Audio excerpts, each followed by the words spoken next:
Hello.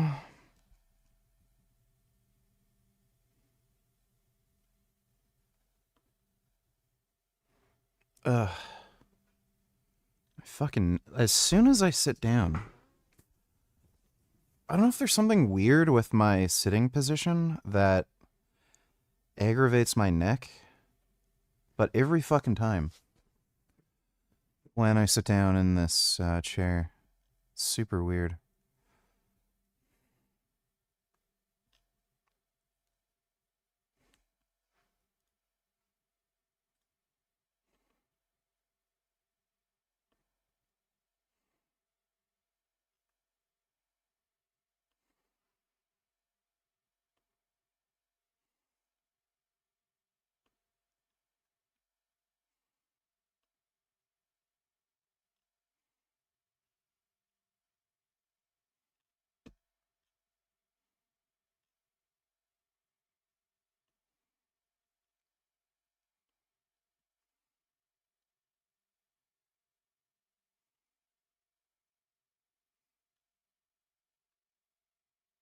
Some of these look good. Welcome. First, pronunciation. A passage like this can be a lector's nightmare. Colossians can become Galatians, and Judaizers can come out as Judaizers. A reading from the letter of Paul to the Corinthians. Corinthians. A reading from the letter of Paul to the Philippines. Philippians. All from Sheba shall come, bearing gold and frankenstein and myrrh. Frankincense. When the sun had set and it was dark, there appeared a flaming brazier and a Brazier. A flaming brazier. As you just heard, you shouldn't just assume you're pronouncing a word correctly. Of course, there is always the danger of becoming overly dramatic. Now Abraham and Sarah were old, advanced in years, and Sarah had stopped having her womanly periods. So Sarah laughed to herself and said, "Now that I am so withered and my husband is so old, am I still to have sexual pleasure?"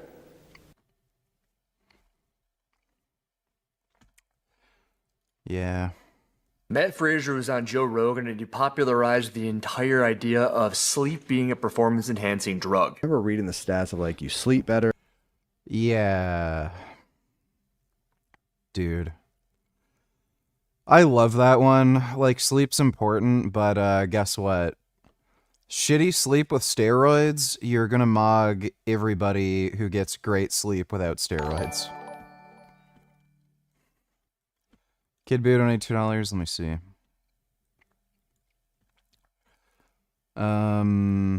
Is this like a movie that's coming out? Why is this in Spanish?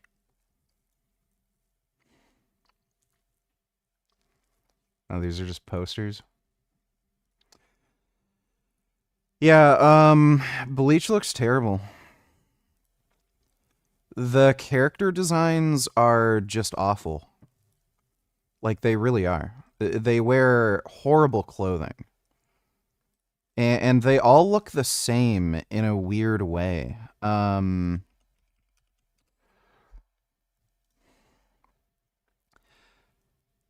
Like, they all have a very similar face. And there's like a consistent theme with all their clothing, even though like their clothing's different. It's like the same color pattern. You see the same shapes. I just think it's awful. And I've seen some of the manga panels, like just the character designs are just terrible.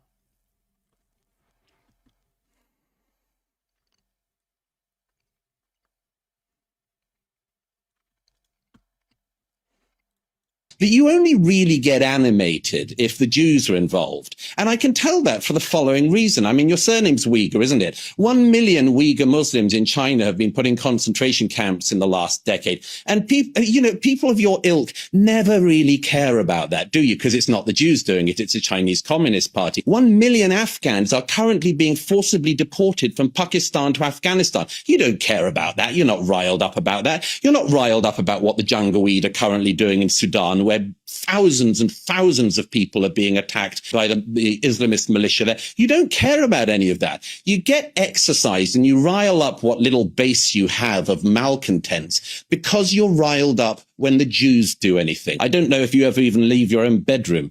Watch this. Yeah.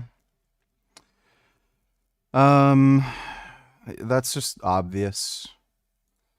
There's plenty of fucking tragedies that occur without the Jews being involved, and nobody cares. Yeah, this just looks kind of stupid. I don't think I'm ever gonna get into One Piece, like, even the manga. Some of, like, the idea seems interesting, but I've seen some, like, plot synopses of the manga, and I don't know, it just seems a little boring and drawn out, honestly.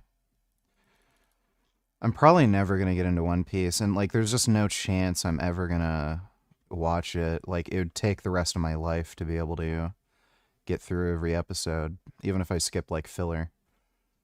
Thanks for the donation, though, Kid Boo. After a sauna, if you do it at night, and then it like boosts your natural HGH. And I was like, I'm sold. Anything to help that. In some way, shape, or form, this is going to kind of be what the entire video is about. Optimizing my sleep schedule, like bringing in all these tools to help me get better sleep. Because when you sleep, a lot of stuff happens. And one of those things is that your body will create human growth hormone. When I'm training and competing, I'm sleeping minimum 10 hours. Babies sleep like 18 hours a day. That's because they're growing. The more they sleep, the more they grow. But everyone watching this video knows what happens when you don't sleep long enough. At least you felt it. You get fatter, your cortisol goes up. Your body goes through sleep cycles. The more sleep cycles you go through, the more your pituitary gland is going to pump HGH into that body of yours. What about growth hormone release? When does that occur during sleep? So growth hormone release happens all day long and all night long, but the deep, slow wave sleep that you get the very first sleep cycle is when you get a big bolus of growth hormone release, and in men and women equally. And if you miss that first deep, slow wave sleep period, you also miss that big bolus of growth hormone release. The athlete in question today is Nico Mazeradze. Oh my God. I think that's how you say it. But also it says Nika and it says Nico. And 9 or 10 months ago, Adrian Moonweiler was on Coffee Pods and Wads, and he talked about an incredibly interesting story where Nico was at a training camp and they found some stuff in a fridge at a house that he was staying at. Let's see her right now. Yesterday we had on the gym, we had like a summer party. Yeah, this person came, like somehow I catch the conversation and I was like, what? I got the whole story. And the story is, I think it was middle of July. The program had a elite camp here in Mallorca. They were renting a place from that person. So that person was gone for holidays. And they rented her place, or John rented the place for 2 of the athletes. Now, Adrian has been to the CrossFit Games 4 times. Wow. And I actually think if we're going to talk about Matt Fraser one more time, he brought up how that dude was one of the dudes he was afraid of as a competitor. I don't remember the sentiment of it, but I do believe it had to do with something about his physique, because he's got a great physique. But we're not here to talk about Adrian's physique. We're here to talk about what he's observing in this situation in relation to Nico and this training camp party. And then this person came home from holidays, and apparently she came home and she opened the fridge, and then she saw like... Dude, Jujutsu Kaisen sucks. I forgot to tell Isaac how bad it sucks. Everyone kept telling me Jujutsu Kaisen gets good in Season 2. It doesn't. I got through almost all of Season 2. It's better than Season 1 because things actually happen. It's not just boring talking constantly and then like a lame fight at the end of the episode. But it's still shit. Compared to season 1, it's way better. It's like watchable at least, but the best praise I can give it is like it's tolerable. It's just so, it's still just so meh and boring and bland though. Like it's the kind of show I would put on if I'm like cleaning, vacuuming, working out or something. Like I'm just doing some kind of busy work where I want noise, but I don't want to miss anything good. Because if you put on Jujutsu Kaisen, you're not missing anything good. Like all the characters have a charisma of a fucking wet blanket. Like I literally don't give two fucking shits about any of them. Especially the main character, he has like no personality, and they try to make it seem as though he has personality, but he doesn't. And I don't care about him or anything he does, and I don't care about anything anybody on that show does. It's just so fucking boring. It's literally shonen the anime. That's it. It's stupid. It's the most anime of all time, you know? A paper, and she could feel, okay, there's something wrong. So she opened the paper, and it was a glass bottle what said on it growth hormones. So I just like how Peter cracks up. If you've watched any of my videos on peptides, you'll understand they're very fragile. When you get them shipped to you, oftentimes they're in a black container. So you get them in this powder, you gotta reconstitute it with the water. Jump scare, I've got my shirt off. If you're not a competitive athlete and you're looking to heal yourself up, you wanna pick up some BPC 157, some TB500, going over to Biomax Peptides. Use code Hiller at checkout. Yeah, peptides are good. Especially growth hormone. It's by far my favorite. Growth hormone's just terrific. Really, really terrific. Whoa, these are overpriced. $450 for 5 milligrams of Ozempic. I can literally get this for $50. Actually, no. It would technically be $25. I'm pretty sure I can get 10 milligram vials for like $50. And it's real. What in the fuck? How the fuck do they justify these prices? This is crazy. CJC ipamorelin? $160 for 20 milligrams? Dude, I get 110 milligrams, 110 IUs, which, what would that be? That would be, I think around 30 milligrams of growth hormone for that price. And this is just some stupid growth hormone secretagogue. What the like, this is a fucking ripoff. Holy shit. 180 milligrams for BPC TB500 blend. Or sorry, $180 for BPC. Like, this is a fucking ripoff. Holy shit. In this instance, by keeping it in the fridge. So you say JGK season 1 is all boring dialogue when you like Dorohedoro. That show sucks and nothing ever happens. I'm sorry, but I think you might be actually retarded. Like, genuinely stupid beyond fucking belief. I wish we could watch the entire first season of Dorohedoro right now, just so I can prove to you how fucking stupid, and just prove to everyone in the chat just how fucking stupid what you said is. Like, you have to be an actual fucking retard. You're like the fucking assholes I argue with who says Star Wars episode, what was it, episode 4, Empire Strikes Back? Or 5? Yeah, there are people who say Empire Strikes Back is the most boringest one. You're like those people. You're fucking dumb.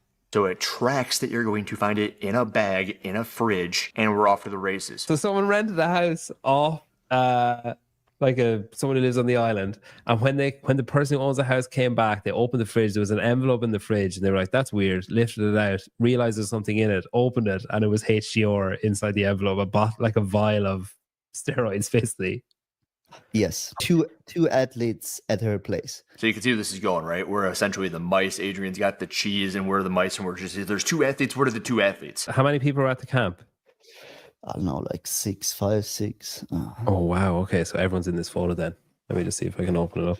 Well, I'm gonna tell you, like, you're I trying will to tell you rage who it bait was. me. What I really liked about this segment from about 9-10 months ago is that Adrian just says it. It's one of those deals where I sit here in this chair and I know everything. I know who's taken what, I know who has said what about who has taken those things, but I'm not ratting them out. I'm like an encyclopedia of who has done what, and I just want to continue to add to that encyclopedia. But Adrian's telling us that this athlete has used this thing at this point in time, so we can chat about it. I finished the story, as you understand, because Jan is a massive guy, but like I said, huge. He's massive, but he takes his very seriously, like his nutrition and everything. And then I don't know. I'm just telling what the story, and you will understand the story. Remember, there were two people in the house. Narrowed it down to the two people in the center of that photo. Adrian saying, "Like, nope, it's not the dude you think it was, based upon the size of the dude." Anyway, so what this girl did, of course, she sent a picture to John and was like, "What's going on? I'm coming home and I'm finding this in my fridge." And she was actually really mad. And I think that's John Singleton, the dude who runs the program. But she said, "This made me very sad to see that I opened my home for two athletes, high-level athletes, let them stay at my home, and then I come home and in the fridge I find..." Yeah, I've seen Hajime no Ippo. It's good. I find drugs. Yeah, that would be pretty interesting. Now, they're not as taboo in my world, but for a lot of athletes, especially those who are going to be competing at these training camps, that might as well be a crucifix in the athletes of Empire. Opens the fridge and it's just like you get burned by having seen the sight of the crucifix sitting there in your fridge, and the crucifix is a bottle of HGH. I swear to you, they think that now because they were in the presence of it, or maybe that thing was in their fridge, the whole fridge is contaminated, now they gotta throw out the whole fridge. That's how seriously a lot of the athletes take performance-enhancing drugs, and for good reason. When you hear stuff about tainted gay meat, when you hear I left my bottle of pre-workout next to another bottle of pre-workout, so it must have contaminated mine, when you hear I was making love with my husband and I got it secondhand from him and he was the one using MK677, ibutamorin, it's going to cause mass amounts of panic and neuroticism among athletes who actually take this seriously. So yeah, she has good reason to freak out. Apparently his John's reaction was like, "That's ridiculous." Oh, well. And then he sent, and this is like what blows my mind, or like not that now, but the after. So apparently then he sent a screenshot of the picture and sent that to this Nika guy. And his response was, "Oh yeah, this is from my friend. Oldest play in the book. My dog ate my homework." You don't even have a dog. So apparently there was staying another guy. He was just there for visiting or for holidays. She didn't know about it, but apparently he had a friend over. See, this is also pretty good. Hey, you can stay in my house, but also it's not just you and the other athlete for this camp. We're going to bring in this third guy. She's so upset about the freaking HGH in the fridge that she's not even upset about the third individual staying in her house that she had no idea about. I saw the friend because he came to the gym. He didn't train. He just watched. I think he had a hangover because they went actually partying the day before. I saw the friend, and you can even see on his Instagram, he posted some pictures of him as well. The friend looks like he has never touched a dumbbell in his life. Now, here's the thing about HGH. It doesn't really make you look like you've used performance-enhancing drugs. I mean, I got a couple of things from Nika here. Here's something from 2021 where he's hitting a clean and jerk PR at 308 pounds, which isn't anything crazy. I think it's listed in kilograms, and it looks like the jerk is very challenging. And sorry, that clean and jerk was from 2022, which makes this snatch in 2025 even more impressive because he's hitting a snatch at 275 pounds, just 30 pounds less than that clean and jerk. And just 3 years later, I made a comment on the most recent French Throwdown, the competition where Nico just qualified for the CrossFit Games. What is it, Nika or Nico? And as you catch like certain glimpses of him on the floor, he just has this thickness to him, which is entirely crazy considering just 4 or 5 years ago, this is a picture from 2021, this is what he looked like. He has these slabs of muscle hanging off his back. And I know I talked about just now how HGH isn't going to make you look like a rock star. It's a recovery drug. At the beginning of the video, I talked about sleep, and sleep is where you're going to recover, and you're going to recover because because that's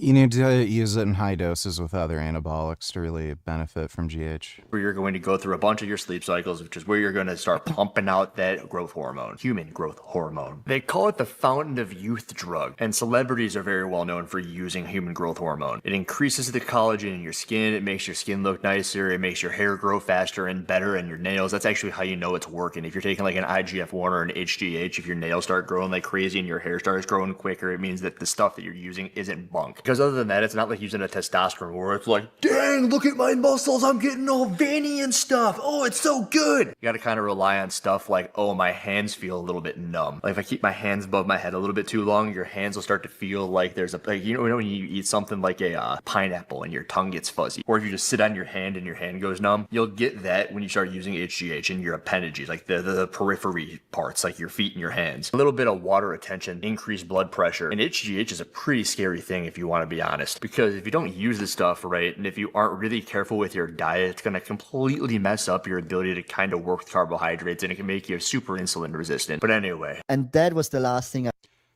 think it's a little overblown and a bit of a myth. Like, I've had my HbA1c tested, it didn't do anything. I heard. And so what blows my mind, or I don't understand, is John gets this information. The only thing he does is asking the guy, hey, is this your drugs? The guy says, no, it's of my friend. Like, of course, what do you expect? Do you expect him to say, yes, it's mine? And then apparently the case is done and everything is fine. And we just keep doing what we're doing. I give a little bit of grace to John here, because if CrossFit can't catch these people and WADA doesn't catch these people, how is he supposed to do anything and just take someone's word for it? But then you got this. I don't know, maybe John is a bit naive, because John was also so naive to believe Hinrich. I don't know if you remember Hinrich. He was a guy from Iceland. He got banned by drugs. Totally crazy guy. Back and get banned again. Yeah. So when he got his ban over, John believed.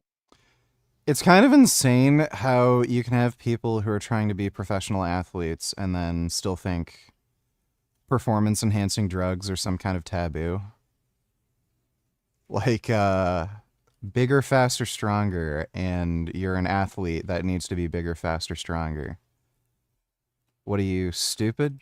Believed him because Hinrich told him, no, I'm not on drugs anymore. I'm clean. John believed him. I'm going to coach you. And I think a few months later, he got banned with drugs again. So I don't know if John is just very naive with this topic. Apparently, he just now, believes this guy that he was from his friend who has never touched a dumbbell before or never trained, or he looks like has never trained in his life before. And everything is fine, and we keep going what we're doing. I should also rewind a little bit. You should talk about this friend. Have you made it this far and you're not subscribed to the YouTube channel? What's wrong with you? Press the button, subscribe to the YouTube channel. I hate when I hear that people might be using performance-enhancing drugs, but they're not going to work out, and they also spent the night previous partying. So you're going to do something that isn't the greatest for your body. You're going to use and abuse performance-enhancing drugs, but then you're going to double up and you're going to be partying. It doesn't make any sense. People are so stupid. So Anika essentially is doing here is telling his coach here that his friend is a complete moron. The dude doesn't work out. He parties his face off, and he's using drugs. However, they are talking about this athlete, Henrik, and we're talking about how naive John may be. Now, the first time that he tested positive is because he refused to take a drug test, and I think, if I recall correctly, it was something like he thought he was being targeted by CrossFit. This is way long ago, and he goes, hey, I won't take this drug test. This is unfair, so they gave him a 2-year ban. Then they tested him after he was done with that 2-year ban, and he tested positive for a bunch of SARMs, and Rad 140 was the one, if I'm not mistaken. So, Mr. I Cried... This guy has to be the biggest fucking retard. He refused to take the drug test because he knew he'd fail. And then, of all drugs to take, he takes the most easily detectable drugs imaginable that have extremely long detection windows, too. Like, this guy is actually a fucking retard. Why in the hell wouldn't he just take, like, some orals, like fucking Anavar and maybe some testosterone? Like, that's out of your system pretty quickly, too. Especially if you end up relying on something like Test Prop. And you recover from it pretty quick. Like, your testicles will start functioning pretty quickly after, like, short-acting drugs. These athletes are, like, actually stupid. Wolf, this is unfair. There's no drugs being taken, tested. Do you think Frank could still bench 135 at this point? Maybe. It wouldn't surprise me, but he's still like that's still not good. I'm pretty sure he's on TRT because he does look like quite a bit different than he did before he was using steroids. Like you can just see his neck and just kind of like more thickness on his frame, even though he's not really working out much. Because he was doing steroids when he did that like transformation thing, and he was trying to become a fitness influencer. I don't think he really ever came off. He just stuck to TRT after that. So it wouldn't surprise me, and he does have that shitty gym in his house with the really stupid equipment. Like I'm sure he here and there lifts weights maybe. Positive for drugs, and then he comes back again, and Singleton's like, oh, I believe you, I believe you, I believe you. And that's not good precedent for what's going on right here with Nico Nika. Now let's take it this way. Let's go back to the red flags. The Nika guy performed very well, a bit out of nowhere. Like I said, he was all weekend long around in the top 3 at Friends Throwdown, and he only didn't qualify to the games because he messed up the sandbag in that last event. There's also speculation that he specifically messed up the sandbag to avoid needing to be tested, as he would have then qualified to go to the games. And yes, they test those people. And in about 14 seconds, I'm going to test more about HGH and testing stuff. Also, something we talked before, if you get tested, pretty sure HGH only has about a 2-week testing window, like at best. And a lot of the time, I think with some of the tests they do, I think like it's a 4-day testing window. Kind of depends on the sensitivity of the test, but I think like at best it's 2 weeks. At a competition, and you know you're in a good shape, and you know they test at the competition, you're not going to show up on positive. And also, another thing I learned, or I researched, I actually know that from Hiller, that HGH has a very short detective rate. My brother, you don't understand how short the detection rate of HGH is. It's like 2-4 hours is the half-life of human growth hormone. And I mean, it's already inside of you, very much like testosterone. And these two things, testosterone and human growth hormone, you never see anybody test positive for those things. Because you got to specifically be looking for those things, and it's very expensive, upwards of $1,000 a test. So in these events where they're paying out the champions $5,000, do you really think they're spending $1,000 for each of these divisions to test all of these people? The answer is simply no, they are not. And I'll tell you why they aren't. Because of that half-life. 2 to 4 hours. General consensus is that after 7 or 8 half-lives, the drug is essentially completely undetectable by any sort of test you would do. So multiply 4 hours, the long end of it, by 8, the longest amount of half-lives, and you've got 32 hours. And then all of a sudden you're looking at, well, if I just don't take HGH for 2 days, even if they put me through the $1,000. Yeah, I think with most tests that they do, it's like 4 days. That's what I heard. Might be up to 2 weeks with really sensitive testing. But yeah, I think it like at most it's like 4 days.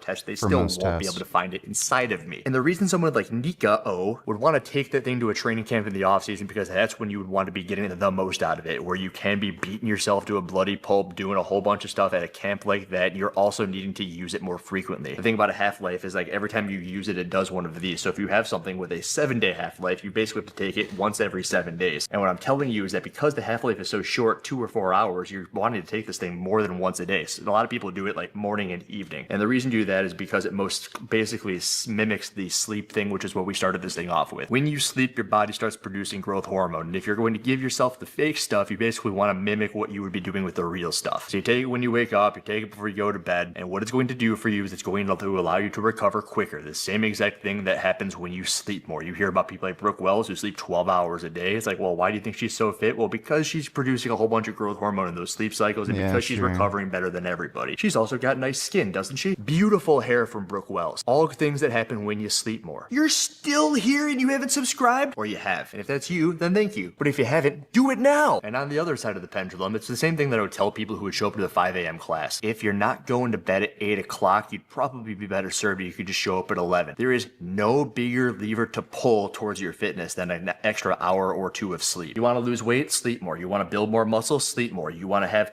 less injuries? Sleep more. Why are you going to have less injuries? Well, because you're going to create all of the little collagen and stuff that's going to help you from falling apart when you collapse under a 308 clean, right, Nika? And like a lot of this stuff, it just allows you to do more. Do more, you recover faster, it compounds, and you're just making all of this progress much quicker than normal. And somewhere in here, Adrian talked about how Nika, kind of came out of nowhere, progressed to the point where it's like, wow, how did this guy almost qualify? Who is this dude? And this story does not prove anything. CrossFit can't retroactively say, hey, we heard that you had some HGH at this thing we heard from this podcast from this guy. That's not the way it works. You gotta catch him with the stuff in there. But very much like peptides, almost like no likelihood that they do catch you with it. The reason that they catch people with the SARMs, like the RAD 140s and the GW501516, is because as you ingest them, they take time to like evaporate. You have all those metabolites, and then they gotta go to the other systems, and it's not in and out of the body the same way. You can basically catch a RAD 140 3 to 4 months after you've taken it. Science on those half-lives is so recent that you don't really know, so it could be 8 to 12 months, which is why someone would be completely shocked. It's like, what? What? I took that when I was 12. It's like, it doesn't matter. Do I think Nico Maserati took this stuff? Yeah, I do. Do I think other people likely use this stuff and get away with it? Abso-freaking-lutely. Do I think that it's probably the most dangerous thing that you could be using because you're going to end up with...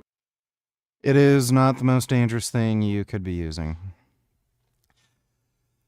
They give growth hormone to children. So, look, if it's gonna, like, kill you and ruin your health and shit, they wouldn't be giving it to short kids. Like, it's just not, it's not dangerous. I've seen a lot of fucking bodybuilders who are, like, older, who are, like, well into their 40s or older. And they say, oh, I was running, human growth hormone for so long, and then it made me diabetic. Well, like, that's kind of the age range where you're gonna start to see diabetes pop up. And what a lot of people don't understand is that diabetes is mostly genetic risk factors. So even if you're in good health, exercise, eat well, if you have the genes for diabetes, you're pretty much guaranteed to get diabetes. So I think these people are wrongfully attributing their diabetes to growth hormone. Doesn't mean it might not increase the risk or anything, but like again, you can just get your blood work tested and test your like fasting glucose and shit. I just haven't seen, like, most people who actually get regular blood work really have their fasting glucose and HbA1c actually affected by growth hormone. Like, maybe if you're taking very, very high doses every single day, like, it might, but like I've seen Chase Irons, run ridiculously high levels of growth hormone. He was taking 18 IUs of Serostim a day. And he didn't find it affecting his fasting glucose. Yeah, it was just normal. And he, like, I think he gained, like, fucking 60 pounds of, like, fucking muscle mass in only a few months, running 18 IUs of Serostim a day. So I'm skeptical. I think some of it has to do with some of the secretagogues. Secretagogues seem to do that, but growth hormone doesn't seem to.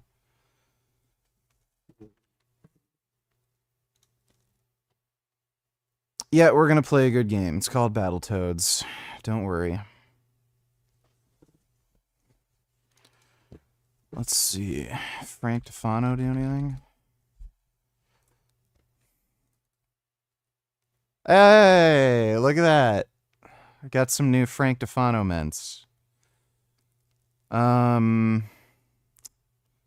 he's got some shorts, and he has a new dumb video where he looks absolutely miserable.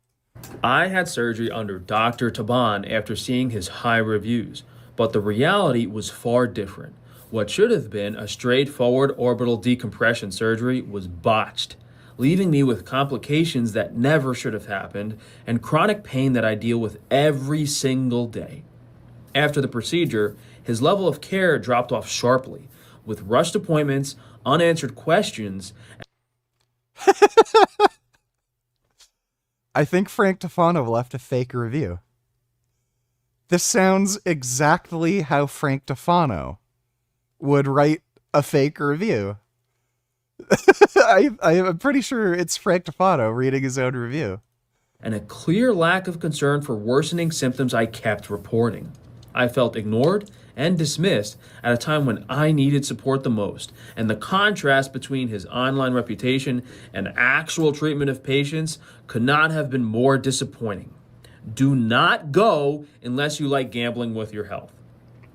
And this illustrates my point I've spoken about many times, that these online review platforms, Google especially, Yelp, Real Self, are just as accountable for botching patients as these doctors are. And this just happened 3 months ago. Because this doctor is still in practice, he's doing these same shenanigans that he's apparently been doing his whole medical career. Are we in the hundreds yet? Are we triple digits? It's easily safe to say he has done this dozens and dozens of times. You know, at what point is someone going to hold this guy accountable? And again, also what I've spoken about before, it shows how they truly think of you. Like, how can this doctor act nice, like he's trying to help you, when you're less than cattle to them? You're literally just a paycheck. After you give them the money, they do not care about your life whatsoever. And the sad and disgusting part is it's every single one of them. The doctors' assistants, the lawyers, the judges, every single person, the people that work at Yelp, the people that work at Google, the people that work at all these online social media platforms, every single one of them. You would imagine them smiling behind their keyboard as they remove your negative review about how your life was ruined. What kind of evil and despicable and heartless people are the citizens of America okay with running everything? They literally, it's really pathetic at this point. It really is. It's a shame what these people are getting away with, and that more people aren't sharing. And all these other online influencers, you know, not one of them has stood up for me. Not one of these looks maxers in the looks maxing space too. Imagine, not one of these looks maxers has spoken about my story and how this doctor botched me. How crazy is that? All these looks maxers or all these other influencers or all these other people you look up to, they're on the doctor's side. They're not going out and saying it, but how insane is it? How insane is it? They're all evil. All a bunch of despair. Why does he make the same video over and over and over again? He's got to be like the most obsessed, unproductive, like retard I've ever fucking seen in my life. The length to which these doctors go to lie and deceive you is nothing short of disturbing, especially after you've been botched, to protect their reputation and, in some cases, in a lot of cases, drive you to suicide so that they don't suffer monetarily, so that they don't lose money. The most evil, psychotic, sociopathic lunatics that exist are these doctors.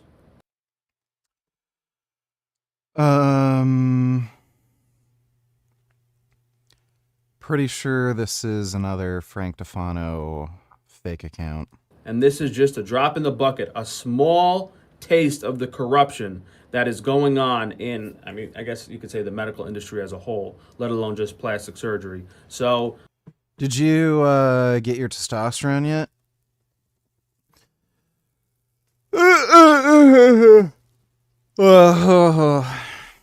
Yeah, Wandering Mason. Didn't you say it was coming in a couple days? On this Reddit post here, which actually got quite a lot of views, a moderator was proven to be taking payments from doctors.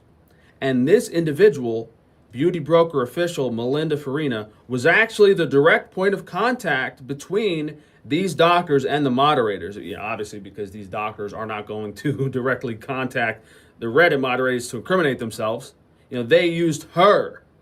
And the irony behind this is girl is actually pushed and recommended to botched patients to help them. And what she really is damage control for these doctors. They're like, this is just making me think like this is another Frank Tufano fake nonsense post. How does he know any of these people? So like he's just in these weird cosmetic surgery communities. Like this is how he knows this shit. I don't know why he's like, he's so gay. Why would a fucking dude be following some like random bitch who talks about plastic surgery? So yeah, this is just another like fake Frank Tufano post. To Let's see, Kid Boot on $2 based.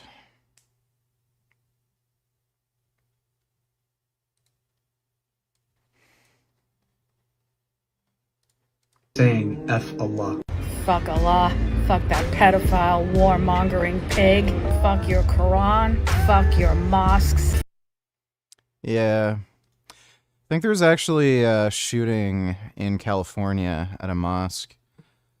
It's kind of weird, and it makes me think there might be a fair bit of like weird wokey left nonsense in the police department. Apparently 3 people died in the shooting, and the suspects are 2 teenagers who fled in a car and then committed suicide in the vehicle, which is really strange. Usually what you'd see is if they were able to flee and get away in a car, they wouldn't just commit suicide. So it's a little weird. I don't know what the whole story is. Like, it could have been a hate crime. Could have been 2 kids that were, I don't know, had some relation to the mosque and were unhappy about something. Like, who knows? But before, like, the investigation is even concluded, they're saying they believe it's a hate crime. It's a little strange. And so far, as far as I know, there's no, like, manifesto or anything that they've found. So I don't know why they're coming, like, it's not necessarily a conclusion, but, like, they're publicly saying they suspect it's a hate crime. Heard one of the suspects happens to be a security guard at the mosque. That's interesting.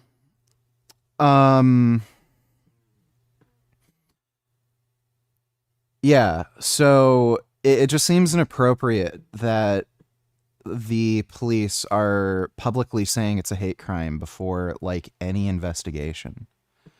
It's really weird. Manipulate and psychologically control these people after they've been botched, to try to control them as much as possible. And what she does at first is maybe recommend other doctors, and then just outright silence the reviews. And one really big thing they push is a private surgical group that they control. They have this kind of like, I don't want to say echo chamber, but like almost like a sob chamber where these victims are kept in a group talking about their negative experiences, and they try to control these people and keep them silent by having this private group. And when I was in that group briefly, I was like, any of you guys want to sue these doctors? What are you guys doing here? I quickly found out that the group was a controlled gaslighting scheme to manipulate these patients into not seeking remediation or, I guess, revenge against these doctors that ruined their lives. So you could kind of call her a double agent, you know? It's kind of sad and disgusting what these people do and how elaborate the system is.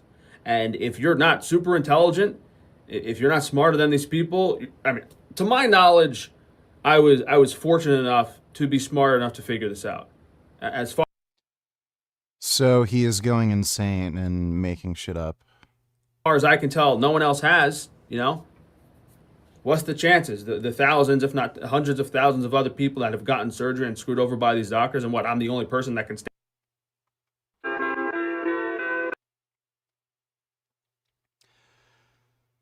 Here we go. This might be the hardest mog in the current history of looks maxing. This is the funniest thing I've seen. I think this had me laughing more than anything ever has in the entirety of this looks maxing ridiculous history. And that's the real difference between, like a mid to low high tier normie, Clavicular, versus a Chad Light. I mean, whether he's Chad or Chad Light, that doesn't really matter. You can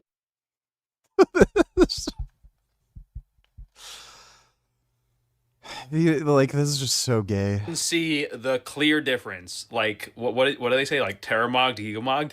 Hilarious, dude, hilarious. If you guys didn't see this, Clavicular getting mogged by this judge, I mean, it's so funny. It's like, you could tell they did it on purpose. They're just rubbing it in his face. Comical, dude. It's comical.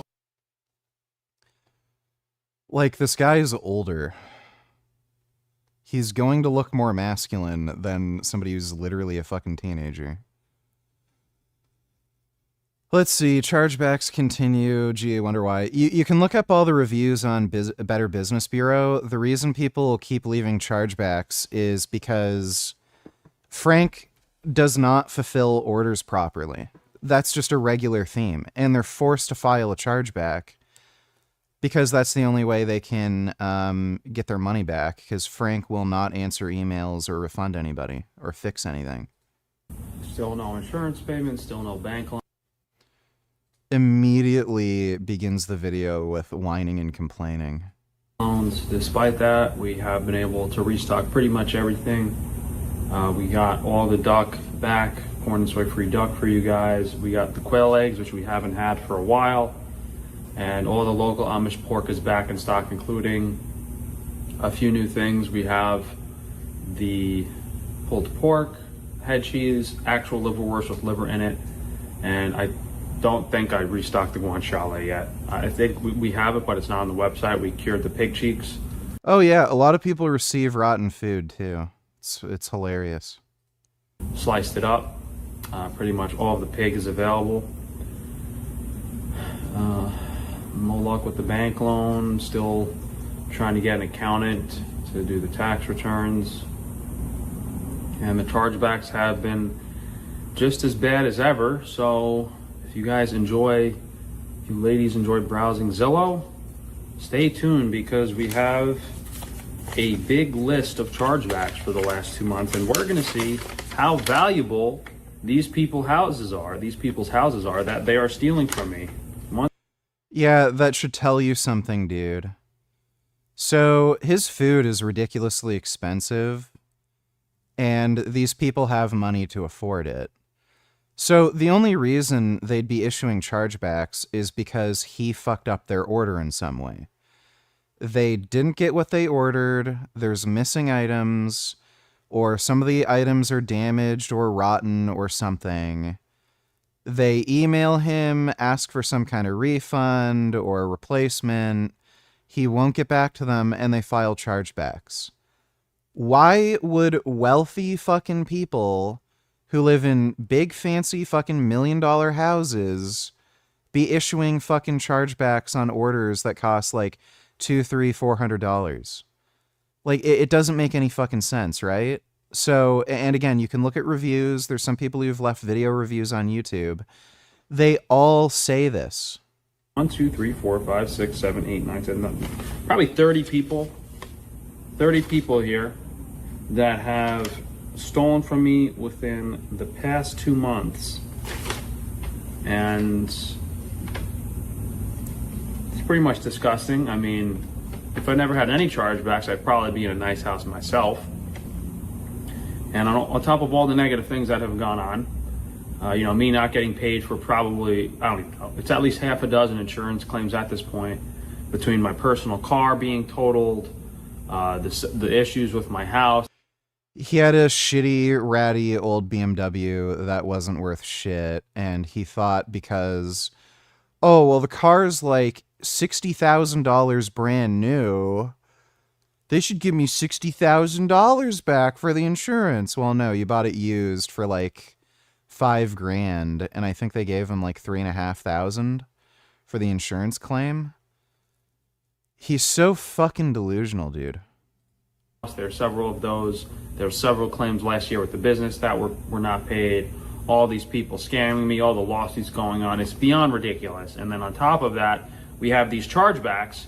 And to be very clear, there are a few legitimate chargebacks on the business, specifically when the orders migrate from Shopify to ShipStation. For some reason, it's not perfect, and like one in every several hundred orders gets lost. Or maybe someone will place like a $20 order and I won't cancel it in time, and they'll file a chargeback. There's maybe like a handful of legitimate chargebacks. Yeah, he has gotten lip fillers. He's admitted to it publicly too, that he gets lip filler. These are people, first-time customers that placed an order, received the product, never contacted us in any way whatsoever. He's lying. They all contact him back, and then he won't respond. And then filed a chargeback. So they placed an order, they received the product, there was a photo of the package on their doorstep, and then they filed a chargeback saying the product wasn't received, yet the bank sided with them. And the police don't care. It's a criminal matter. This is not a civil issue. This is a criminal issue. This is criminal theft, chargeback fraud. Police don't care. They're not helping.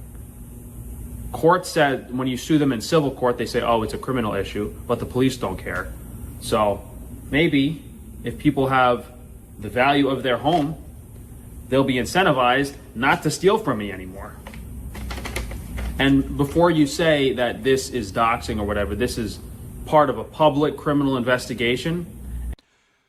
No, this is doxing.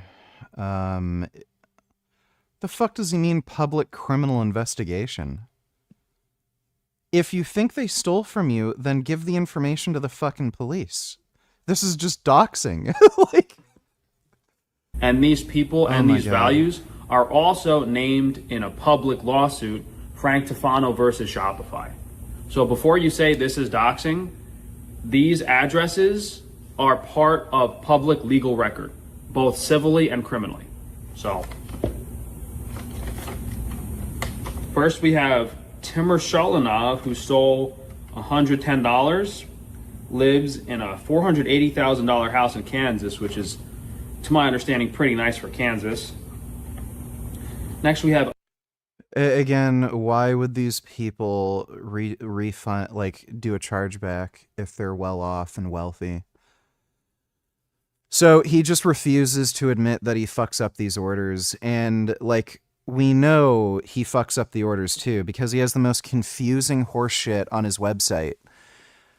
He's made videos going over how you cannot order like eggs along with any other product on the website, and you have to order them separately, and then we'll pack them in the same box. And if you order the eggs with the other products, then the eggs won't get sent out or something.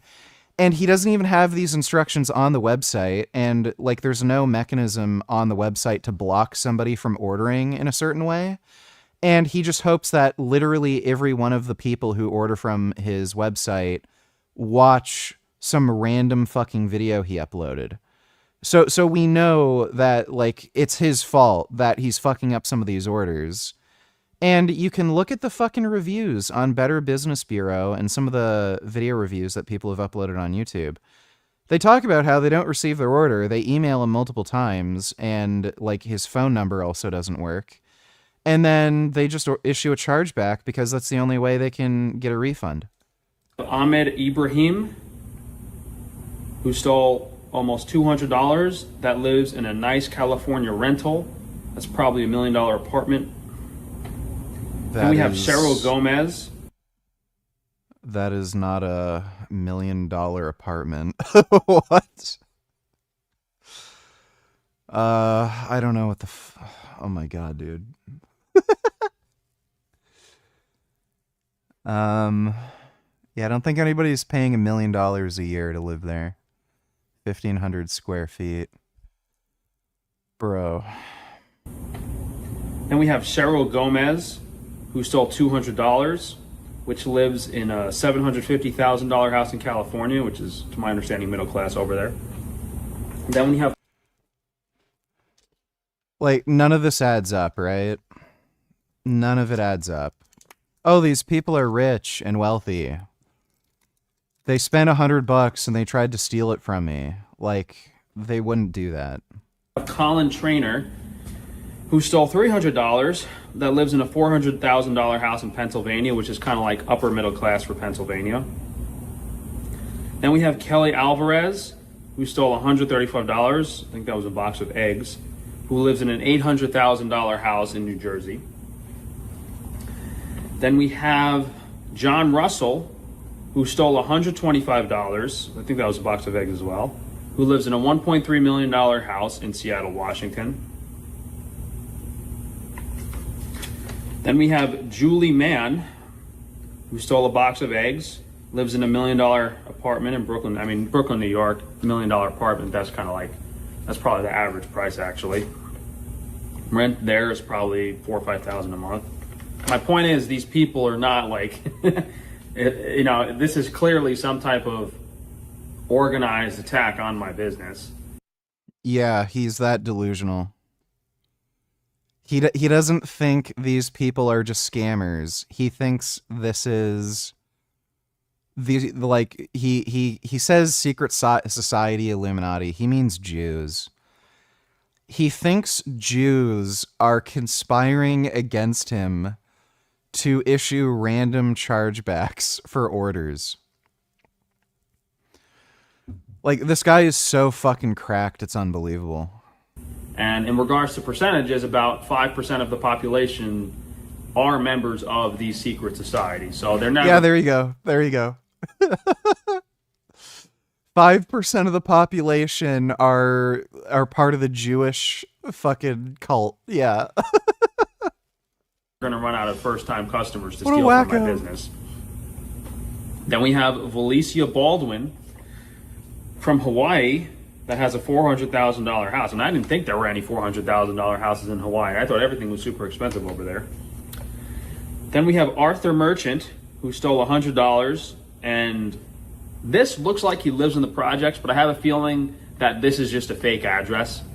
And then that the package was never really received, or that he was just using that and then getting the package, because usually people that live in the projects don't even have a credit card or a debit card to order from my business.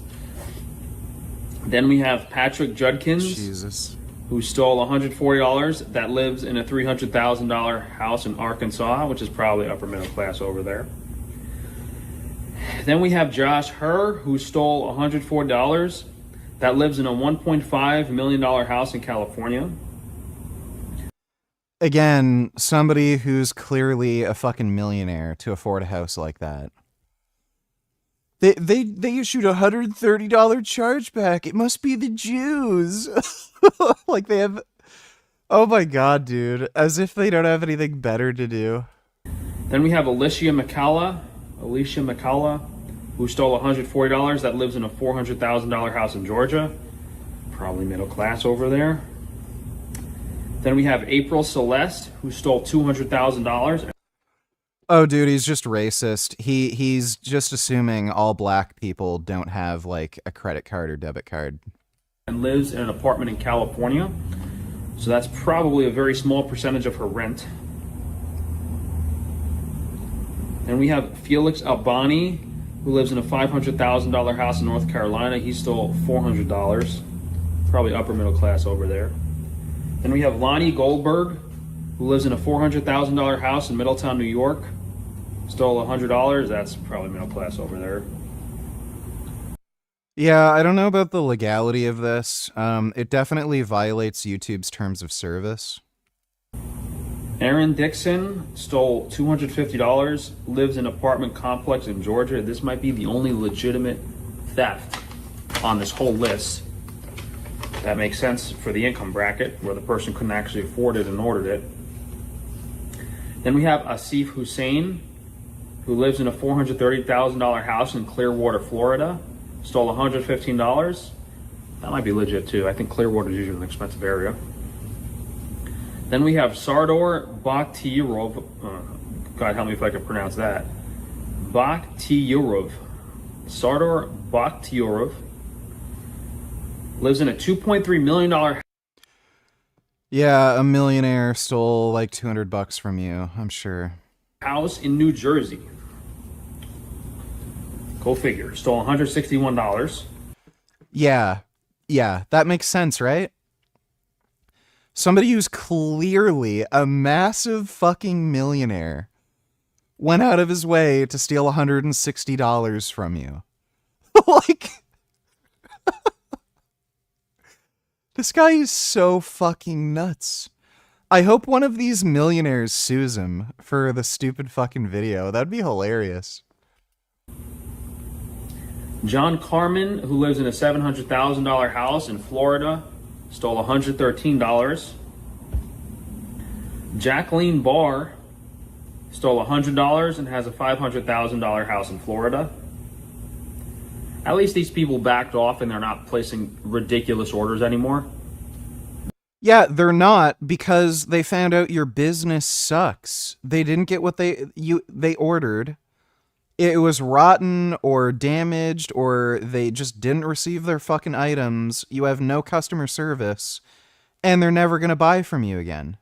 That's why you're going out of business and can't make any fucking money, dipshit. They used to be like $300-400 orders every single time. Matthew Seward, who stole $100, and I think this is a fake address because the property value is like $40,000 in Tennessee, which probably just means it's like an abandoned house.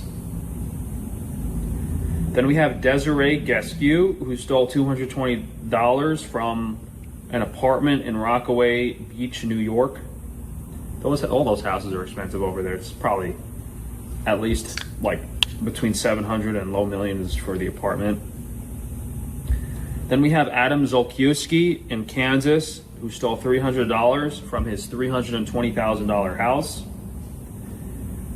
Then we have Vincenzo Alessio, who has a $1.3 million. Oh yeah, it wouldn't surprise me if he deletes this video in a few hours. House in Louisville, North Carolina.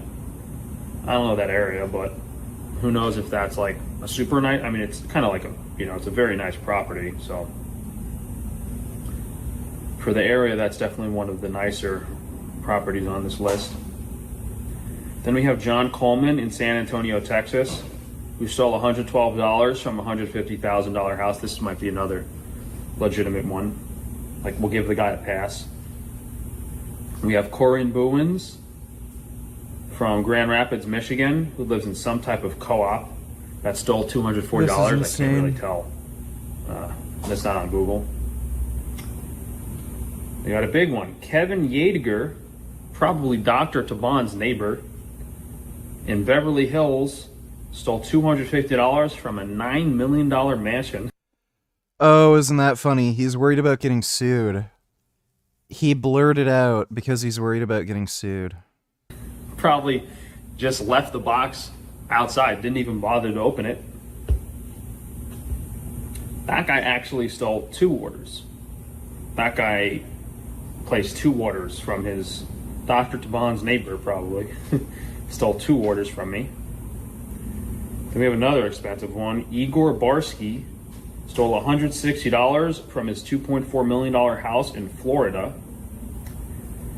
And then we got another expensive one, a $900,000. Yeah, dude, this is definitely what you want to do, right? So this guy has millionaires that are interested in ordering from his business. He fucks up the orders, and then to make things worse, he doxes these people, makes up lies about them on fucking social media, just encouraging less people who are wealthy and can support his business to support his fucking business. Like, if he wouldn't fuck up the orders and would, like, give a good service, like again, the food on his website is expensive. So, like, if he could make these people happy and they order most of their groceries through him, he could end up making a lot of money. But no, he just fucks everything up. Let me create the shittiest fucking website that I never fucking update and get working properly. Let me have terrible fucking customer service. Let me fuck up orders. And then when these people try to get a refund, let me try to publicly shame them, make up lies, risk getting sued or something. Like, this guy is just so fucking cracked. Kenny Donny Taylor's the goat. Sorry about the music.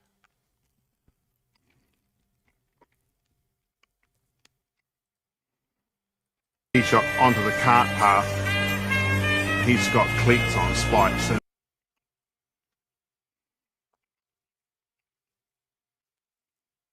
I just saw the look in his eyes.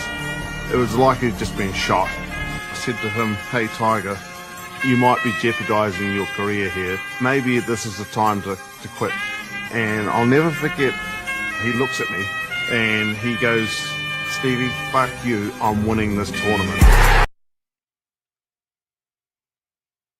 Yeah. He's pretty much a complete wreck at this point. I love how this guy just gets into this horrible fucking wreck in this really slow street, and then the first thing he does is he calls Donald Trump. He has Donald Trump's number in his phone. Yeah, dude, he's so fucked. He's like a fucking billionaire. Why doesn't he just hire a driver? I also don't know why he can't just enjoy his life. Like, if he wants to get drunk and sauced and shit, just hire a fucking driver to take you around. It's so weird. Thanks for the donation, Kenny. House in Pennsylvania from Hala Cybulski stole $190. What are these, all a bunch of Russian Jews stealing from me? What's the deal here? What's going on? That's what it looks like. Anyway, that's how we're starting off this video, so maybe they'll stop placing chargebacks, but who knows? I didn't really want to film this. I haven't filmed for a while, past few weeks, but see if I can show you guys some stuff. It's kind of warm today, so I'm not really dressed for the freezer. We'll take a quick look around. At least we might have some new stuff coming this week to look forward to try to boost some sales. So maybe we'll post, maybe I'll keep this one pretty short. Like, maybe we'll just walk around for a few minutes, show you guys some things real quick. And then we'll do a longer vlog when that new stuff comes in. This is the pasta machine, which I think is finally working. I think we finally got this thing set up. I went to try to make the pasta last week, and I forgot that I didn't ask the electrician to even put the plug on it, and these were all seized up, so we couldn't even move the pasta cutter over here. So it's been about a week of fixing this thing. We finally got it workable. Don't want to lose this.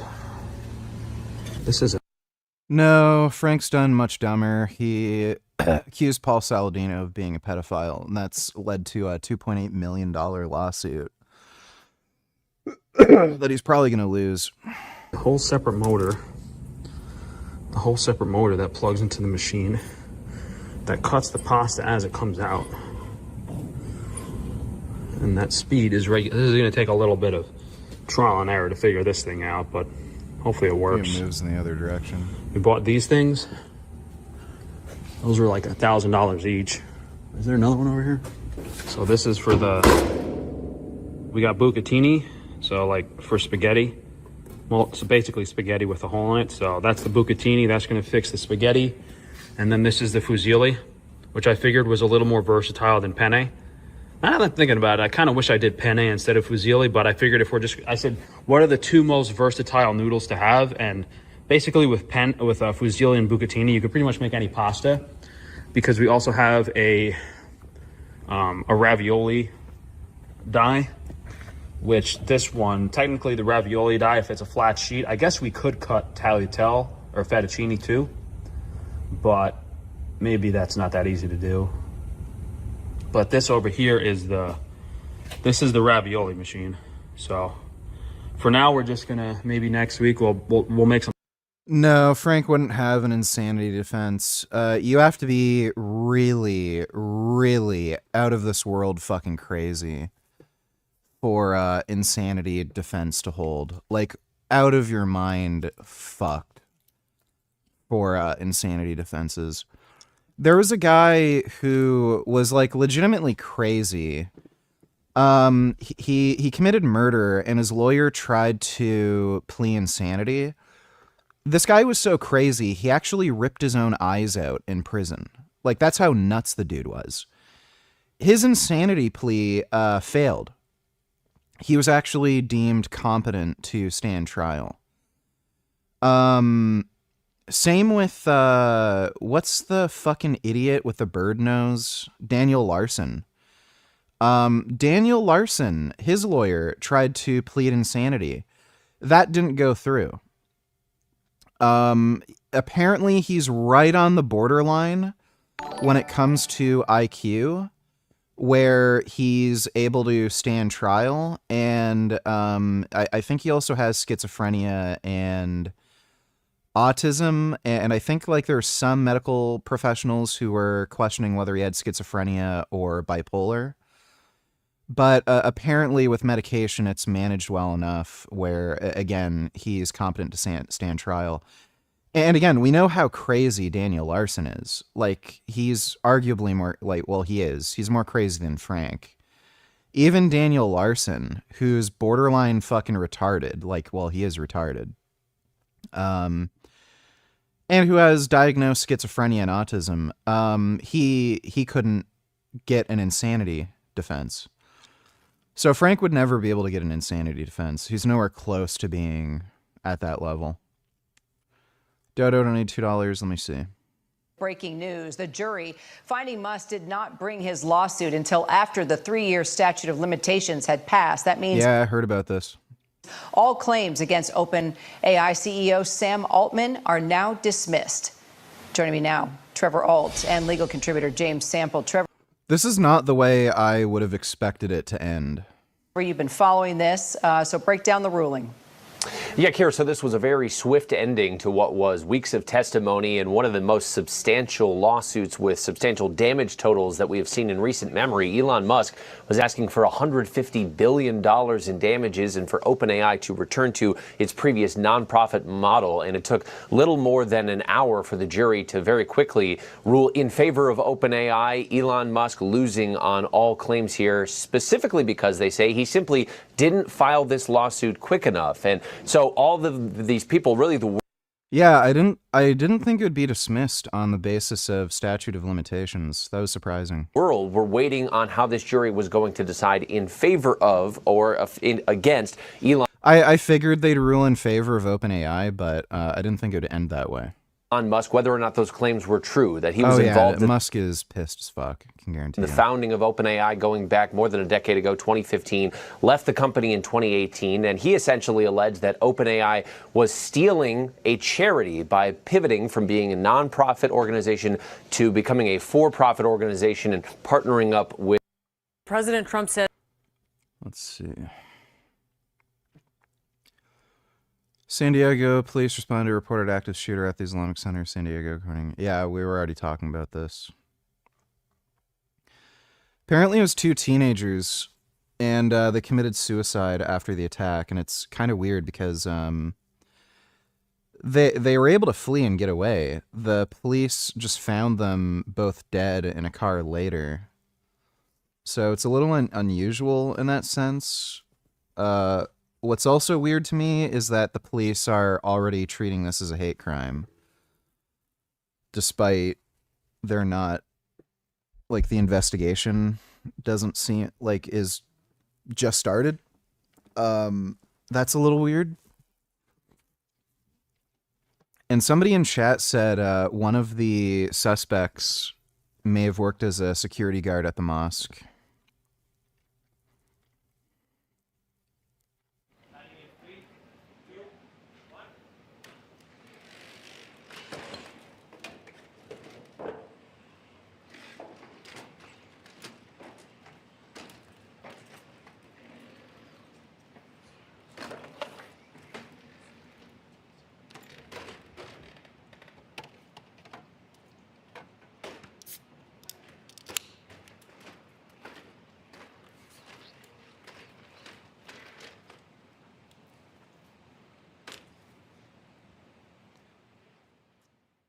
Well, we're gonna have worker robots soon.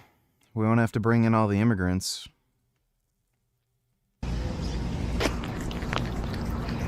Wow. My goodness. Wow. That's a good camera angle. Oh my god, that's amazing. Wow. Oh my goodness, that's good. Wow, did you guys see that? That was good. This is a train station, the world's largest, built in 38 months, on a mountain. 2 million cubic meters of concrete, 366,000 tons of steel, 40,000 workers. Never sat on flat land. The 8D city, roads above your head, trains through apartment blocks. This is where they chose to build it. Elon Musk is sharing Beijing propaganda. Oh my god, dude. What a genius. Thanks for the donation, Dodo. Says he's holding off on a planned military attack in Iran that he says he was planning to launch tomorrow. The president saying that serious negotiations are happening now. Let's get right to CNN's Kristen Holmes at the White House. Kristen, what are you hearing about this? Has there been a substantial shift in the tenor of negotiations? Well, that's really what's unclear at this moment, particularly given that we were just learning from a U.S. official that the U.S. does not believe that Iran's latest proposal goes far enough, that Iran has made enough concessions, particularly when it comes to enriching uranium. But what we're hearing now is President Trump essentially saying that his Gulf country partners, including Qatar, Saudi Arabia, and the United Arab Emirates, have essentially asked him to hold off on this planned military attack that he says was scheduled for tomorrow. And this is the quote, in that serious negotiations are now taking place, in that, in their opinion, as great leaders and allies, a deal will be made which will be very acceptable to the United States of America, as well as countries in the Middle East and beyond. Then it goes on. It's had to have something to do with his China trip. To talk about no nuclear weapons, and then it goes on to say that he's instructed his Department of, et cetera, that he will not be doing this. China definitely has an interest in not allowing Iran to have nukes, because if Iran uses nukes, so say like China invades Taiwan, the U.S. responds militarily. Well, one of the things they're going to do is try to starve their military of oil, right? Energy. And they're going to close down the Strait of Hormuz, just like they did before.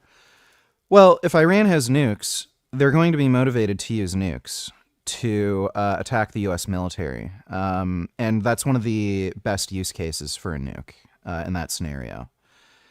Well, if Iran uses a nuke, it kind of opens up the floodgates. It's like, oh, well, they used a nuke.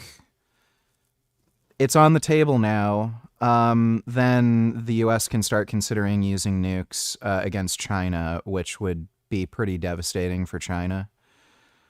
So, like, the U.S. is a much, much scarier nuclear power.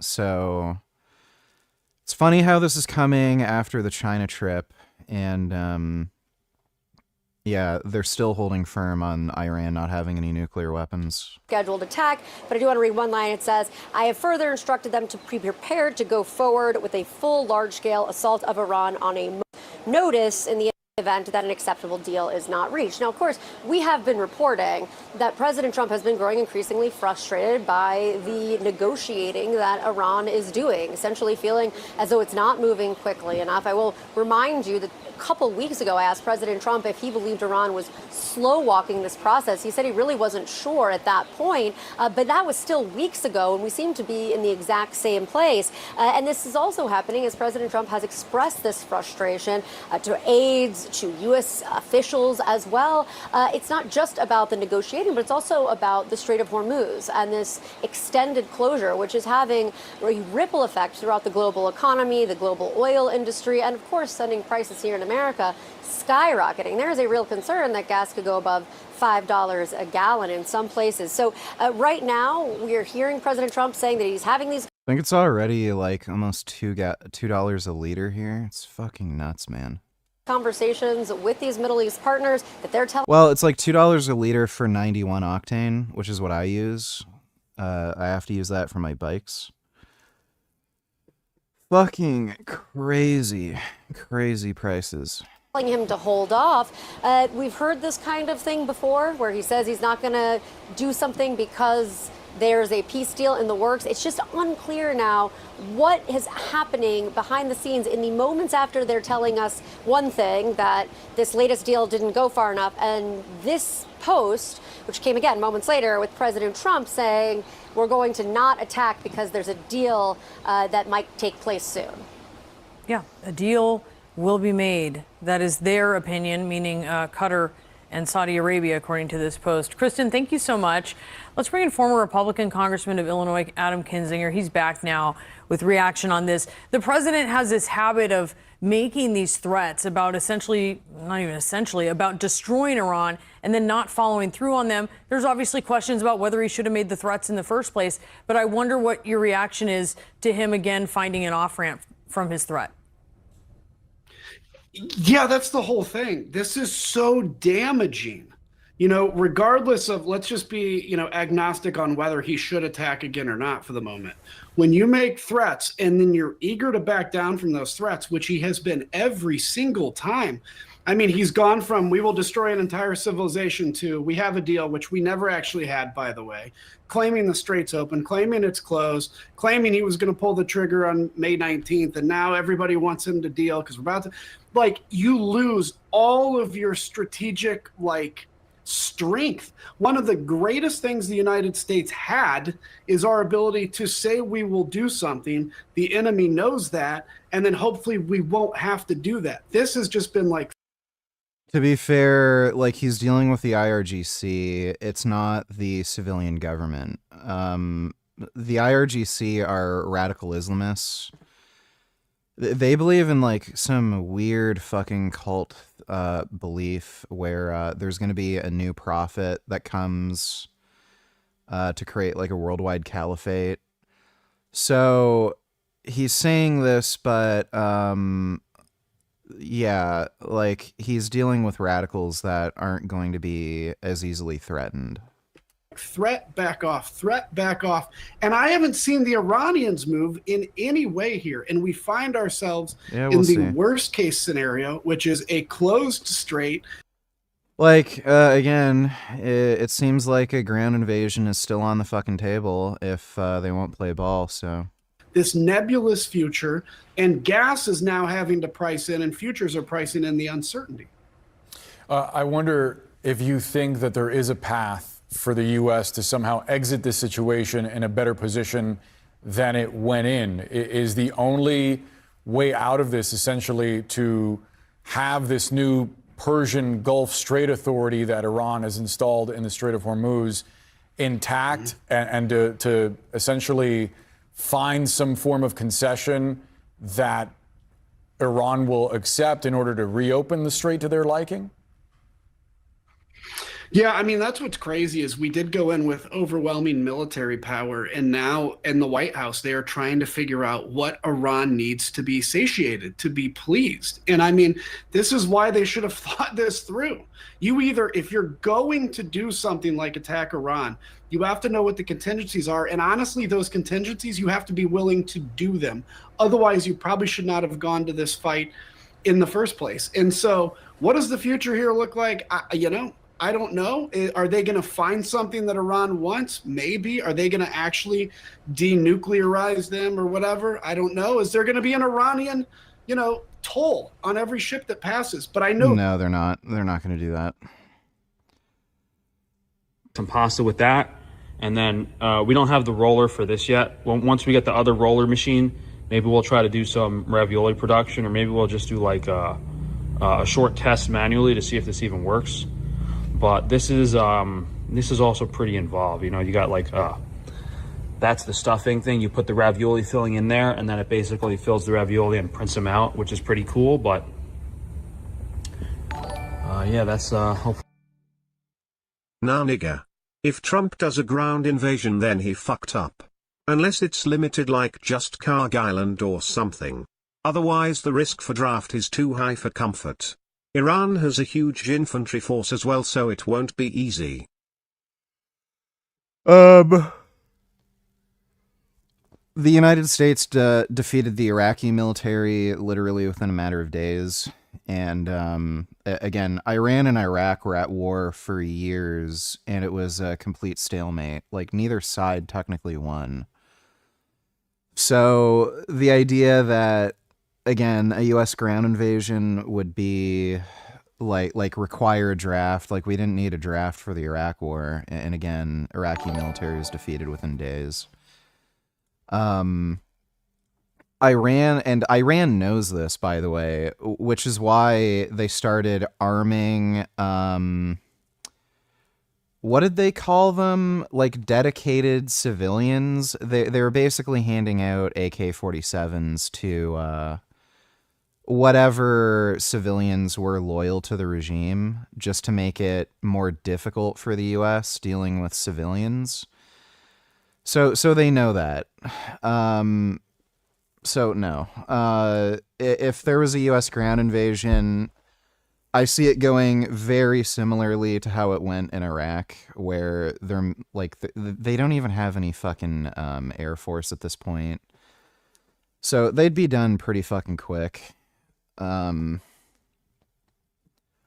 Obviously, if you can avoid a ground invasion, that would be ideal, but it would be over pretty quick. Thanks for the donation, 21st. Dodo's third cousin donated $2. How long will you be in the land down under? 2 weeks. Do you think if we trade China 20 million bags of rice, they'll give us 1 million barrels of oil?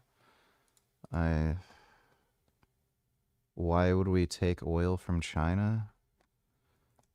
No. Thanks for the donation, dude. Hopefully we got the pasta going. We got all this stuff on the Foods website. Some new stuff. I didn't say it's be guaranteed. Just too close for comfort. Especially if China pulls some shit in Taiwan while half the military is focused on Iran. Then yeah, there will definitely be a draft. Either way, it doesn't affect you since you're small and weak. So, one, China is nowhere near prepared to invade Taiwan. They wouldn't do it on a whim like that just because there's a ground invasion in Iran. And that would actually be a pretty unideal scenario, too, because, again, the U.S. could just choke the Strait of Hormuz. They'd be completely depleted of oil.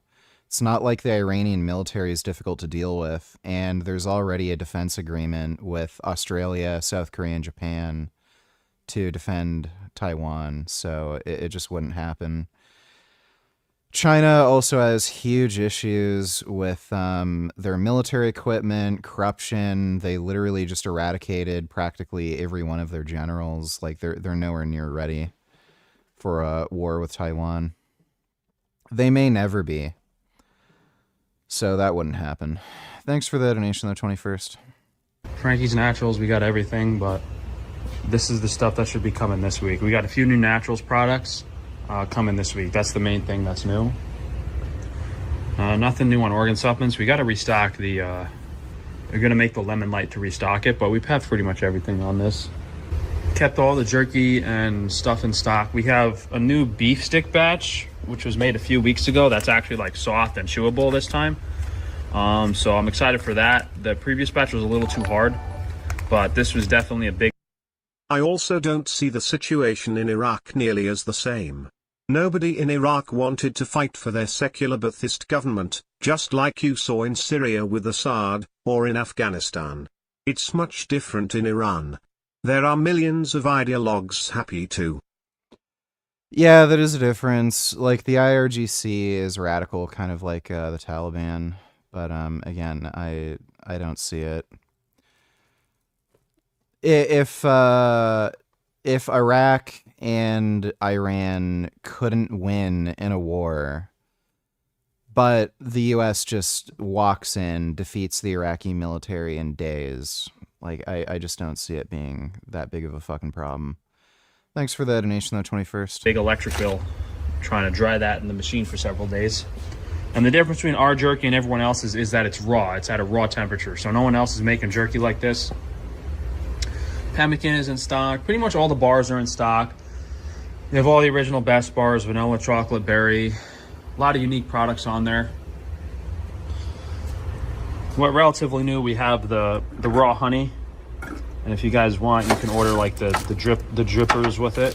These are pretty sturdy. Also, the Nature's Glucose. This is on the Foods website, I think. I don't think you guys are buying too much of this, but it's a very unique product. It's basically honey with a higher glucose percentage, so it's less fructose, less hard on the liver if you want to eat a lot of honey. Cold in here, we got the...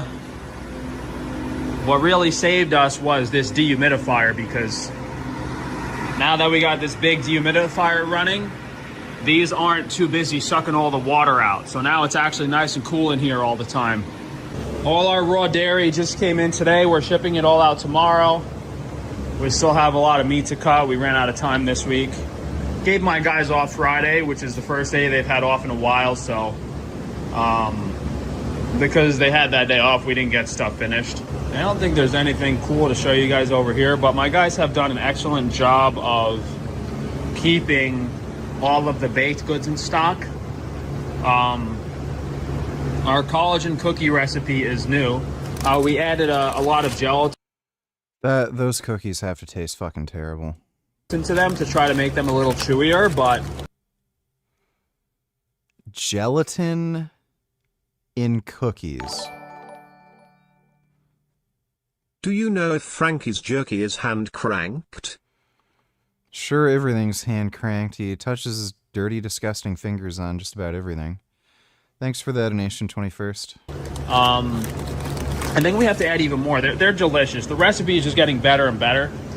You know, we got all the eggs freshly restocked. I can show you guys the quail eggs real quick here. I forgot how many we send out at once, but it says it on the website. Corn and soy-free quail eggs. It's cold in there. If I'm cold in there, I don't really want to go in the freezer, but I'll go in real quick. See if I can show you guys the Amish pork. I don't think I'm going to last longer than a minute in there, though. It's way too cold.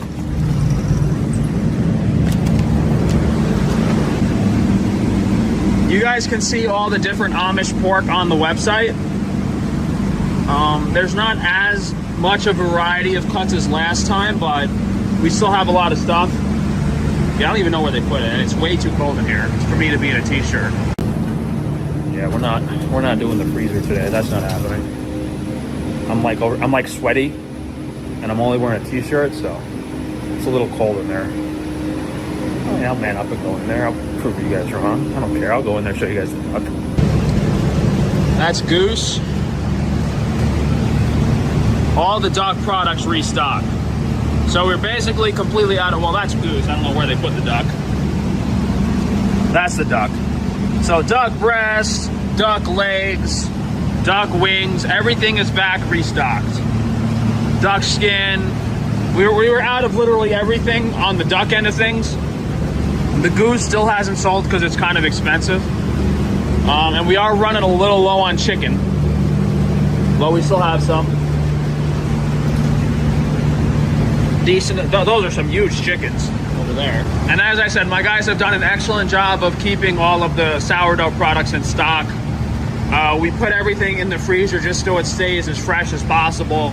I mean, the blueberry pies are selling out within a week or two, so, you know, we technically don't have to. Some muffins down there. Really high quality stuff. Pop-Tarts. Yeah, it's chilly in here. Oh, here's all the local Amish pork. Yeah, here's some of it. So there's the pork skin. There we have some pulled pork, which is just plain smoked pork butt, shoulder. Bottom sirloin roast. That's another roast. Got some goat over here. That's not pork. So those are the hocks. So that's some of the new pork stuff. Yeah, those are the two big restocks, the duck and pork or back. Oh, we also have a sheep milk vanilla. Let me see if I can find that one. Sheep milk ice cream is a new thing we did. One of you guys left there. That was maybe a week or two ago. One of you guys already tried it and left a review. They liked it a lot. Sheep honey vanilla. Look at the color on that. It's almost brown. That's how dark the vanilla and the yolks are. Oh, it is cold in here, man. My hands are getting numb. Okay. Yeah, that sheep milk ice cream is probably that's probably really calorically dense. That's definitely a food if you want to gain weight. That'll do it. Ice cream is probably, out of all the foods that are natural, is the only one that you can actually gain weight on, just because it's so cream is just so calorically dense. Anything else, I don't gain weight because I don't eat a lot of dairy anymore, but it's 21st Century Tellers thought Frank was going out of business. Why is he still around? Is it because of the lifeline you threw him by promoting him all the time? I don't know.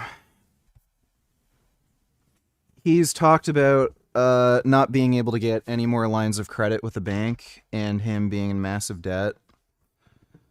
I don't know if he's generating just enough revenue to stay afloat week to week. But he has so many fucking problems right now. It's got to be any day now, right? Has to be any day now where his luck runs out.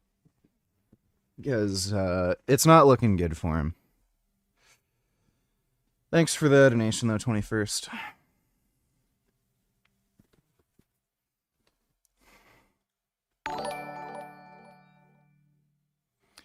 Q donated $2. Let me see.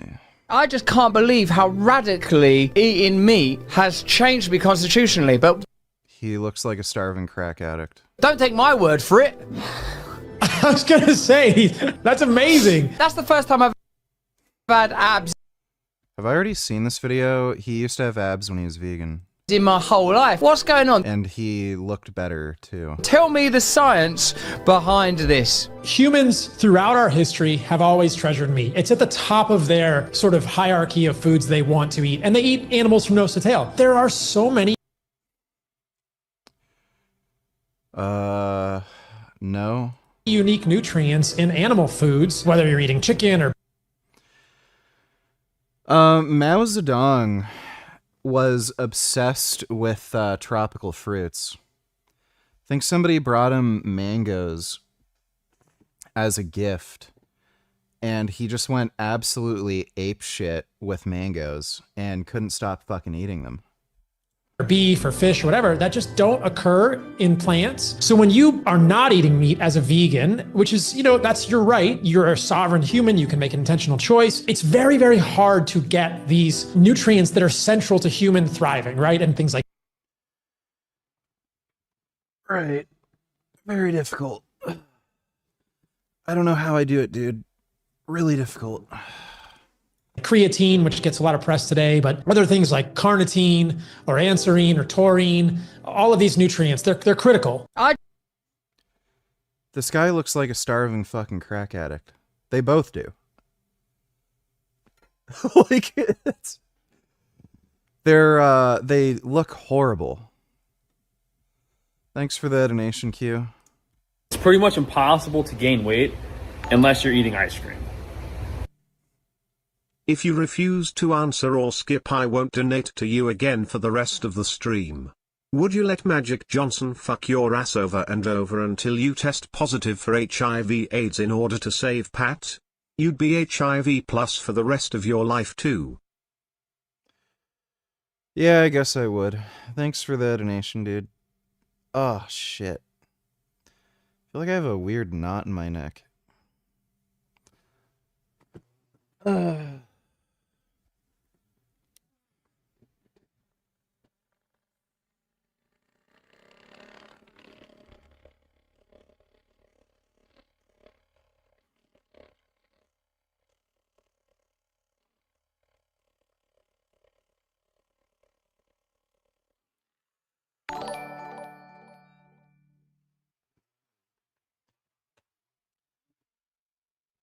Dodo, $22. Why is Paul using Minecraft music?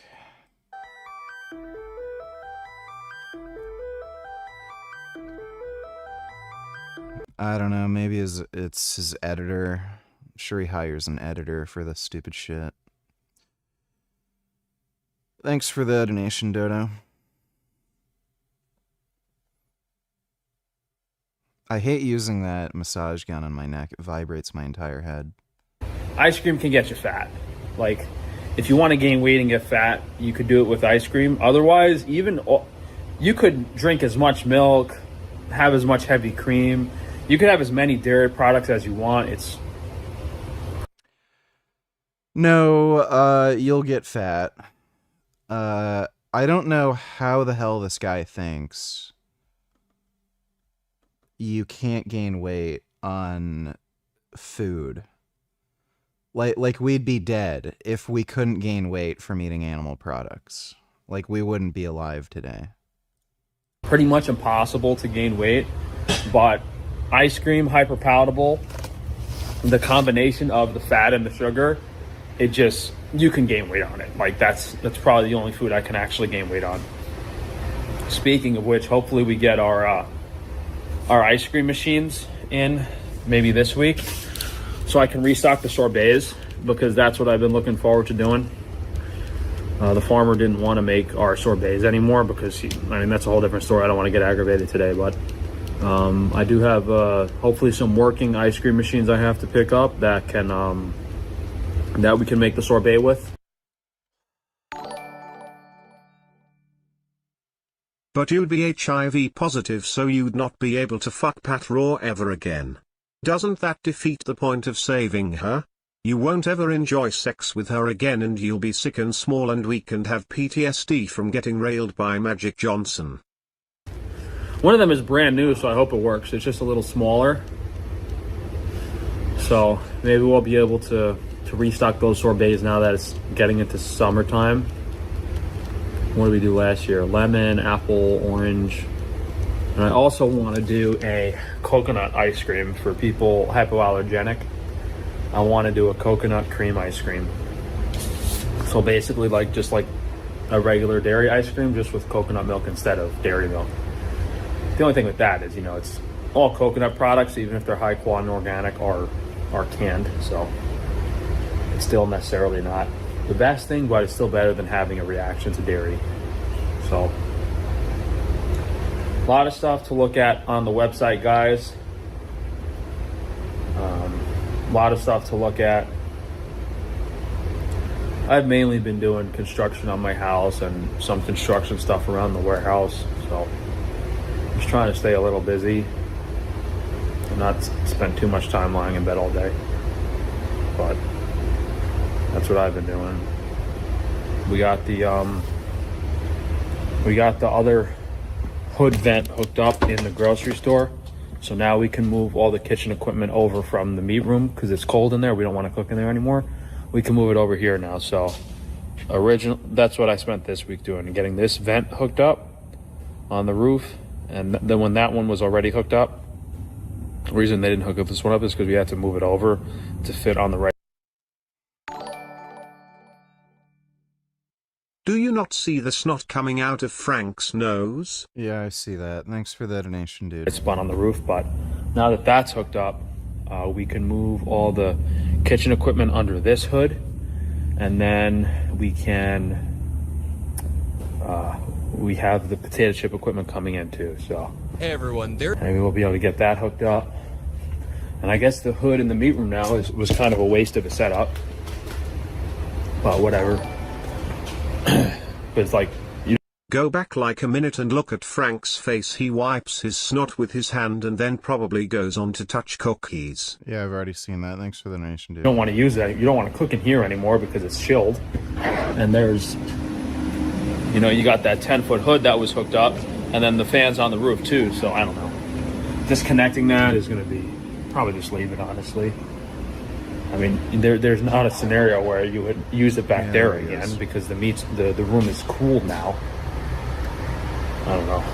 So obviously, if you guys can, afford to help us place an order, I mean, we still need a lot of momentum until I get this bank loan, which who knows how long it's going to take. I thought I was going to have one a few months ago, putting this building up for collateral, but it never worked out. So hopefully we can just still keep the business afloat. It's hot out now, and our freezer insurance claim never got paid, so we couldn't afford to install the new freezer unit. But what we can afford to do is mount some reefers on the side of the wall. So we're going to try to do that this week before we have any issues with the freezer.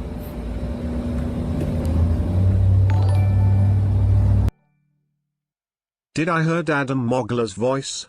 What's Density been up to? Just some bullshit drama, saying nonsense, you know. Not really interested in Destin anymore. He's just become a brain-rotted fucking idiot. Thanks for the donation, Dodo. Got too much restaurant equipment and junk. I should probably just send it all back to the auction. The problem is half of it's broken, so I don't know if I want to try to tinker with it and try to get some stuff fixed. As usual, it's always because of someone bailing on me. I had a restaurant equipment guy who we paid to do some refrigeration jobs last year just disappear off the face of the earth, but go figure, that's always what happens. Installed this ladder the other week, so we're not going up and down because going on this roof a lot, so I kind of wanted to. Originally, I didn't want to get one of these because it was expensive compared to just using a ladder, but I found a good deal online. I think it was like $600, which for a steel wall-mounted ladder is a great price. So now that that's on the side of the building, I can just kind of go up and down without any risk of falling with the ladder. So we just have to put some silicone on some metal roofing screws because the roof's leaking a bit. And we just gotta paint the roof white because the guys that painted my fridge and freezer white last year, I don't know if they didn't prime it right or what happened, but the paint is peeling off. And the insurance company thinks the roof is bad because the paint's peeling off.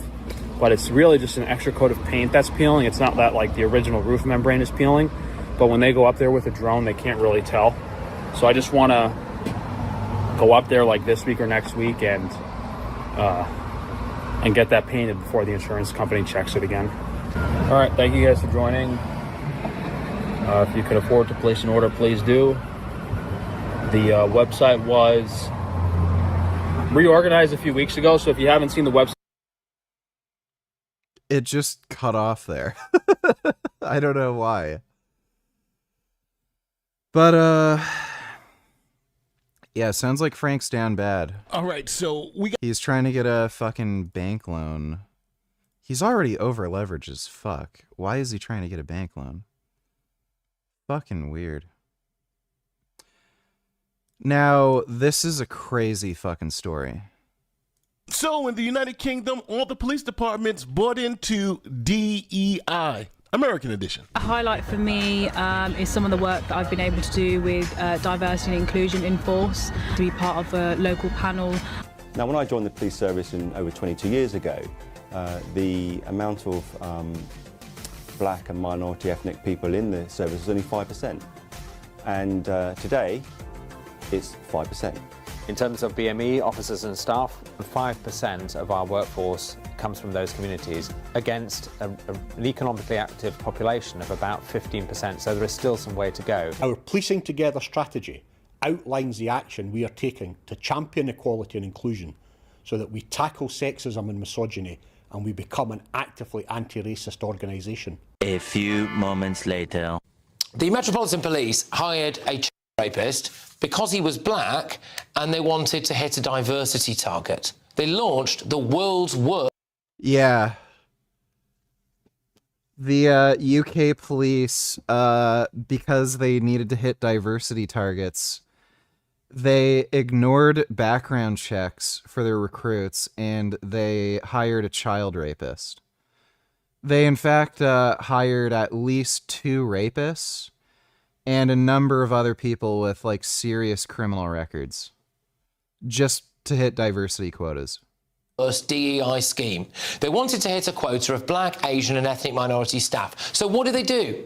Well, they went back through recruits that they'd initially rejected, looked for people who weren't white, dropped their vetting standards, and then hired them, just so that they could tick a box and say, yay, we're not racist. Look how progressive we are. I always told you, when you hire people based on skin color versus qualifications, it's always going to lead to a disaster.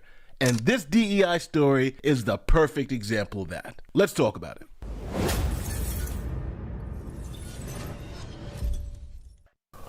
Here's a quick message from our sponsor, Rumble Wallet. You already know why people are moving to crypto, because here's the problem. Most wallets still plug terms at wallet.rumble.com before you. So today we are in London, England, home of about 9 million people, and the home of the Metropolitan Police, the biggest police force in the United Kingdom, with over 30,000 officers. Now, the United Kingdom is a very liberal place, and they love DEI.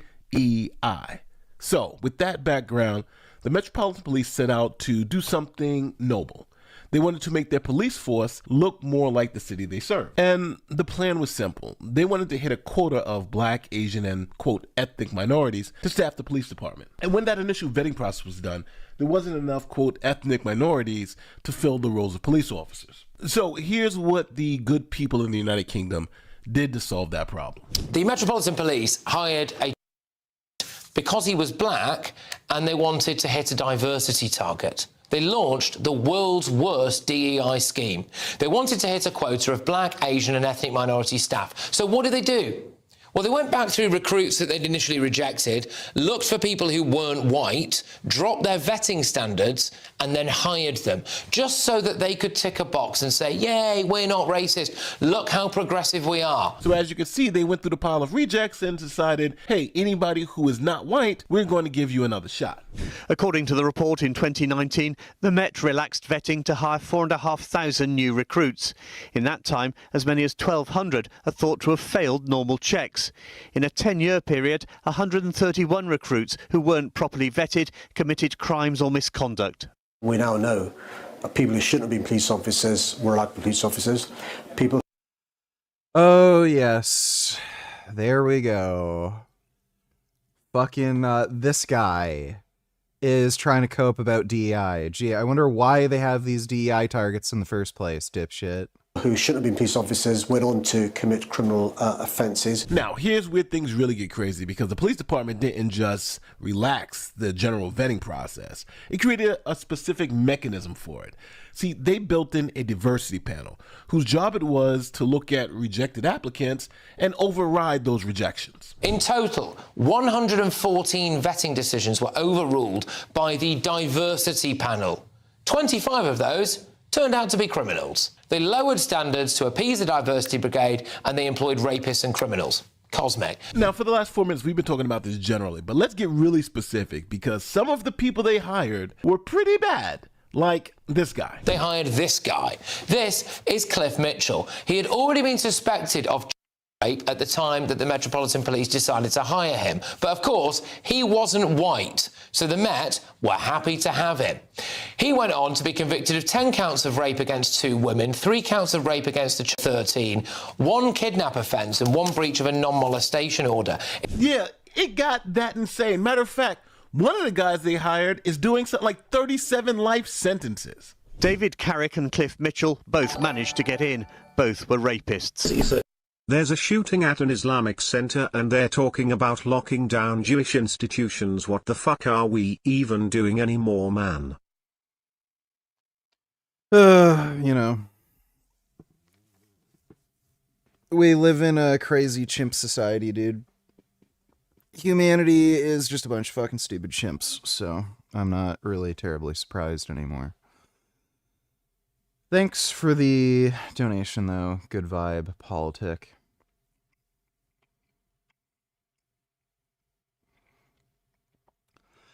The UK is a very, very silly place. Yeah, dude.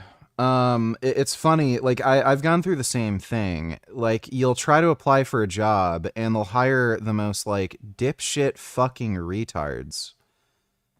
And then they won't hire you. It's, like...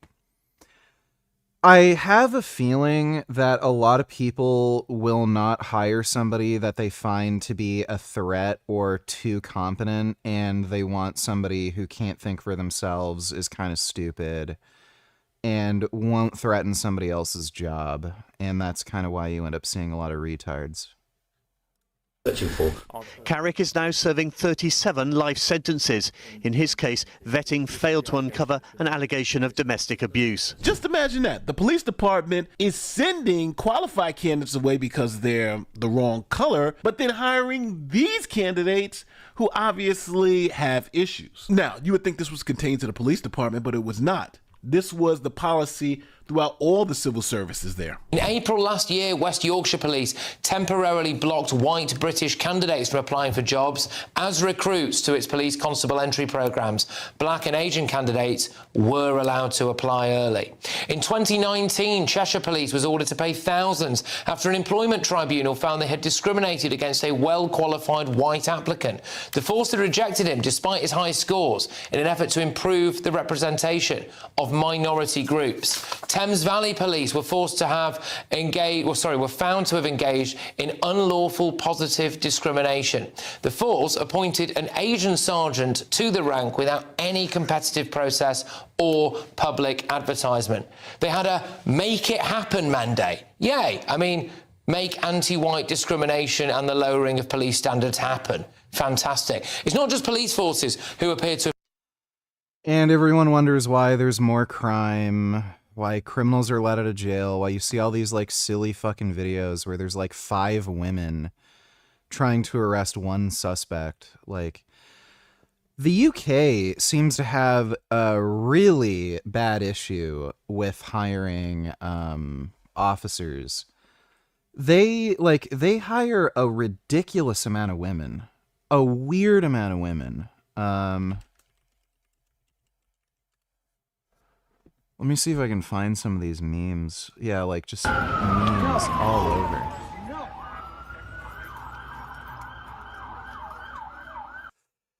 Like, they're not even fit. Like, just some fat fucking thrumpy bitch. Let me go and catch him. Not even some chick who does CrossFit and can fucking run. Like, no, just some like fat fucking bitch.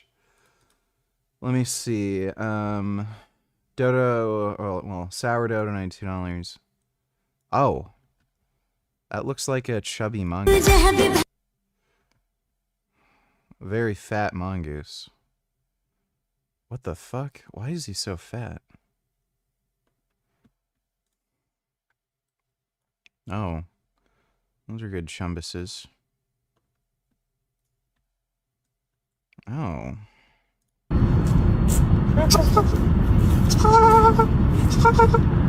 Those are nice ducks. I like ducks. Those are good ducks. Oh. Wow, so chumbusy. That's good.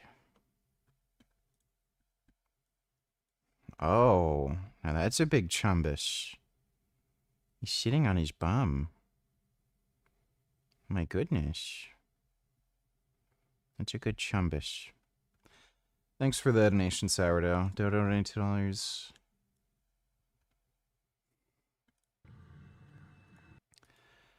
Active shooter. Well, not active anymore. They both killed themselves. Please stop spreading your anti-Islamic rhetoric. Brian Krasenstein? Fuck you, you faggot. Oh my god. How many fucking Islamic attacks have been committed against the Jewish community lately?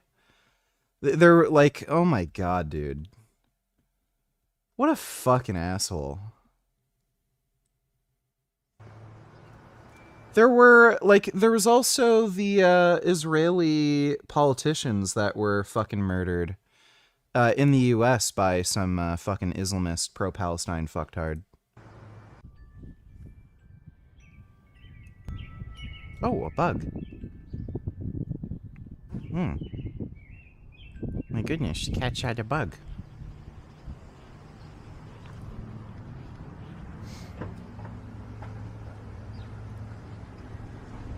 It's cool how they just do cat stuff all day.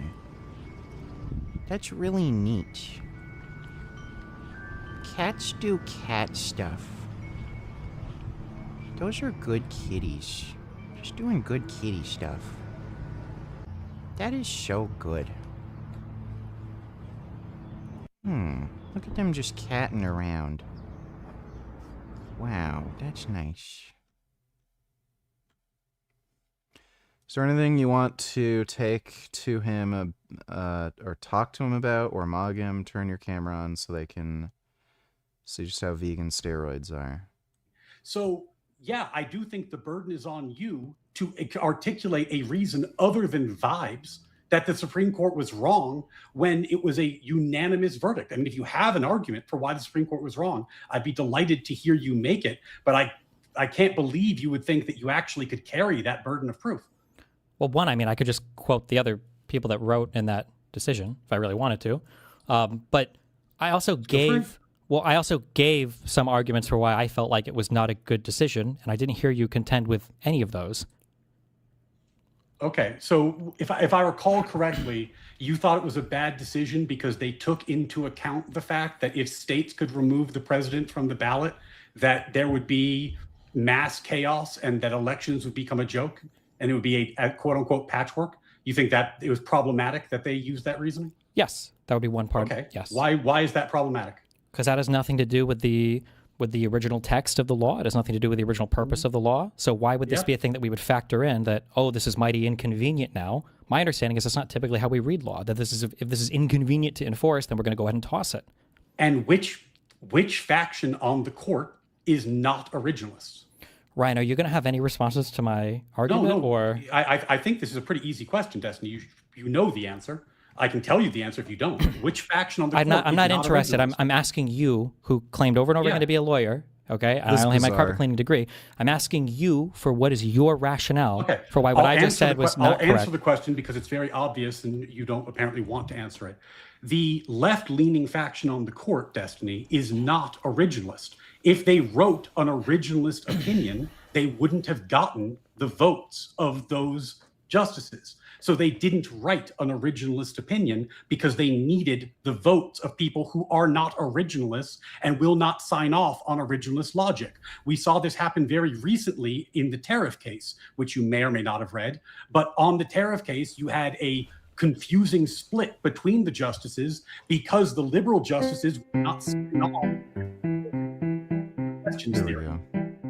Really? That's what we're doing? This is where Destiny asks a question, gets the answer. I'm back. I'm going to repeat this again. I don't know why you're having his music degree. You're filibustering because you're not confident. You're really not confident. You should be able to dumpster me on this. I'm asking a very simple question. It would be a lot better. You can't answer it. I'll go back. Go ahead. Feel free. Go back. Can you answer my question? If I may, he really can't answer the question. That's astounding to me. If I may, I'll try to steal him on both sides. Ryan is saying, Destiny, you may be correct that originalists don't really interpret the Constitution like that in law, so this would be unusual for them to make that claim. Ryan's saying, but the originalists didn't just use originalism, they used a language that would be sufficient for these other justices, particularly the left wings, that went along with that. Destiny's argument on top of that's like, okay, Ryan, but put into your own words, basically as someone who claims to be originalist, why that should be part of the argument that's being made. They made this argument that would be against their... Yeah, so Destiny is a fucktard. That's a bizarre argument to make that, oh, the law doesn't work. You shouldn't be able to do that. So, if a law is completely and utterly impractical and would, destroy society, we shouldn't change it? It's really weird. Especially coming from him, who, again, isn't an originalist. Yeah, but he's not in the normal room for Discord. I can't join. Thanks for the donation, though, Dodo. Write this down.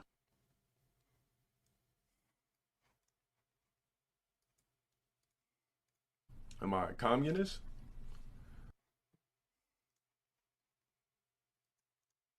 Well, I guess you could kind of say I am.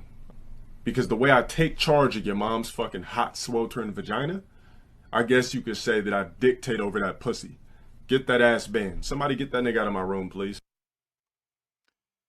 Yeah, it's a pretty good one. Thanks for the donation, Blair.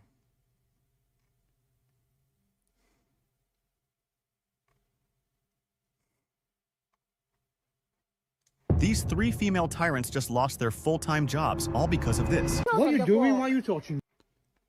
Look at these young girls they're hiring that are like really immature and wearing a ton of fucking makeup and look completely unprofessional. Stop resisting. Stop resisting Okay, now. okay, let me go. Stop resisting. No, you detain. Girls.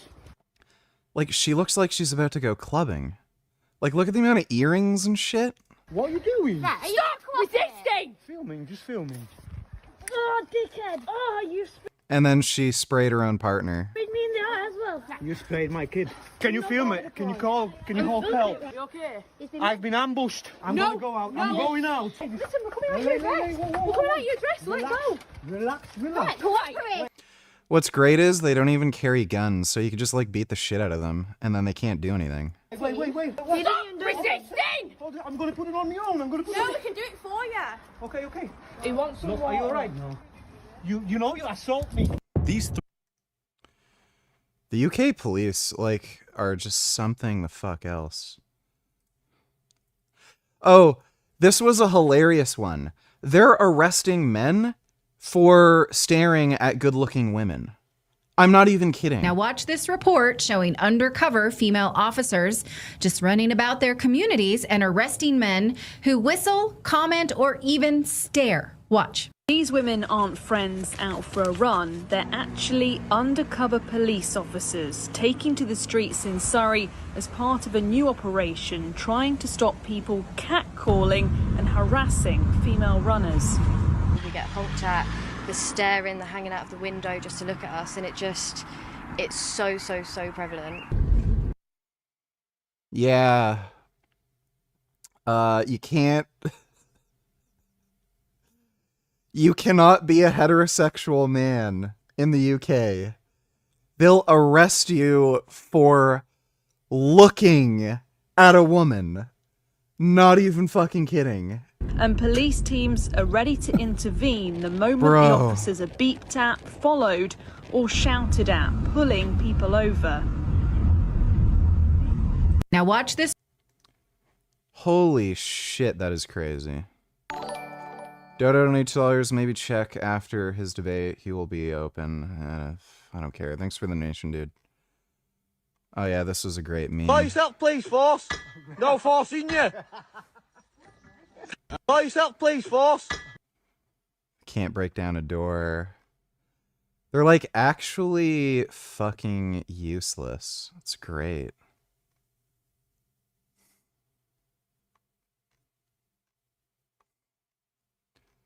These are just all fucking hilarious. Hey, what's up, guys? Reggie's here again. Sorry? BBC. Oh, what, sorry? Are you with the BBC? BBC, why?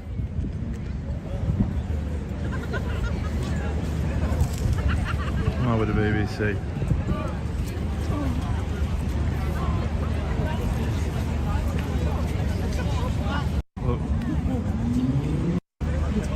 We just need to go one corner or the other. You're quite welcome to film, you're quite welcome to watch, but we just don't want to be in their shot. Unless what? you're dancing. Excuse me. Because No. they're filming. Constable, this is not a restricted area. You're right, it's not a restricted I've not area. crossed any And barriers. that's why I'm asking Please, you I'm here politely. peacefully And that's filming why the I'm Blackpool asking- and that's why Tower. I'm asking- There we go. It's funny how to be a taxi driver in London you need to remember 7,000 popular destinations, 25,000 roads, and shortest distances by pure memory, but to be a cop you don't need shit. x.com/i/status/205615878043. That's crazy. Like, actually insane. Thanks for the donation, 21st. Maybe they should just make cabbies the police. Can you donate $2? Haters will say it's AI.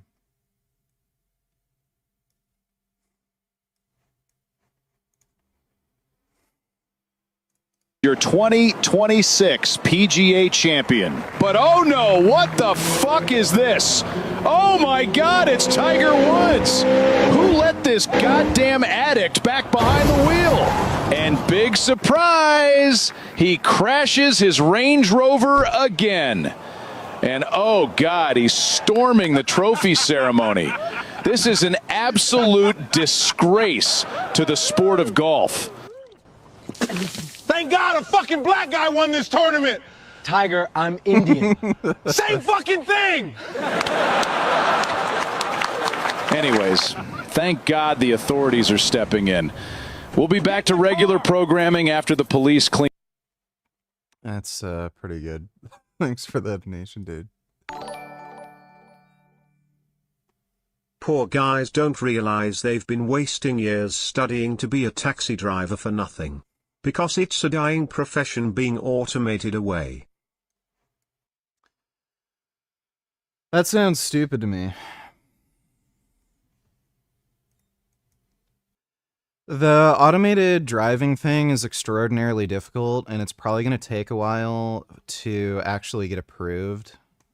So they might be safe for a while with the automated driving shit, but it's going to happen. That was a really stupid answer. Well, how's a computer going to know that somebody wants to go for a drive? Like, that's the dumbest fucking answer you could possibly fucking say. No. Politely, Well, I'm politely declining. Right, okay. But you're going to be in their shop. I don't care. No, I'm not bothering anybody. Well, you are at the minute because No, I'm not. They're trying No, to I'm film a not. scene, and I'm asking you politely if you would I'm mind politely filming declining. I'm filming the Blackpool Tower from here, and you're interrupting Is there that. a reason why you need to film it from exactly this spot? Yes, there is.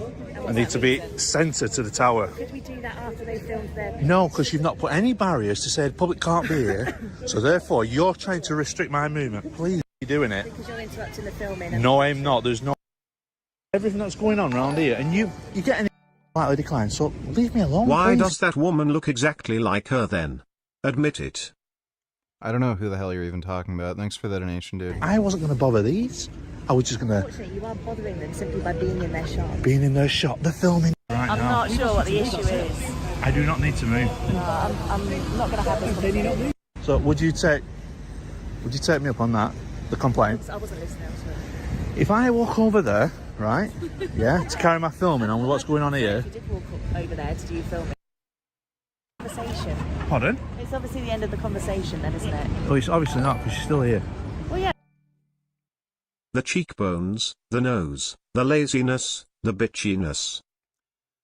Yeah, sure. Thanks for the donation, 21st. No, I don't need to move either, do I? Pardon? I don't need to move either. You do don't I? know. No, that's fine. We'll say. The famous Blackpool Tower. Listen. So please do one. No, No, don't. it's not cornered off. I'm only asking you just to stop. I'm happy here. Okay. Yeah, that's fine. Right. Well, please do one. Please don't go anymore. Are you touching? Are you touching me? Give over. No, I won't give over. Leave off it. I'm filming what's going on. I'm not in the space. Yeah, you are. You're encroaching, so we need you to just step back a little bit. I'm all right here, mate. No, because you're going to get on. We can't. Listen, you have no right to tell me what to do in public. It's not corner. Oh my god, here we go. Fucking Karen. It's nothing to do with that. What do you mean? I can So they film can here. do the filming. Otherwise, I'm filming here, all right, mate. 5 minutes. Use your common sense. No. For 5 minutes. Listen, Constable, to restrict my movement, you need a. Why don't you just grow up? Why don't you just grow up? Who are you, mate? Who are you? This guy isn't even a cop. Yeah, great. Who the hell are you? We're to just tell trying me? to do some filming. Who the hell are you to tell me that? God, you've got nothing better to do with your life. I'm filming these here. Listen, stop shouting and being aggressive. Aggressive? And no, look at hypocrisy of you, Constable. Oh, He got in my face trying to tell me to shut up. I'm telling you to grow up. Grow up? Yeah. And when I say something to back, I'm aggressive. No, I'm not saying you're aggressive. He said I'm aggressive. Excuse me. He? You, yeah. I'm a female police officer. Oh my god. Oh, this is so good. It's ma'am.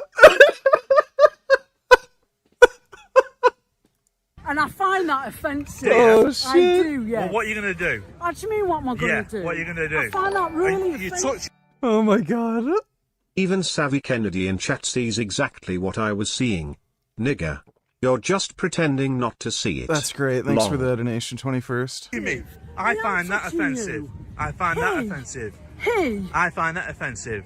He. So what if I said, she?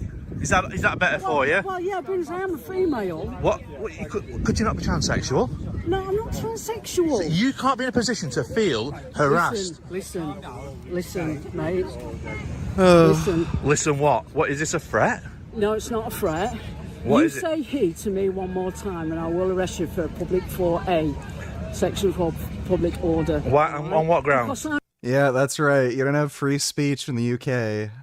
If you offend somebody, hurt their fifis, it's ma'am, they can arrest you. I'm a female, not a male. So you're a female? Yes, I Did I am. know that? So? Huh? Can you not tell? Are you a snowflake? Like, actually, yeah, you could be mistaken for a male. Pardon? Are you a snowflake? Listen, mate. Stop getting in my space. What? That's what you're doing. Listen. Please. Stop being an idiot. Why am I an idiot? You are. Do you know, in office, you cannot feel alarmed, harassed and distressed. Do you know that? I can actually. Could you put her out on this? No, she can. I Pardon? can. She can. I can. She can? Yes. Yeah. So you're saying we're not normal people? Is that So, what you're saying? So I do you can't not afford- think that she could be mistaken as a male? No. Do you not? No. If you continue this route, we're going down to the police station, are they? Oh, wait. What for? What for? As we What have already I said. done? What have I done wrong? Well, you're about harassing my mistress. I think that's what you're doing now. You think? I Who think you're too? harassing my colleague, yes. Did I You're arrest going you? on about the same thing over and over again. Did I? Yeah, you did. Why? So there you go. I told you did. How did I harass you? By calling me a he. What, from getting your sex wrong? Yes. So you think that's harassment? So you think my force is deep then, dear? My voice is deep. I didn't mention your voice. I everyone didn't mention your else. voice. So why did you presume I was Wow, a so male? This is hilarious, dude. It's just so embarrassing. You have, like, people on the police force, rather than, like, stopping crimes and enforcing the law, it's ma'am. Like, jeez.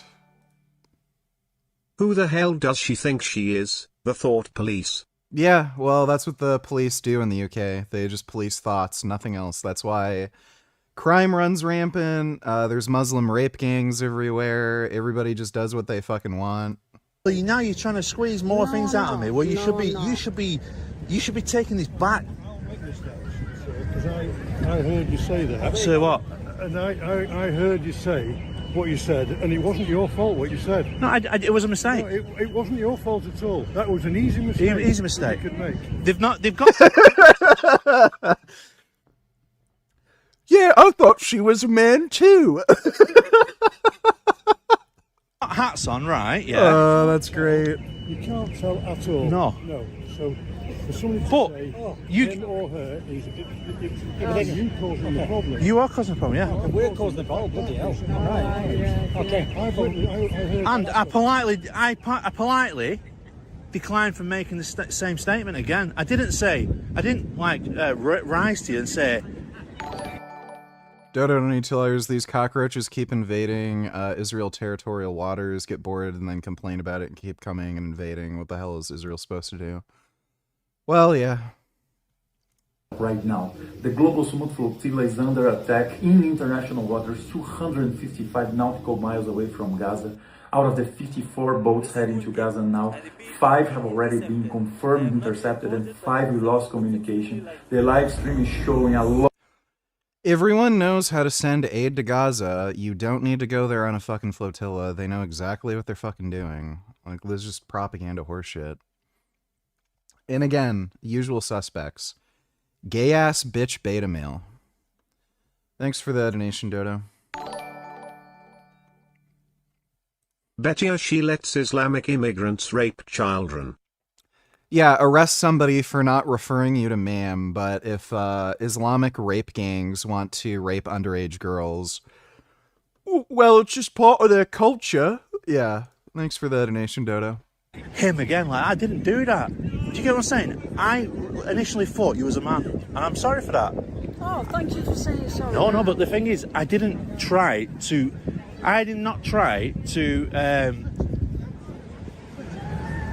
Well, it's going to go live to thousands of people, so you will be, yeah. And what you did then was really snowflakey, and you actually abused a sexual. What's going on in the world today with trans and all this stuff? You actually. You weren't even there, so how can you say it? Or a snowflake, love? Can I call you love? See, we can't say anything these days, and you have amplified them stereotypes. This here. Why are they still hanging around? Like they're such butthurt crybabies. Like the public order? I did.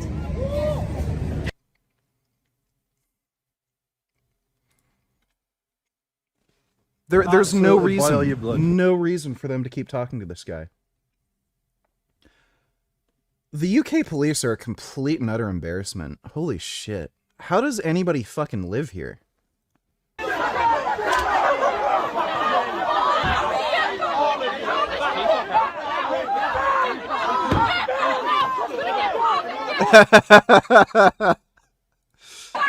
Yeah, that's right. Girl power, pepper spray all of them.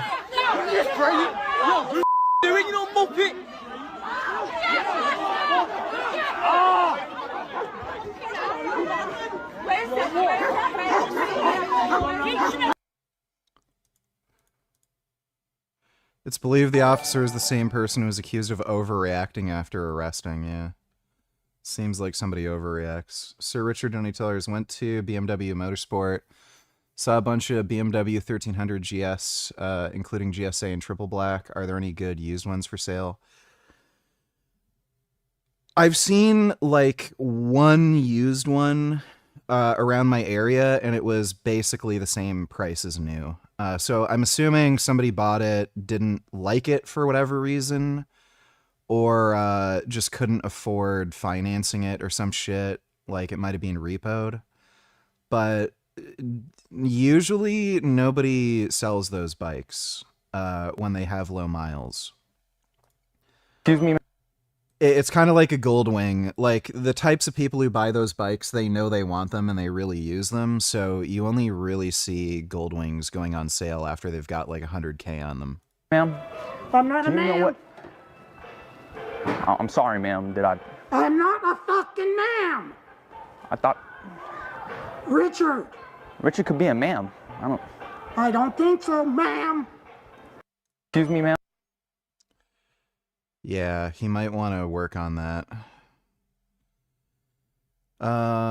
What platform pedals shoes do you use on your mountain bike? I've just got flat pedals. I can't remember what pedals I bought, but they're pretty thin. I got the thinnest pedals that I could find. Not like the thinnest pedals that money can buy, but I got the thinnest pedals that I could find. They're pretty thin. But they're just flat pedals, and they're pretty good. I'm happy with them. I don't use clipless. Thanks for the donation, Sir Richard. I really want to get the BMW Triple Black. Let's just be glad this worthless island will be underwater soon once the polar ice caps melt. Yeah, hopefully. Thanks for the donation, Dodo.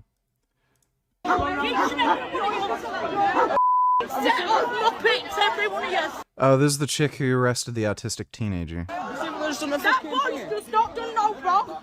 What are you doing?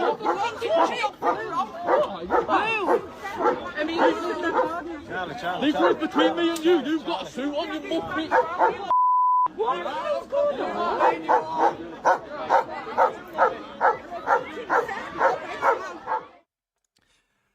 I just do not like.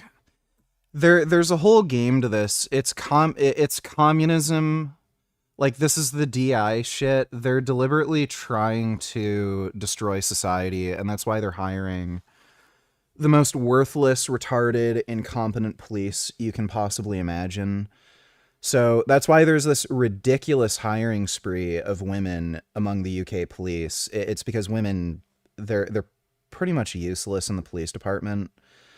It's not to say there's no good female cops, but I mean, when you have a massive amount of females on the police force like you do in the UK, they're completely useless.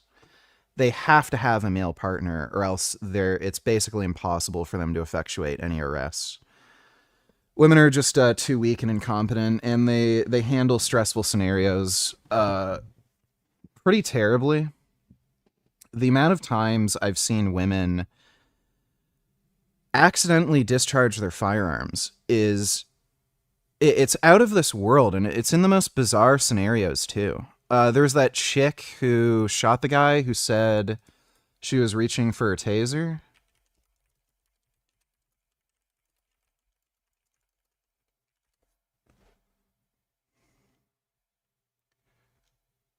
Yeah, I think this was the one.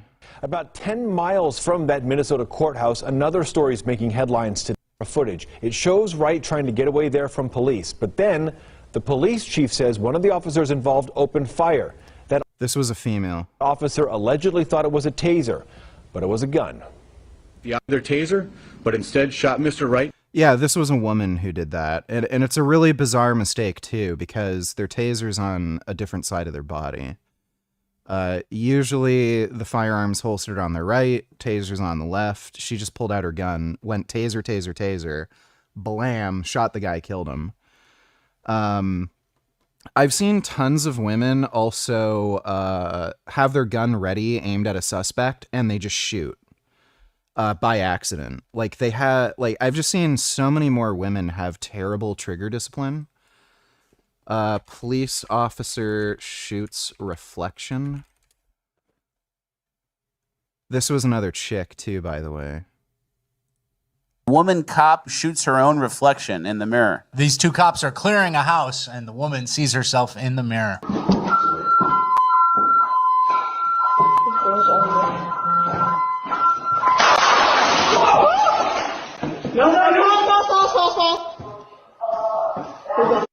Mirror, bro. All right.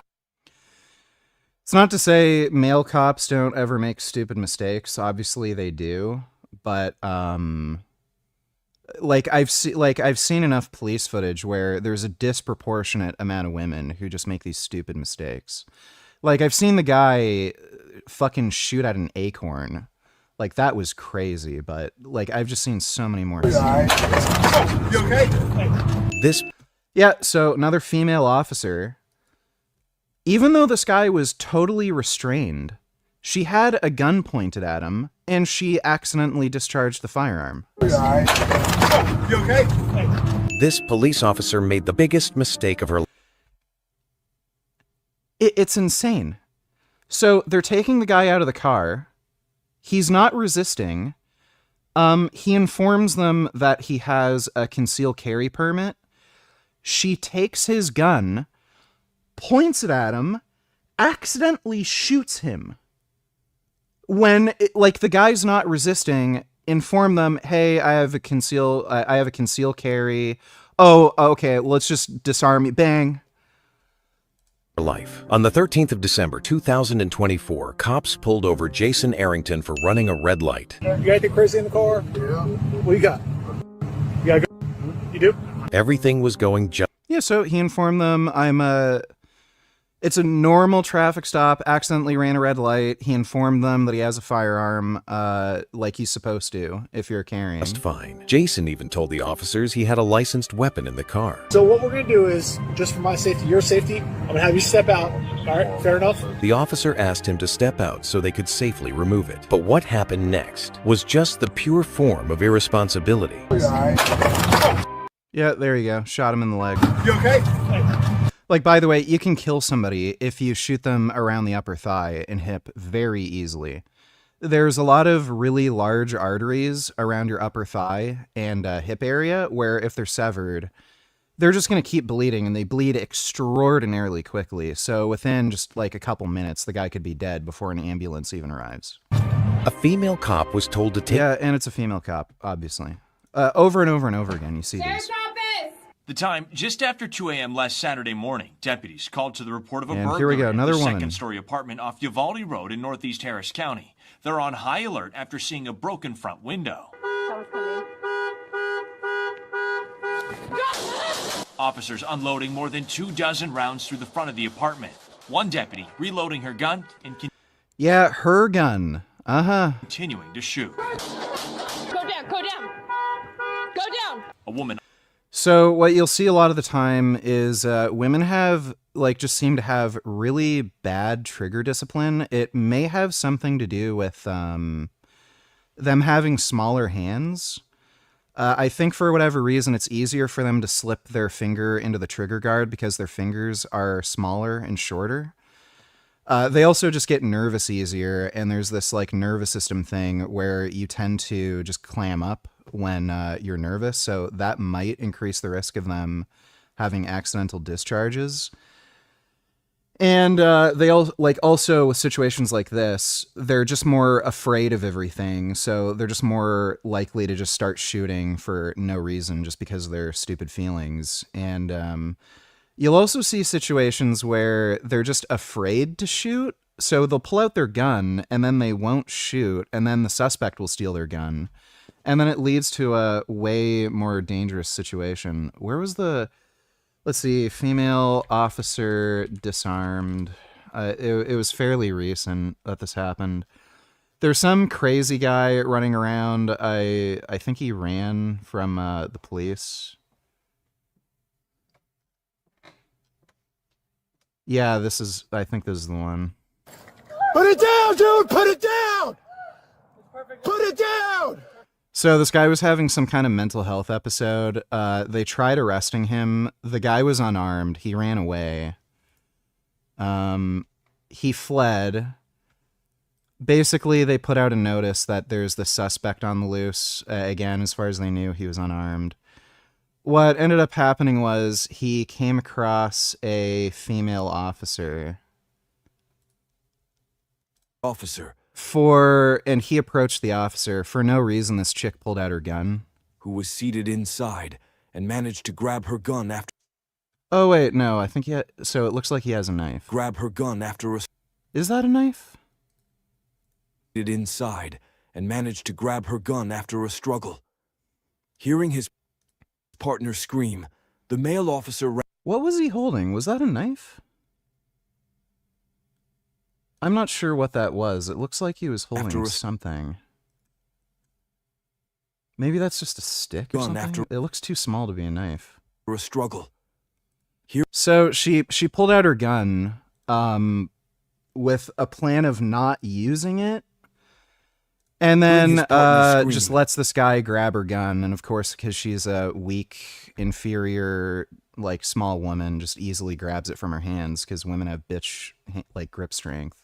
The male officer ran to her location. Just grabs it, to drop says, the weapon. yeah, this is mine now. Instead of complying, McClintock climbed into the driver's seat of the patrol vehicle and shut the door. Yeah, shooting. So he took it. This is mine now. So then this dumb bitch who pulls out her gun for apparently no reason, without any plan on using it, just lets this guy walk off with her gun. Then it creates a scenario where this guy with mental health issues is now holding a gun, which he wouldn't have otherwise had unless there was a female officer there.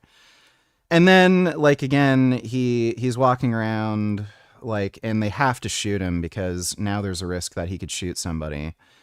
So because they hired a female officer in their department, somebody died for when they could have just easily been apprehended. So I see tons and tons of situations like that where women are just fucking terrible cops. Like again, it's not to say that there aren't terrible male cops, but like there's a clear disproportionate amount of women who have accidental fucking discharges, oftentimes resulting in injury. You see female officers get disarmed far easier. They can't apprehend suspects on their own. They have to have a man there to actually arrest anybody. So it's like, why the fuck are they even there in the first place? And they get scared easy. Like they shoot at their own fucking reflections and shit. Or if they just see somebody walking around, they just start shooting. Like it's kind of nuts. Tell me about it.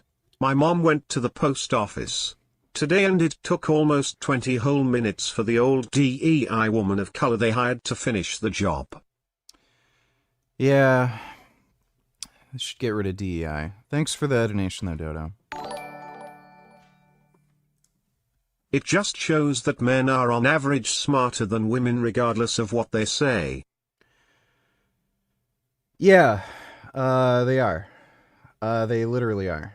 Thanks for the donation though, Dodo.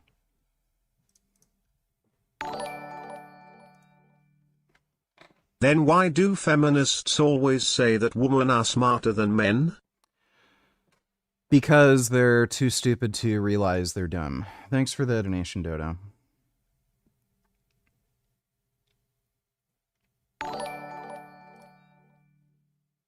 This is a good one. This is AB. So I'm here today in Woking, underground, just crossing the railway. Oh yes, the good old what's all this then? Why are you filming here?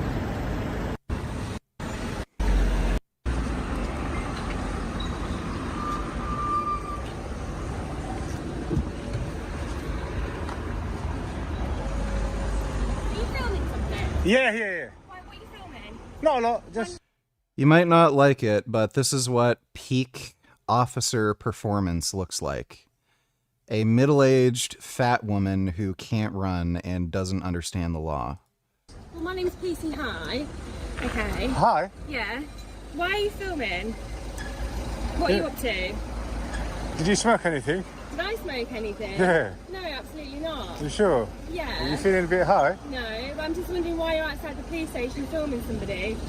Or me, or what my colleagues are doing inside the station. I just literally just arrived. Okay. Yeah. So what are you up to? Not a lot. What are you up to? Well, I'm asking you some questions. Your behaviour... Well, we already know what you're up to. Smoking ganja.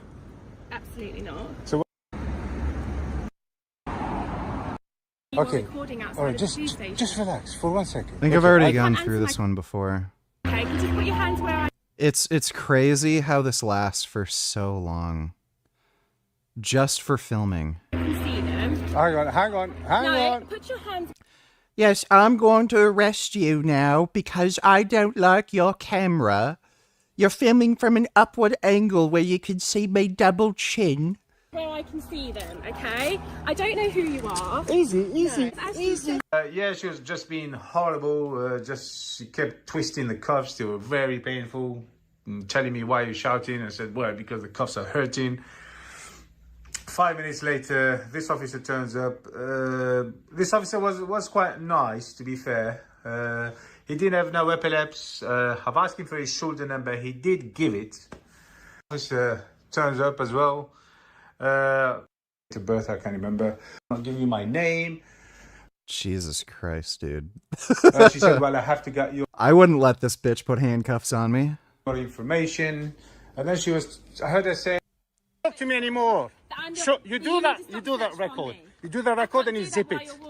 I hope he sues. Like, that is clearly an illegal arrest and detention. You do the record and you zip your mouth. Hurry up. Sorry. Apologies, so sorry. Yeah, I'm sorry. They're wasting public Dude, these money. people are just so fucking retarded. Blocking the road. Come on, man. In cuffs. Tyrant. One of the best videos I've ever seen was a UK police officer literally admitting that he stopped a guy because he's a little racist and he noticed that this guy is brown-skinned in a white neighborhood. I've actually seen that before, where he like flat out admitted it. You know, this is why we as a society really need to stop telling kids they can be whatever they want to be. Yeah, we need to tell girls that you can't do man things. Thanks for the donation though, Dodo.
And she's twisting them every 5 seconds. Refused because you didn't provide your details, but that's What's the refuse? Why would I give you my details? They didn't arrest him, and they're giving him a ticket for refusing to provide his details.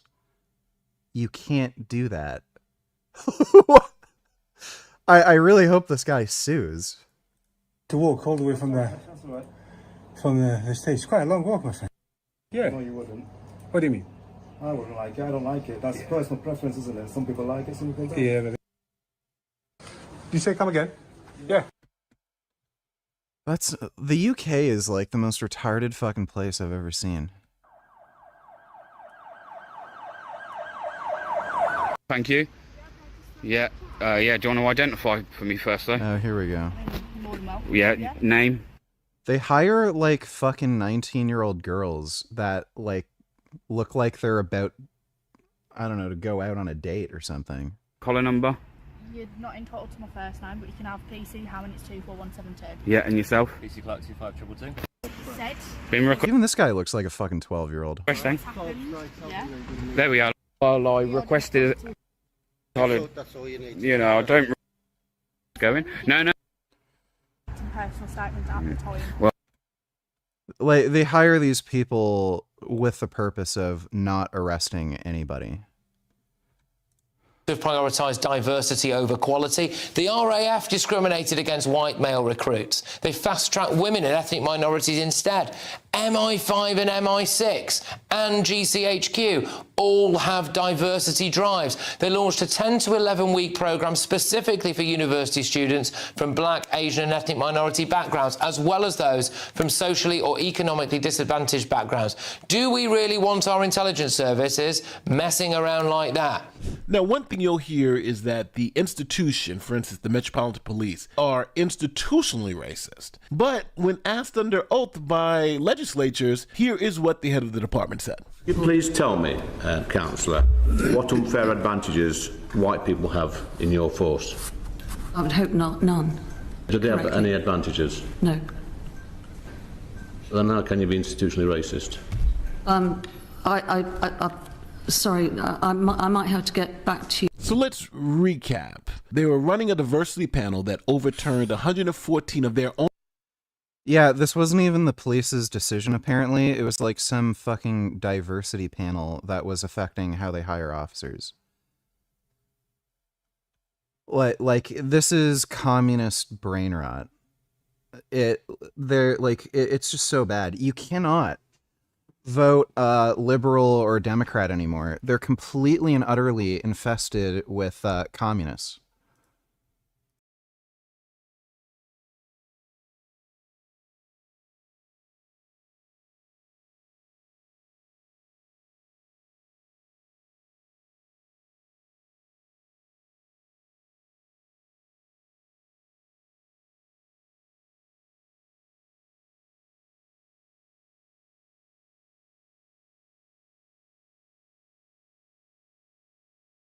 Own rejections. And out of that 114 people who they rejected, 25 of them turned out to be criminals. One of them, Cliff Mitchell, had been a serial blankist. And another one is doing 37 life sentences. Insane old stuff. And we've seen this happen many, many times here in the U.S., right? Sierra Austin from Prince George's County, the rookie cop, she was celebrated by her own department for DEI, and then she was arrested for stealing cars. I think something like 30 cars that were stolen. Remember that case? Last March, the Prince George's County Police Department posted this photo on social media celebrating newly sworn-in police officer Sierra Austin's graduation from the police.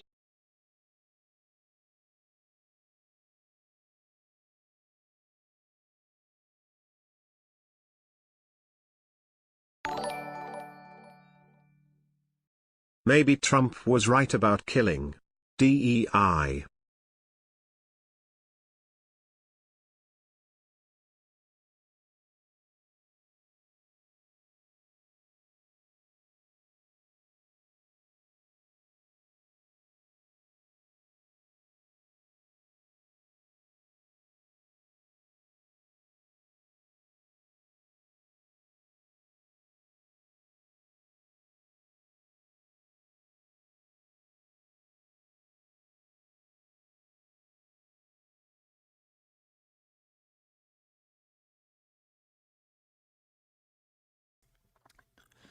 I was muted.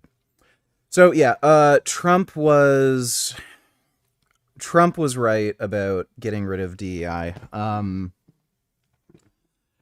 They're just hiring people entirely based on their skin color and ignoring good candidates. And what I said before was at this rate, like, I could probably easily get a job at some police department if they have some DEI hiring policy. I don't have a criminal record.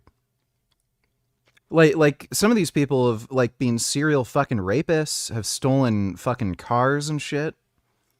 If they're willing to hire those people, it'd be pretty easy.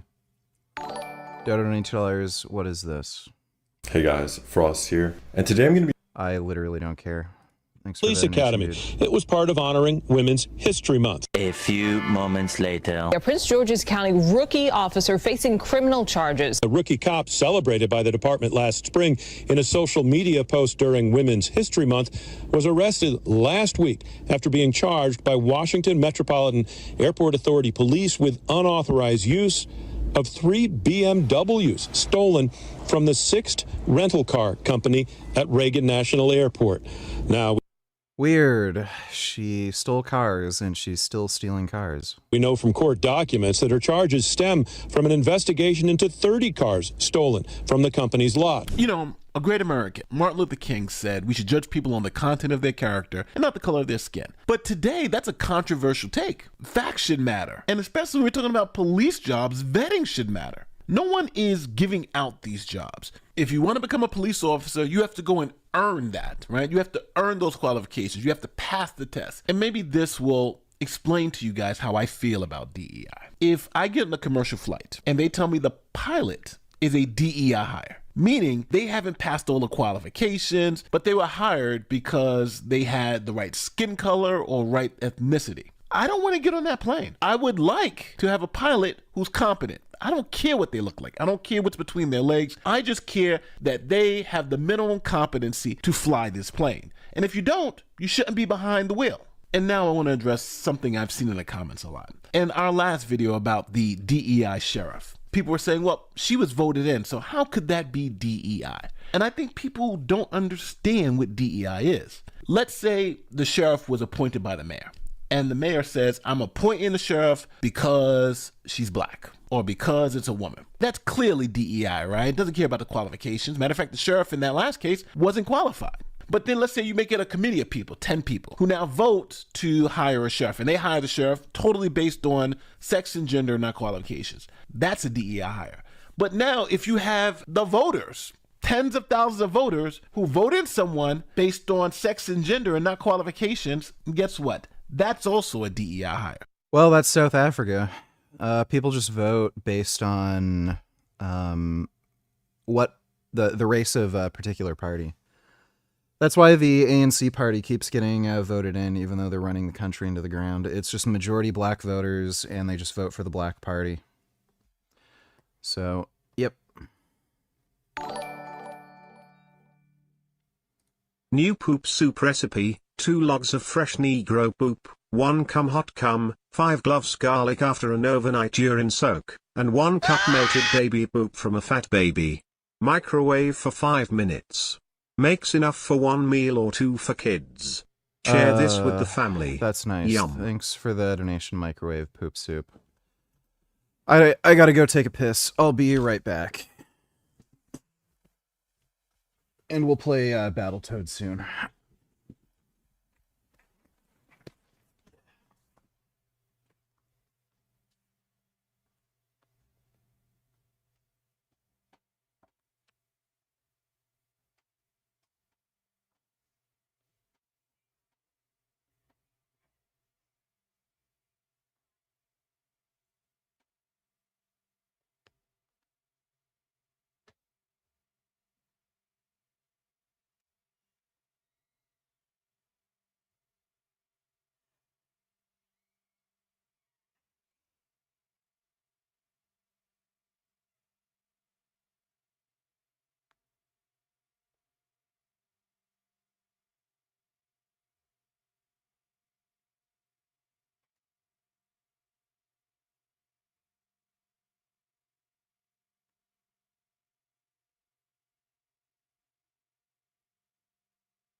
I actually took a poop. I pooped too. So, wasn't just pee, it was also poop.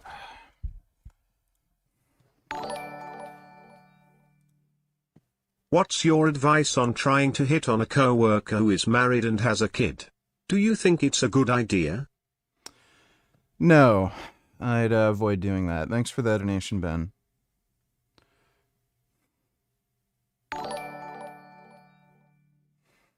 Why does identity or skin color influence voters so much, VG? Because humanity is just made of chimpanzees. Thanks for that donation, Dodo. Oh, Scary Screener 1989. Why is that video an hour long?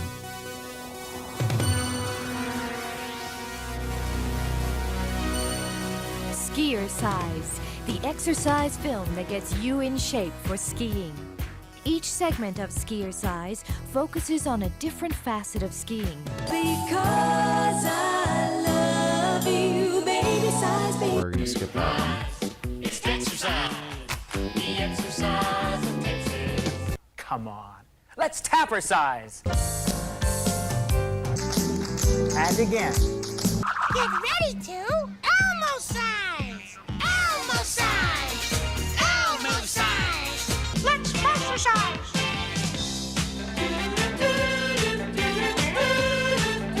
Welcome to Fun Size with Sunshine.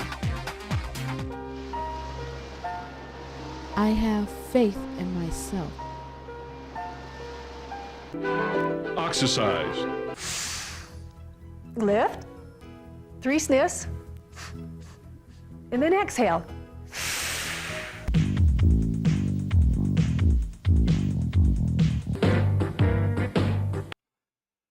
Why does this even exist? Just give kids a pair of fucking, like, rollerblades. What the fuck?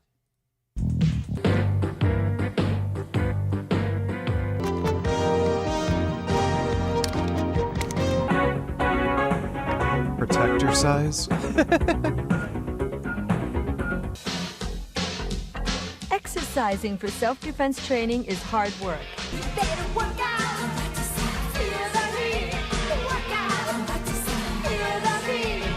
This is Sexercise.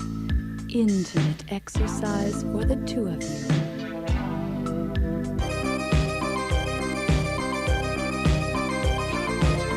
Thanks for exercising with us. Now, go out and have a great day. Bye. Have a great day.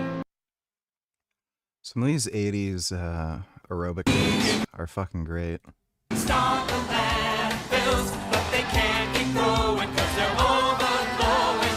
We didn't start the landfills, but they'll make us pay unless we find a way. The problem is the non-biodegradables. The problem is all the paper. Hey, don't worry about it. The problem is the landfills are just too small. The problem is the Martians, dude. Thank God for the garbage man. I don't think we really have a problem.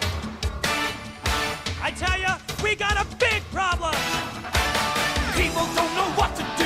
Hear them talking till they're blue. All that trash won't go away. Let's get real, it's here to stay. There's no problem, what's so bad? You don't care, it makes me mad. Just take my trash and go away. But garbage problem's here to stay. We didn't start the landfills. They're from the good old days with all their throwaways. We didn't start the landfills, but they can't keep growing because they're overflowing. We didn't start the landfills, but they'll make us pay unless we find a way. We didn't start the landfills, but when we are gone, will the trash go on and on and on and on and on and on and on? It's cringe. Porque si no estás conmigo, sin ti la vida no es igual. Nunca nos separaremos, no te voy a dejar de amar. Por eso yo le pido al cielo que no me vayas a olvidar. Saludos, Guanajuato, Hidalgo, Querétaro.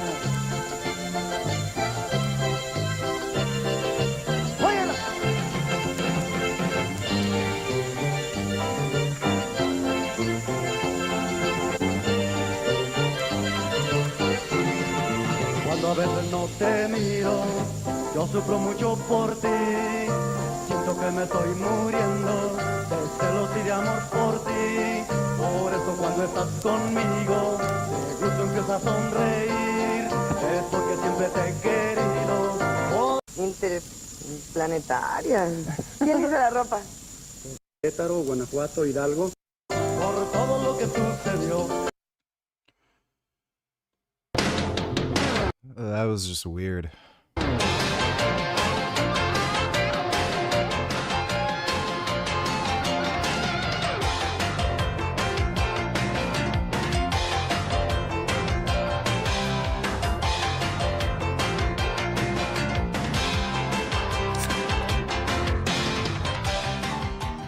Hi and welcome to the crazy world of practical joking.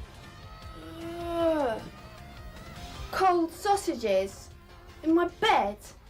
Remember, a practical joke is only a joke I don't know how that's a joke. if the person you play it on laughs. If they don't, you've picked the wrong person. Try this. Dad's asleep.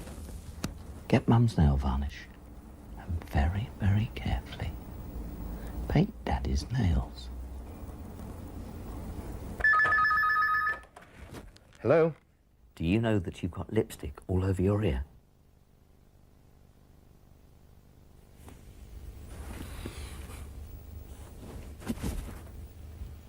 Yes, just smear some lipstick on the telephone receiver. You can also use shoe polish or shaving cream or even Vaseline. If somebody really fancies a glass of milk, why don't you give them one of these? Why? As well as swapping the dust jackets on books, you can always swap the contents of video boxes. If frozen water is called iced water, what do you call frozen ink? I stink. Do you? Pooh! If you get caught playing any of these practical jokes, don't blame me. Those weren't good. Well, you're so ugly, your ears stick out to get away from your face. Well, your mama is Hold it, wait a minute.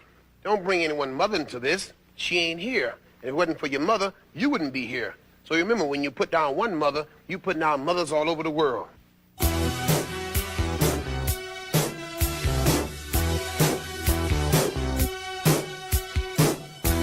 her right, treat your mother right. Treat her right, treat her right. Treat her right, treat your mother right. Treat her right, treat her right. Mother, there is no other like mother, so treat her right. How much do you get paid for doing something like this in the 80s and you're Mr. T? He doesn't seem to be happy about being there. Mother, I always love her, my mother, so treat her right, treat her right. Treat her right, treat your mother right. Treat her right, treat her right. Treat her right, treat your mother right. Treat her right, treat her right.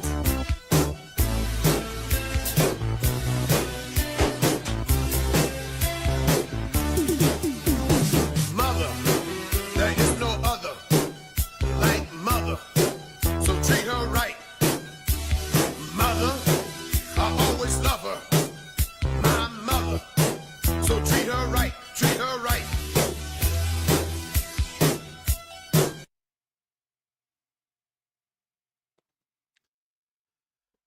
Yeah. There is nothing. That's fucking weird.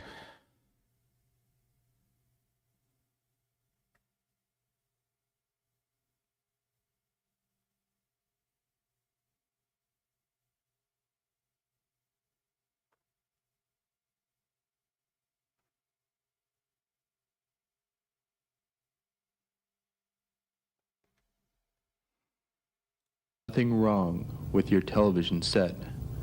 Micromania is in control of the picture and sound. We have used the utmost care to present the following uncensored footage.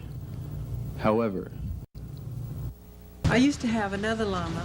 He was a boy llama. He was snow white, and Unfortunately, my dogs attacked him. It's very sad, but he was so beautiful. Her name was Lola. Now I have Louie, and Louie's really sweet. I really like llamas. They're really beautiful. Right, Louie? Say hi. Say hi to... Hope that llama had a good life. Dodo donate $2. Let me see.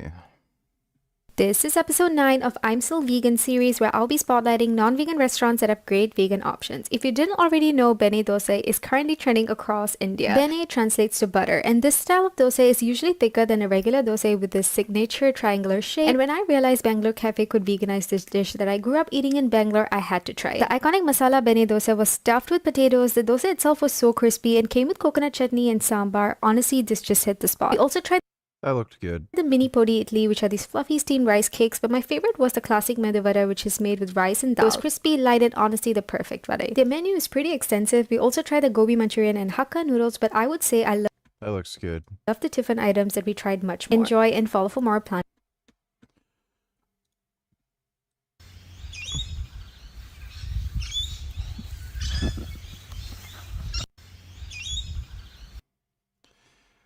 Okay, that's weird.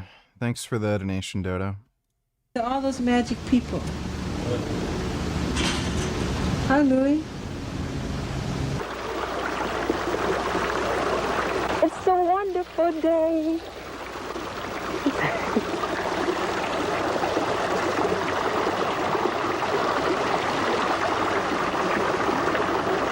These are really, really good.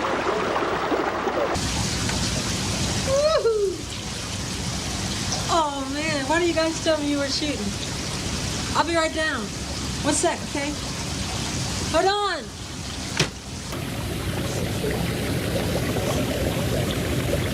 Is he pretending to smoke? Anyway, I was just talking about... Dawn. I was just talking about the dusk and the magic of dawn. Will you be quiet, you fathead rascal? I think, no, East Indian. I think they're really beautiful, and the darker they are, the more beautiful. Bill! Excuse me. Can you close that door? Your voice is very irritating. I know, I hate this girl. You sound like Carol Burnett. Is that it? That's his Be sister. quiet. Fucking weird. JP donate $2. Let me see.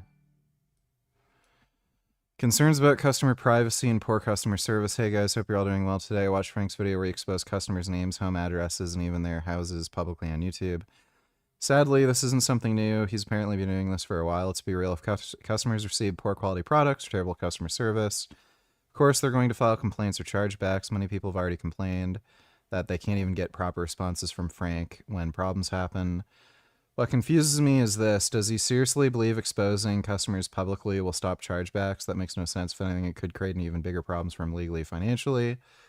Well, he is great at doing that. He's like the king of that.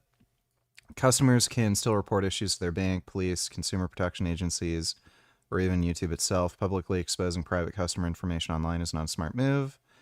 The losses and consequences would fall back on the business owner, not the customers. A lot of people have already criticized the poor customer experience, lack of professionalism. Instead of fixing the service, improving product quality, he keeps blaming others, acting like everyone's against him. Well, the guy's a fucking narcissist. So obviously it's always somebody else's fault. My advice to customers: if you want quality meat, reliable service, buy from trusted ranchers, local shops, reputable online businesses with good customer support, strong views. My advice would be to just go to the store and buy tofu. And if you are one of the people whose personal information was exposed online, you should consider reporting the video to YouTube, reporting the situation to proper authorities with proof. Yeah, I don't know if what he did was technically illegal. It wouldn't surprise me if it is, but I'm not sure. I don't have expertise on that area of law, but seems like it would be something that's illegal. Thanks for that donation, JP. In its defense, these are mothers, not wives they are singing about, so the boys doing this are not total beta male simps, at least not yet anyway. Yeah, true. Thanks for the donation, Dodo.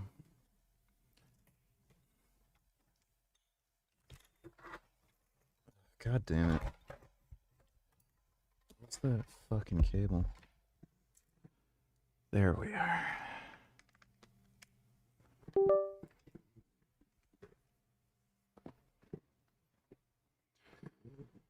Okay.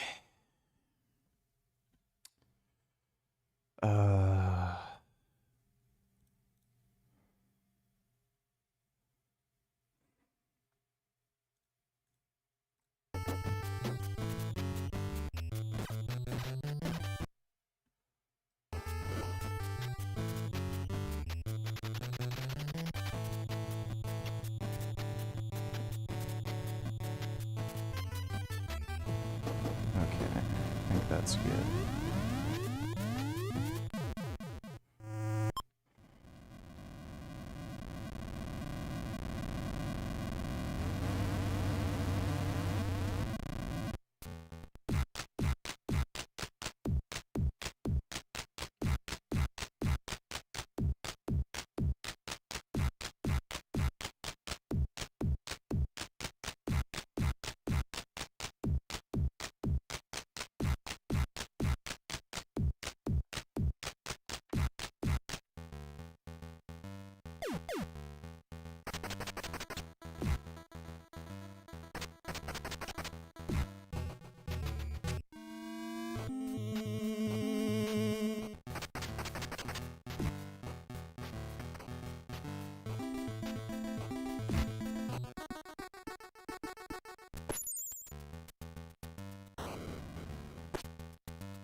Oh, fuck! Fucking bitch! Love how that comes out after the... Great. Fucking flying pig. Oh shit, he's still alive.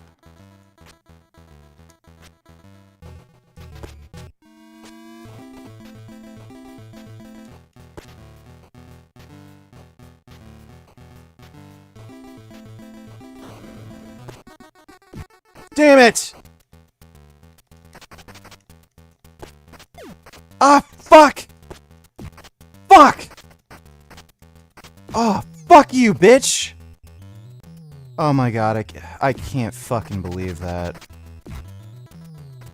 I hate this game. Oh my god, it just frustrates the fuck out of me, dude.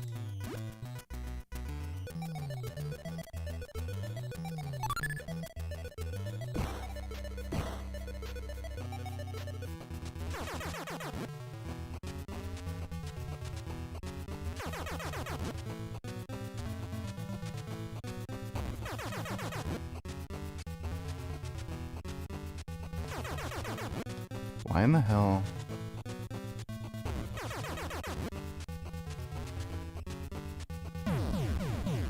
There we go.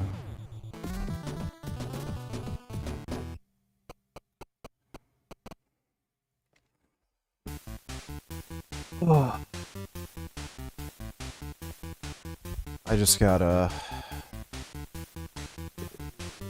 Yeah, we're gonna rage. It's inevitable. It's just what fucking happens with... Fuck! Just what happens with this fucking game. Oh, give me a break.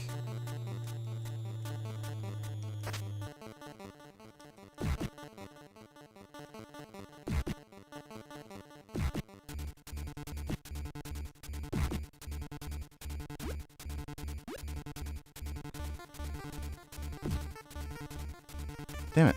There we go.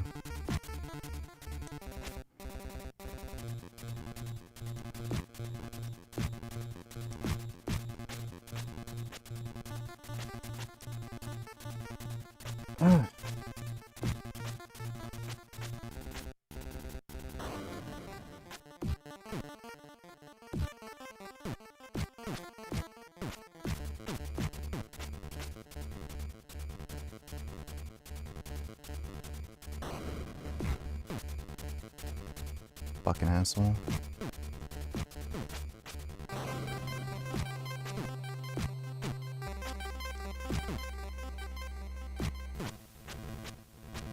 Ah. Fuck off!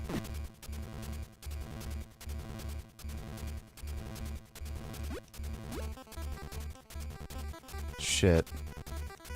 It's fucking annoying. Oh, come on. Oh, come on.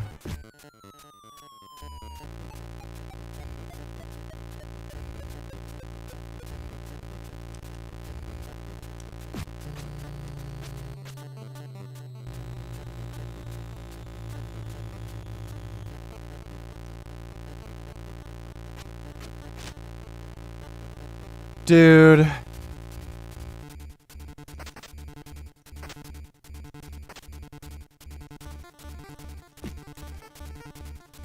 I'm gonna need Isaac's fucking ADHD meds. I'm gonna lose my fucking mind. Do you ever play chess? No, thanks for the donation.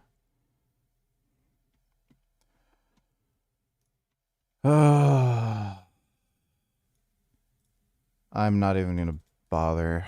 Thanks. I don't care. That's nice. Thanks for wasting my time.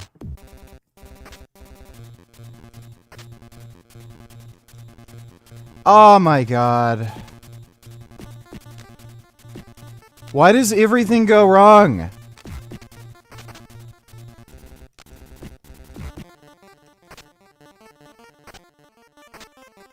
Fucking turbo tunnel too. Fuck off! Fucking bitch! Is this game Durian Rider? Is this game Durian Rider?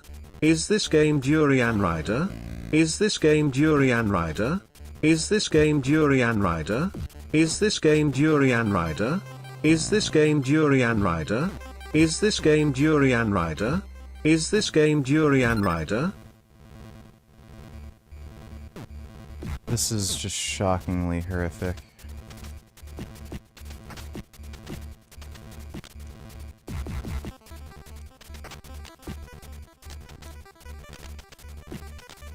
Attack! The fuck is your problem?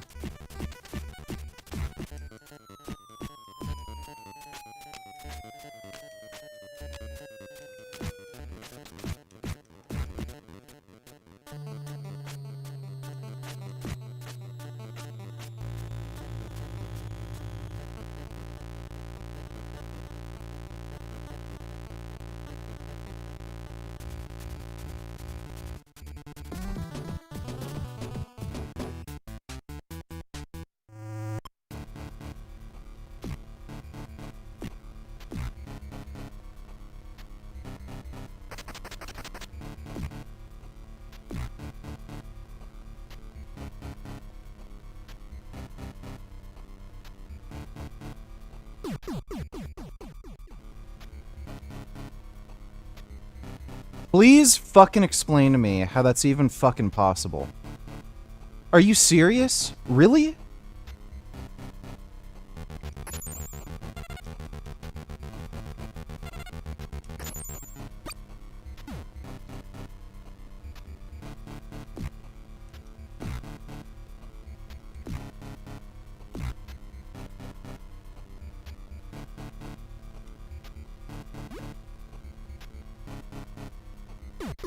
Okay. Okay, we're fucked. I'm gonna lose my mind. Yeah. Yeah.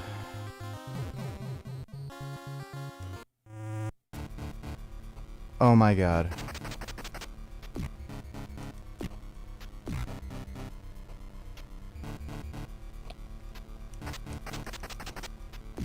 We're so fucked. This game's so fucked.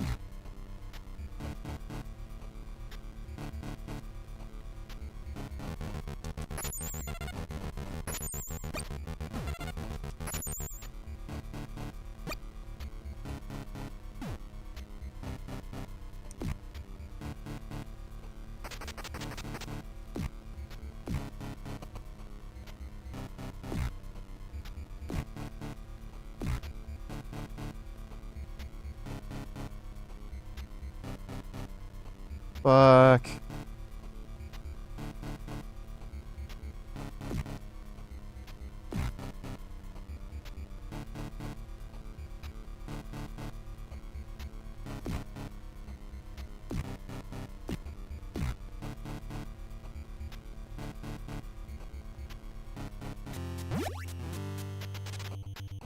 Here comes the fucking pain, dude.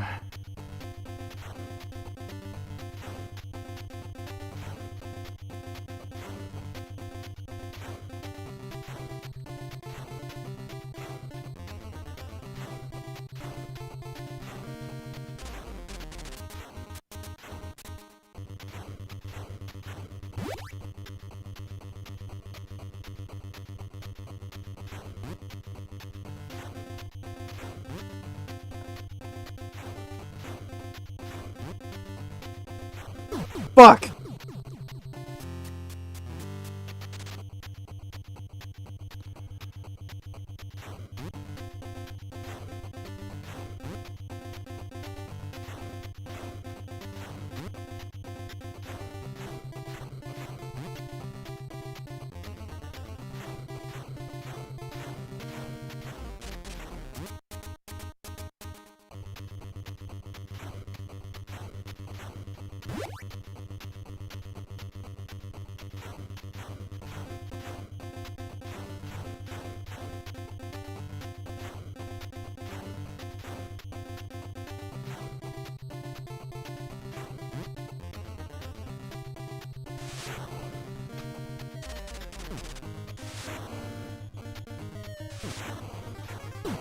Fucking bullshit.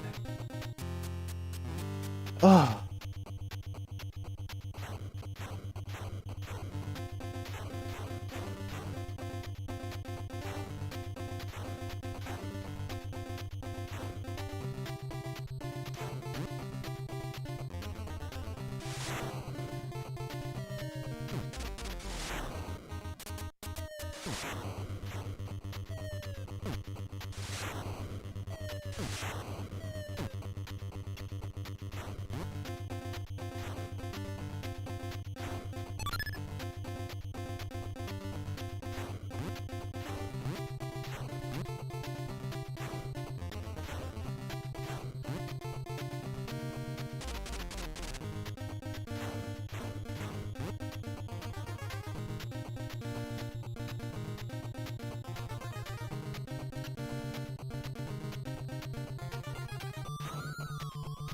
Yeah, of course, right. Bullshit. That was fucking bullshit.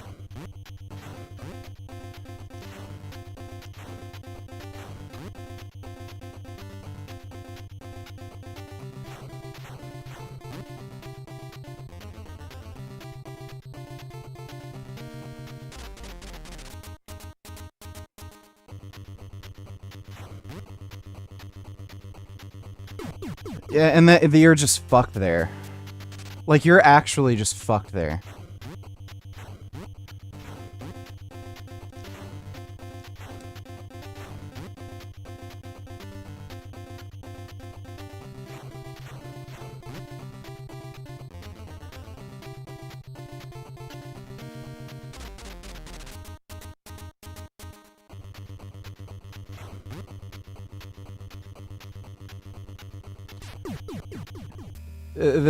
The game just absolutely fucks you.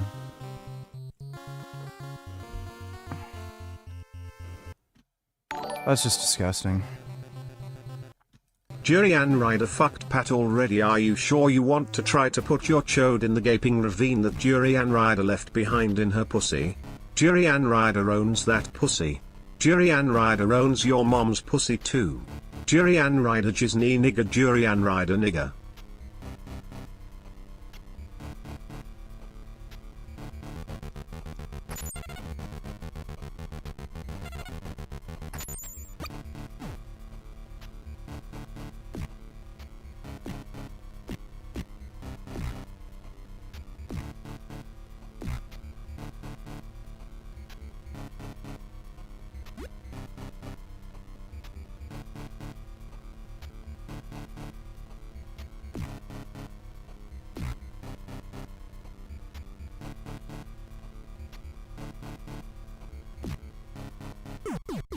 Are you fucking serious? It literally just fucking did that.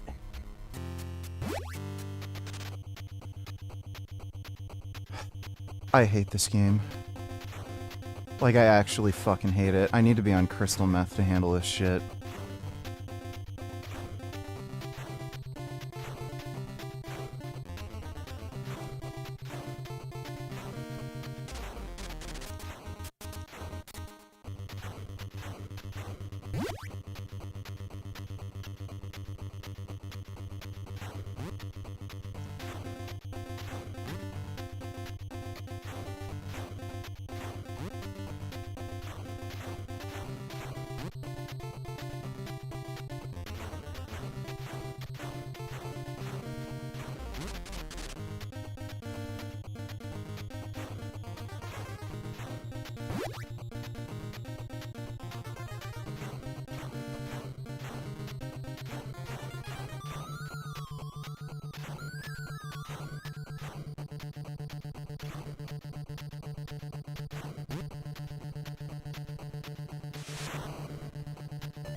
It's literally impossible to do that. Like, stupid jump. Man, AI is looking more and more like real life every day. Just looking at this, you would think they really are visiting an extinct animal at the zoo. This is our quagga. You can see it looks a bit like a zebra in the front and more like a horse toward the back. One of the easiest ways to tell it apart is by its legs. They're completely white, almost like this is our quagga. Yeah, I guess. Thanks for the donation, dude.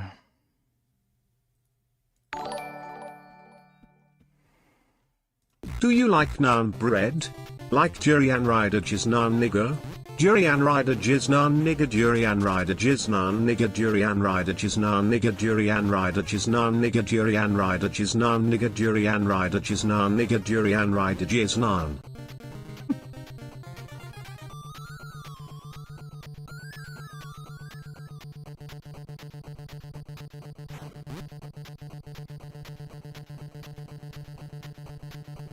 Fuck!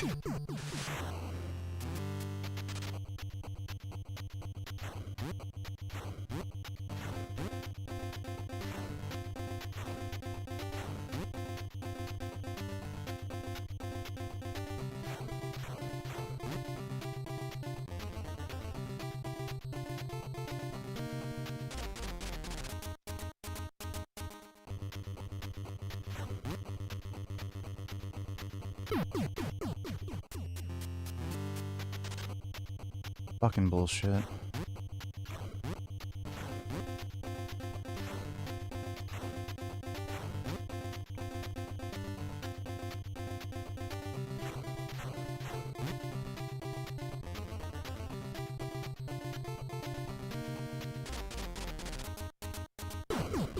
Oh my god, great.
Fuck!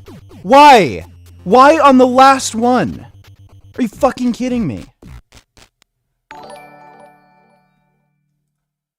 Would you have liked to have met a quagga at the zoo? They seemed like a nice zebra subspecies. It's a shame they've been extinct since the late 19th century. Yeah, sure. That'd be cool. Thanks for the donation, Dodo.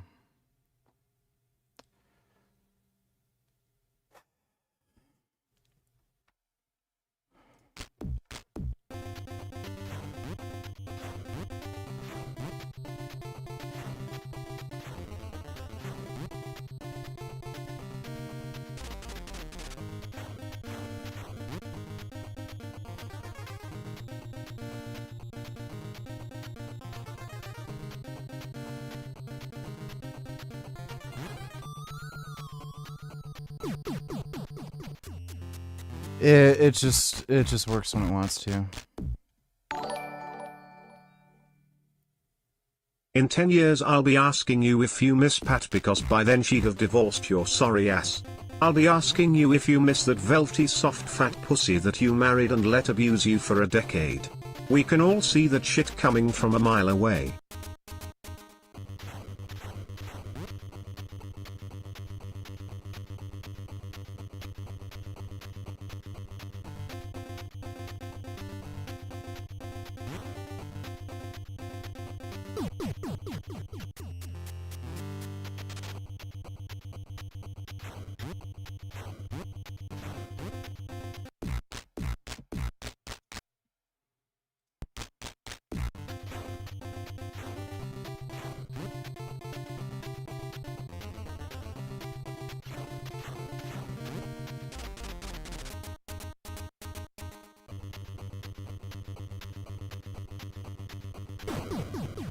Yeah, I didn't even hit it.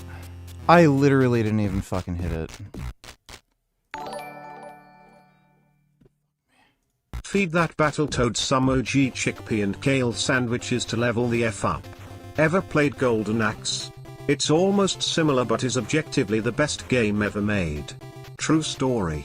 Probably. Yes, I played Golden Axe. Thanks for the donation, dude.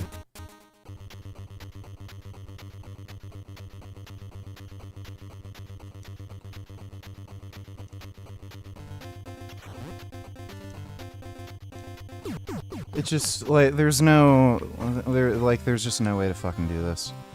Even the cheese technique where you just stay at the end of the screen, it just doesn't work. It's like totally fucking random if it lets you hit the fucking jumps. So fucking stupid.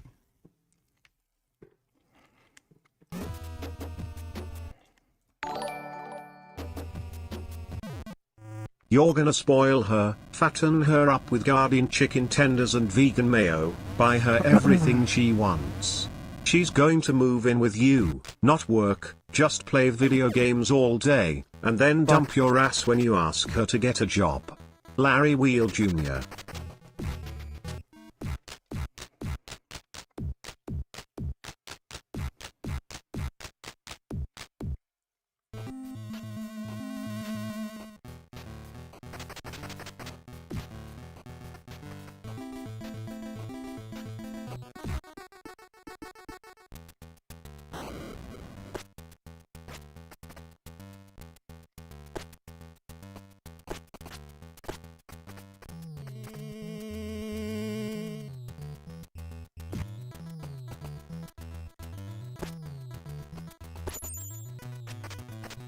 How?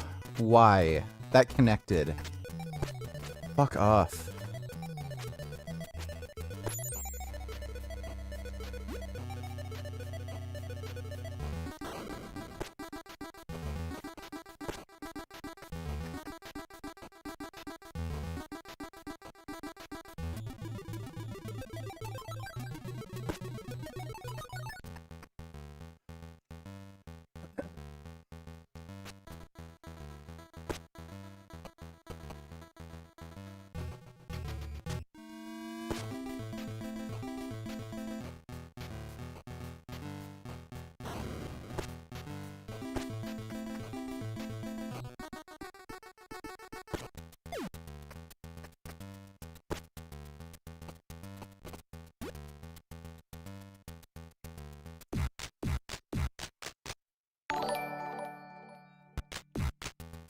It's a shame the quagga cannot be cloned with our current technology because that requires intact, live cells that no longer exist, as quaggas have been extinct since 1883.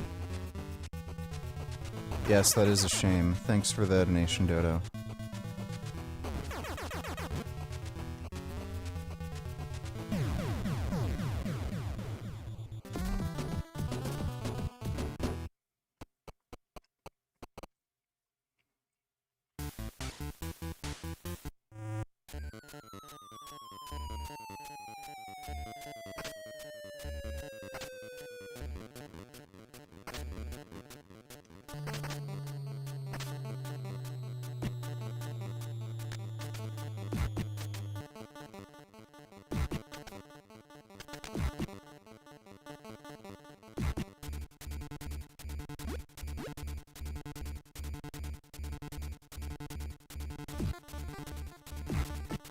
Fuck.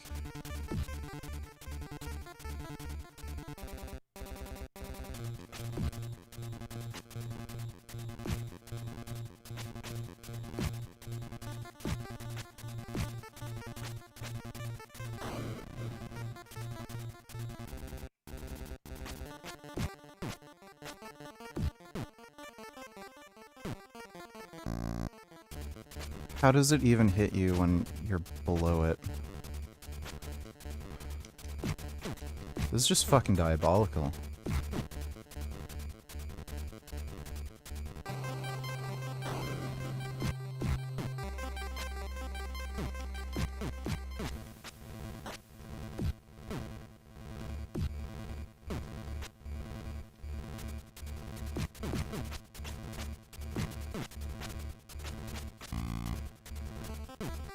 Yeah.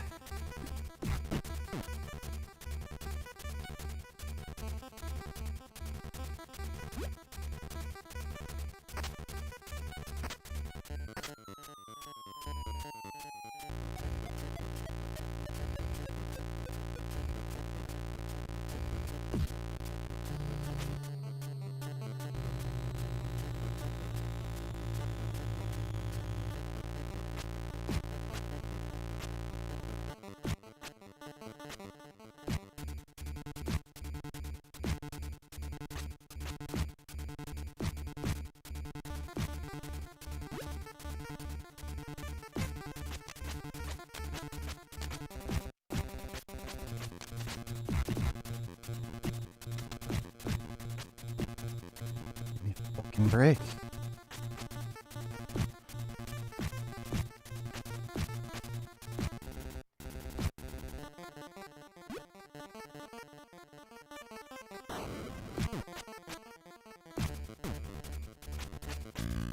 Great.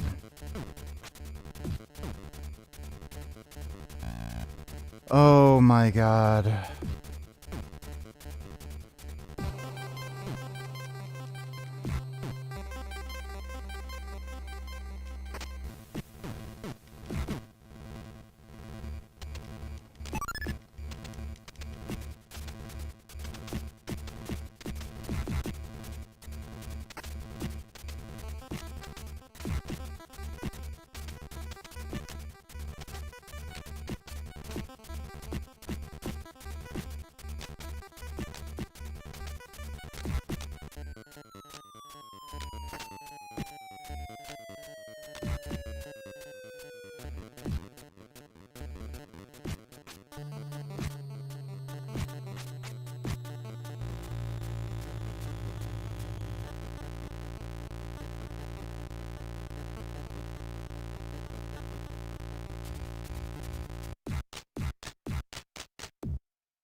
Although while we can't bring back the real quagga, there is a project to selectively breed zebras with a similar coloration.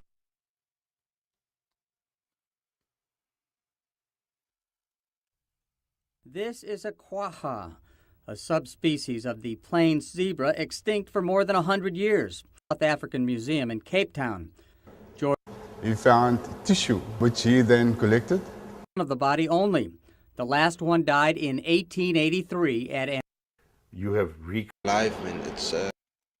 Okay, that's nice. Thanks for the donation, Dodo. I don't think you do enough lateral exercises. Alright, thanks for the advice. Appreciate the donation, dude.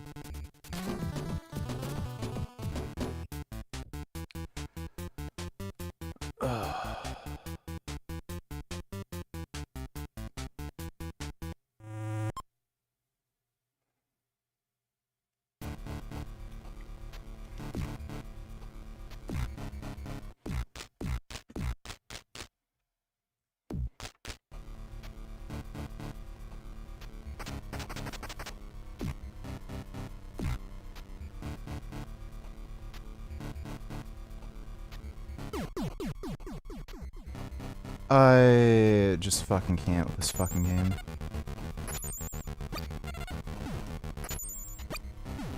It's just so insane.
What the fuck?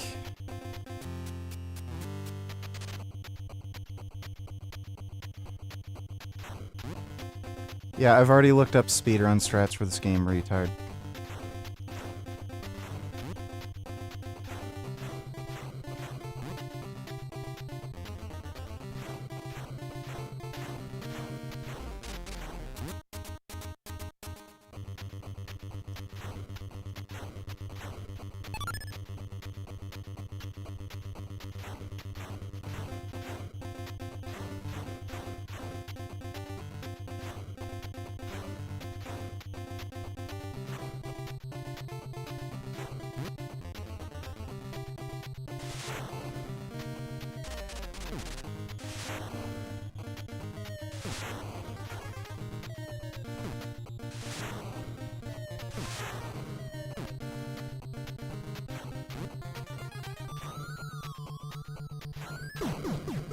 What in the fuck?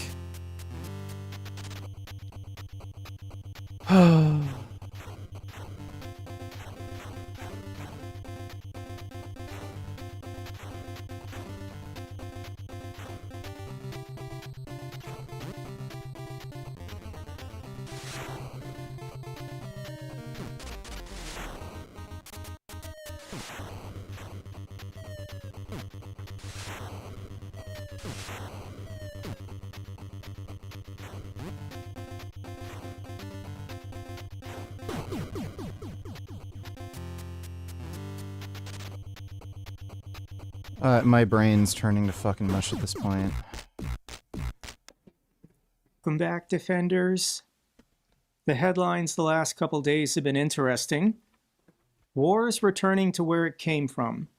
Massive drone wave striking Moscow region ignites oil and electronic facilities.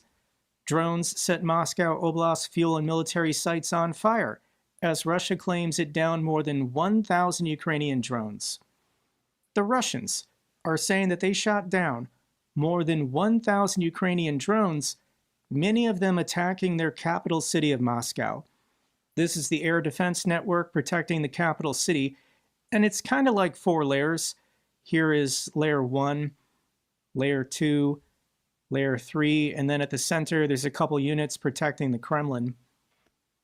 But this is year 5 of Putin's 3-day special military operation, and the Russians are saying they had to shoot down 1,000 Ukrainian drones attacking their capital city. What did Ukraine successfully strike? They hit the Moscow refinery, the Sheremetyevo International Airport, and the critical strike, this is a pumping station and oil depot northwest of Moscow. Let's Breaking news, Trump is targeting political rivals again. Tonight, another Republican who crossed President Trump voted out.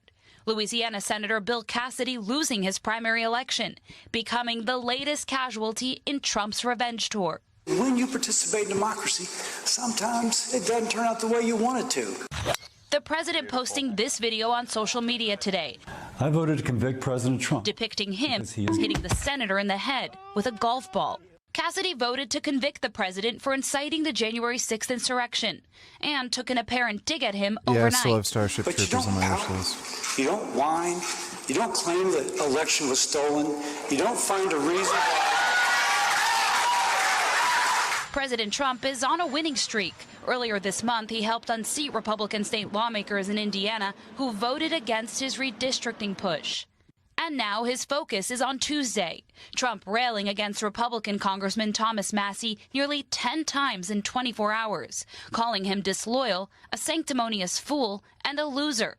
Trump's fury with the Kentucky Libertarian has only grown after Massie voted against his signature tax and spending bill last summer, opposed the war in Iran, and pushed to release the Epstein files. That put me on the wrong side of the president for quite a while. And now Trump is looking for someone to primary Congresswoman Lauren Boebert in Colorado after she campaigned with Massie, whose race is now the most expensive House primary in history. Okay, F donated $3. Cyclone emoji, eye emoji.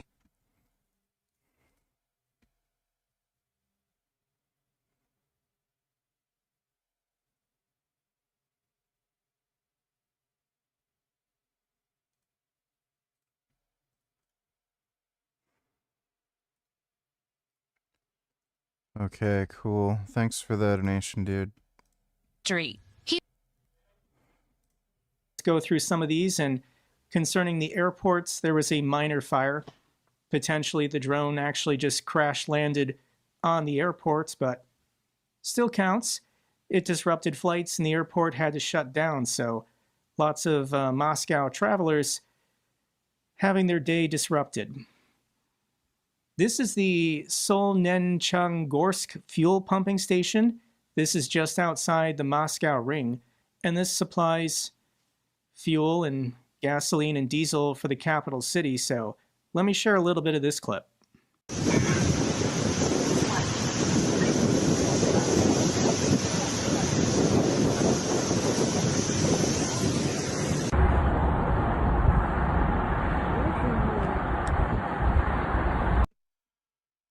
Dodo donate $2. In Hogin, we came here as a group from the Code Pink to help at the Organiponico. We were doing some weeding, and we learned about what's going on here and some of the issues that they have because of the blockade that are impeding their ability to feed the people from these gardens, these local gardens that are so helpful for the people of Cuba. We all came over here to help.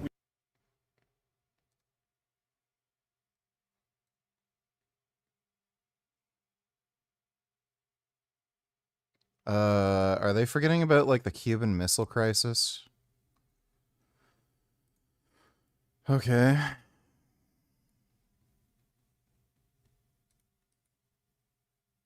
This is an urgent call because Israel has once again intercepted the humanitarian flotilla in international waters, boarding boats carrying doctors, aid workers, peace activists trying to break the ongoing siege of Gaza. Organizers say dozens of vessels carrying hundreds of people from all over the world were surrounded and boarded by Israeli forces near Cyprus, far from Israeli territorial waters. We must demand the immediate...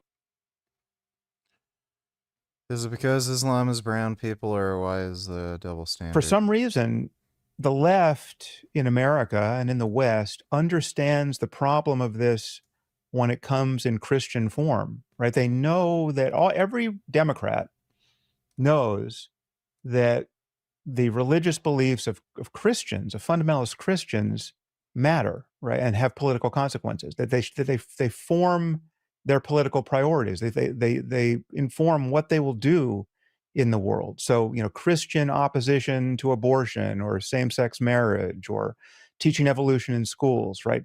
Every Democrat, every person left of center in our politics understands that those are religious convictions that are affecting the lives of everyone, not just Christians, right?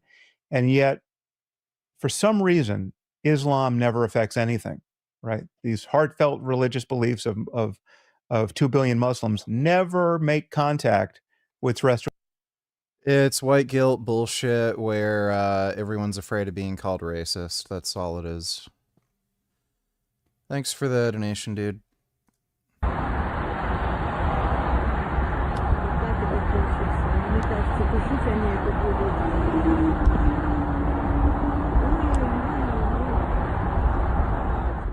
Interestingly, you can see that there was drone netting on the storage tanks, but it didn't protect the tanks. These things don't do anything.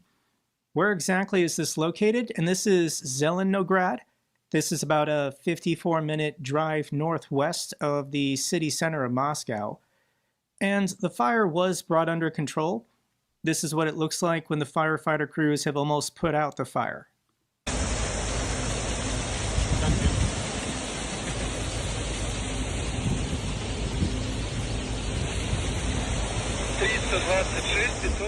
You can see that not all the storage tanks were destroyed, so Ukraine can always go back tomorrow. Here's the high-resolution satellite image. This is the before, and then this is the after. So this Ukrainian drone strike successfully destroyed 4 of these storage tanks, but there's a couple more you can see that weren't successfully hit. In general, though, this was just chaos. There were Ukrainian drones flying everywhere, and Russian air defense crews were shooting them down. So falling debris did crash into some Russian apartment buildings. In addition, I'm sure surface-to-air missiles from these S-300 or S-400s, they don't always work, and then they go back to the ground, and then they strike Russian apartment buildings. But this is a Ukrainian Palanitsia long-range drone, and this is a good video that a local resident captured. Блядь. Это чё? Блядь.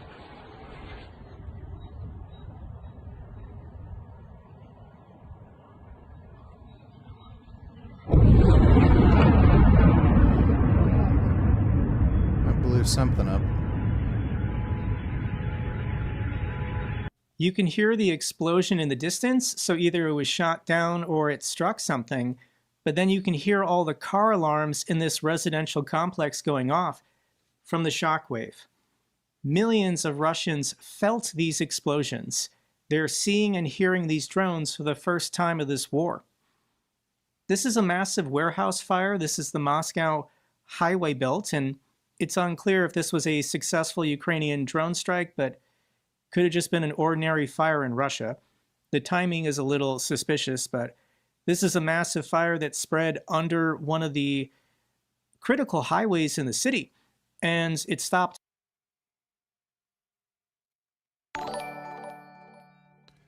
Feed on $3.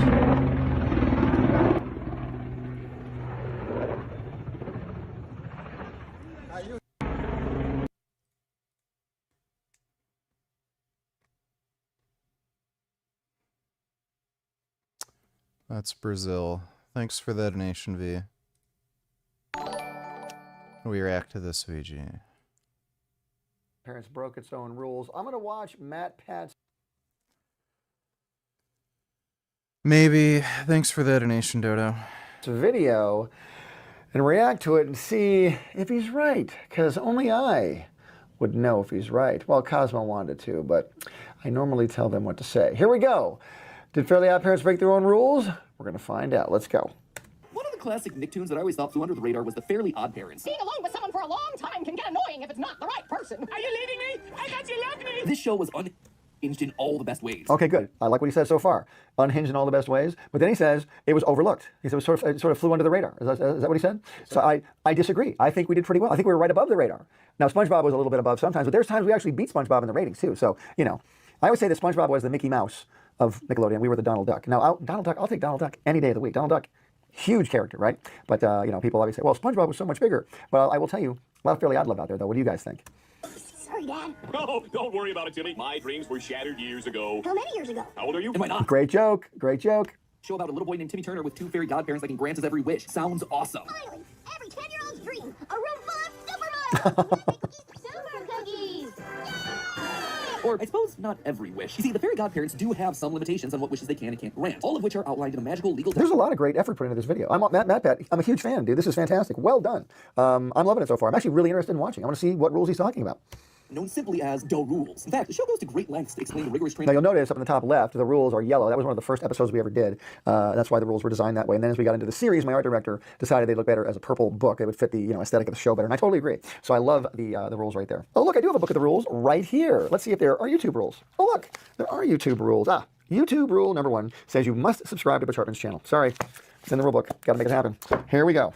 The rules never get broken. And that makes sense, right? Every magic system has to have rules. 3 wishes for a genie, no wishing for more wishes, no making people fall in love. All the classic stuff. So all that stuff. And the reason there are rules in the show is because I needed to give them some kryptonite. I mean, they couldn't be all powerful. There had to be some sort of limitation. So that's where they come from. the Fairly Odd Parents shouldn't be that different, right? Right? Well, you know, when I start asking rhetorical questions like that, it's because the answer probably isn't as obvious as it seems. Nope, loyal theorists, after watching the show, maybe a bit too intently for a children's cartoon, it's become clear to me that the rules are actually more like the big fat lies. Whoa. Whoa. The big fat... Okay, hold on a second. Magic wand coming out. Where's Jorgen? Jorgen, what are you talking about, Matt Pat? You are the one who's the liar. Well, I don't want to say that, but, let's see. All right, the big fat lies. Okay, now it's getting real. And now it's... Okay, got the rule book. Maybe there should be a Matt Pat rule in here. Okay, we'll get to that later. All right, let's see. It's perpetuated by a muscle-bound guardian preparing the fairy world for war. Don't believe me? Grab your wands, your wings, and floaty crown things. It's time to wish for some answers. So first, let's set some context. What's exactly in the rules? According to the rules, fairy He's talking too fast. Make it 1.25x. No. Thanks for the donation, Dodo. parents only grant wishes to kids. Okay, that's a rule. Just talked about, the rules are a collection of guidelines that determine what wishes a fairy godparent Right there, guidelines. More of a guideline than a rule. Okay, Bill Murray said that in Ghostbusters. and can't grant their god kids. On the surface, a lot of the rules make perfect sense. Fairies can't grant a wish that intentionally kills or hurts someone. No wishes for money, no wishes that interfere with love, no wishes that help cheat in competitions, no wishes for anyone except the godchild. And above all else, a godchild must never ever reveal the existence of their fairies. Now, I like that rule because it means a kid can keep a secret. That's why I like that rule. When else? Otherwise, they're going to lose their fairies, their memories, and reverse every wish they've ever had. It's a pretty harsh system, but then again, it seems sensible for upholding the structure of this magical world. Okay, Matt Pat's doing a great job so far. I'm going to call off Jorgen here and put him back down. So, Jorgen, you good? You're okay? Yes, I'm fine. I'm not too upset. Okay, we'll put you down here. I will still hold the magic wand, though. Somewhere in the world, Matt Pat might get a shock of electricity. You never know. In the show that a fairy's primary purpose is to bring joy, and the rules help prevent any wishes that might result in a net negative of joy. Plus, to help make sure that God Kid doesn't unintentionally break a rule, there are safeguards in place. The wish won't get granted, and instead the fairy's wand dims, wilts, and then makes a fart sound. I will prove my whimsy when I change you. In general, it seems safe to say that the rule... Again, I really like there's a lot of effort put in this video, so that's a good rule. Rule number 1, make the Fairly Odd Parents look good. So that's not bad. Fundamental to fairy society, with the first rules having been drafted long ago by the council, 4 ancient and powerful fairies that rule over the fairy world. But the rules... I like how the Council of Fairies is all in pastel colors. How would we... Hey, other fairies in the council, how can we really intimidate all the magical creatures? I think pastel robes. Not black? No, pastel. Let's do the pastel.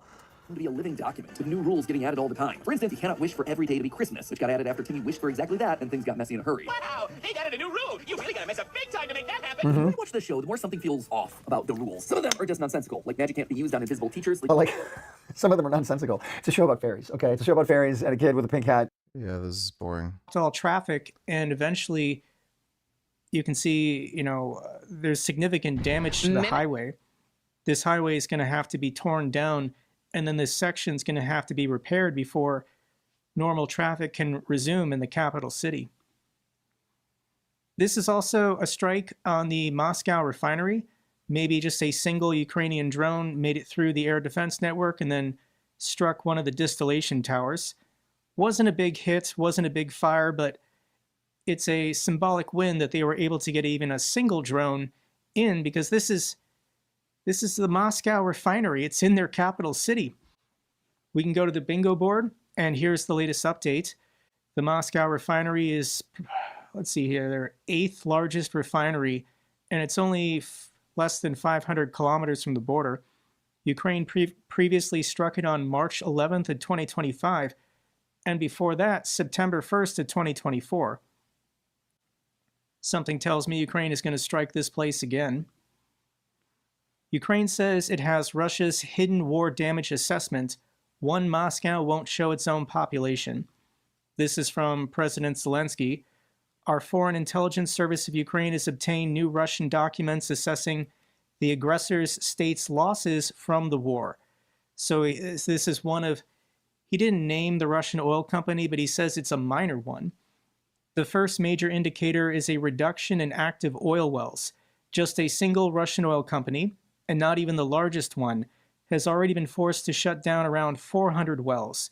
Given the specifics of Russian oil production, these are significant losses, as restarting wells in Russia is far more difficult than other oil-producing countries. Because Russia's oil and gas fields are in the Arctic and most of the year the ground is frozen, yeah, it's difficult to...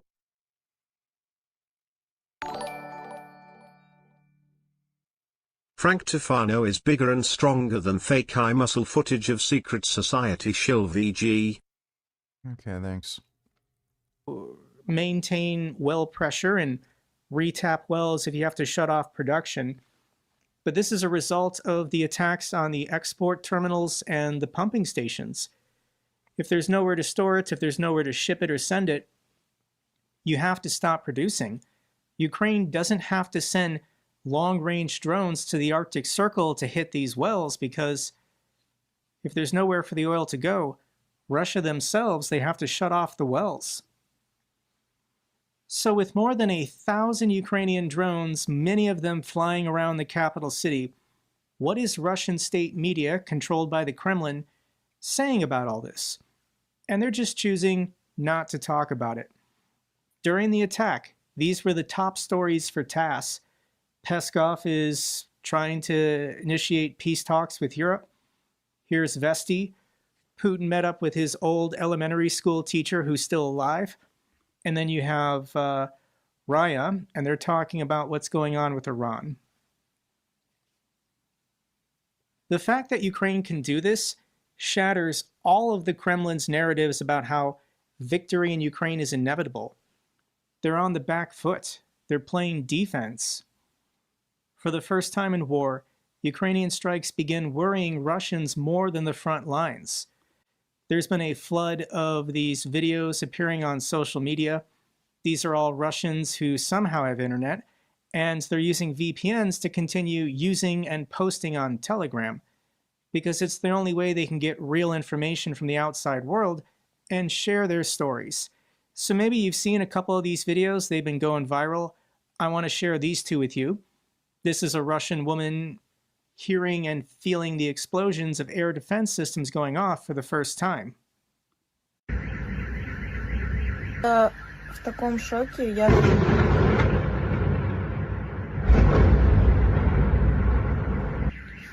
впервые испытываю такой страх.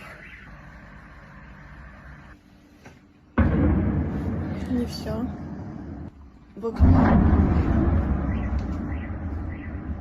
Все уходят, и смотри, все уезжают. Мы идем к машине и уезжаем отсюда нахер. Все люди стоят в подъезде, все прячутся под подъездом. What this Russian woman is experiencing is it all ends, the madness. The vehicle. Damaged in this senseless war, the tragedy has reached too much. She can't take it anymore. I shouldn't make fun of her, but this is how humans think and feel. Drones into apartment buildings in Kyiv. This was their reaction when they began bombing Ukraine's capital. Ha! This time an FSB border patrol boat.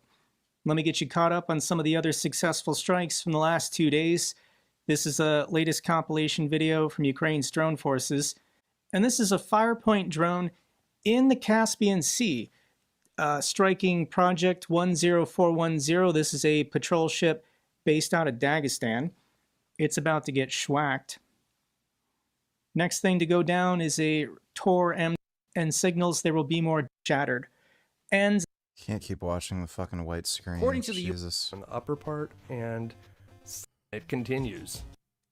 Or that people who purchased the game would get their money's worth. You'll start running in that direction if you press the B button level 3. Now I do want to show you how to add codes, but it will definitely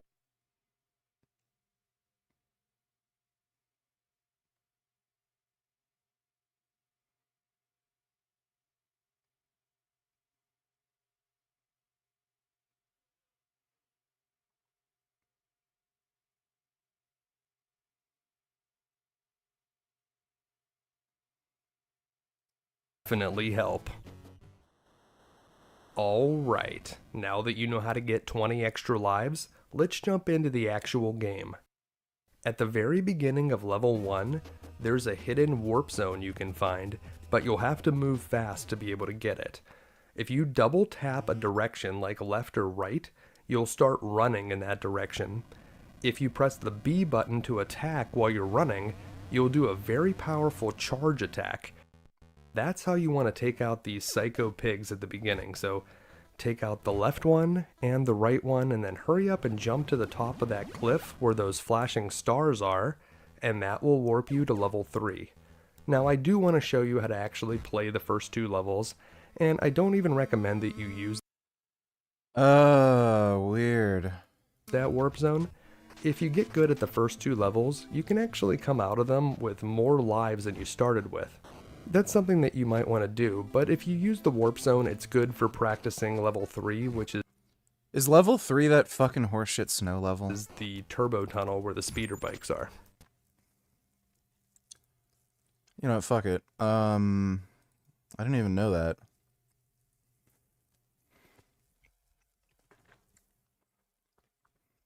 I didn't know there was a warp to skip all that fucking horse shit. Wish I had known that earlier.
When you defeat these walker enemies, you'll be able to pick up one of their legs and use it as over in the center, and you'll automatically go over to the next part. Same thing here. Then dodge some walls, hit that little ramp, you'll automatically make it to the other side, but watch out, there's a wall, so you don't want to be on the top there. If you're having trouble with the turbo tunnel, I want to recommend that you use the NES Advantage joystick controller. I don't recommend using it for the rest of the game. You just want to pause and tag that controller in. Carefully pull out the other one and switch to the NES Advantage. It actually makes this section way easier. It's much more responsive than the standard NES D-pad. So if you're having trouble with this, try switching to the NES Advantage controller. It's also useful later in the game for the Clinger Ringers level. And you can actually jump over that big wall in the center. It's kind of a weird thing. Hit these ramps. Little tiny tap jumps over those walls. Now, over here you want to get under 2 walls, and then you have to jump to hit that ramp that's up in the air. These are called rat pods, and the third one, wait for the fourth one to come by and avoid both of them at the same time. And in this area, you need to jump and hold the A button until you make it to the next part. That's tricky. Now here you want to remember, hold the A button until you get to the spaghetti. See if that works.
Fuck.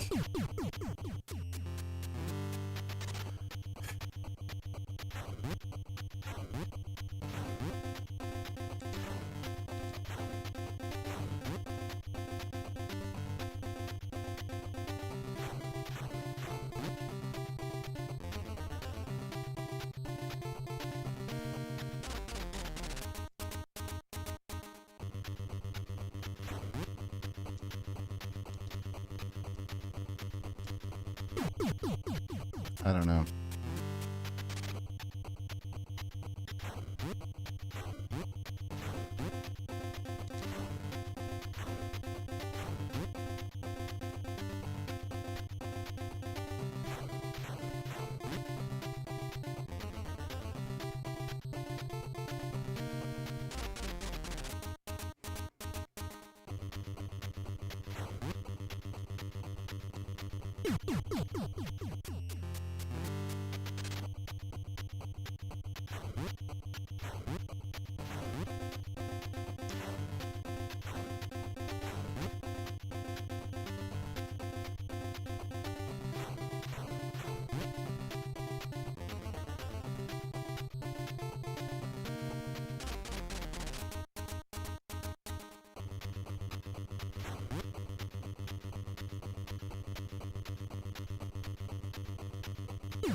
Oh my god.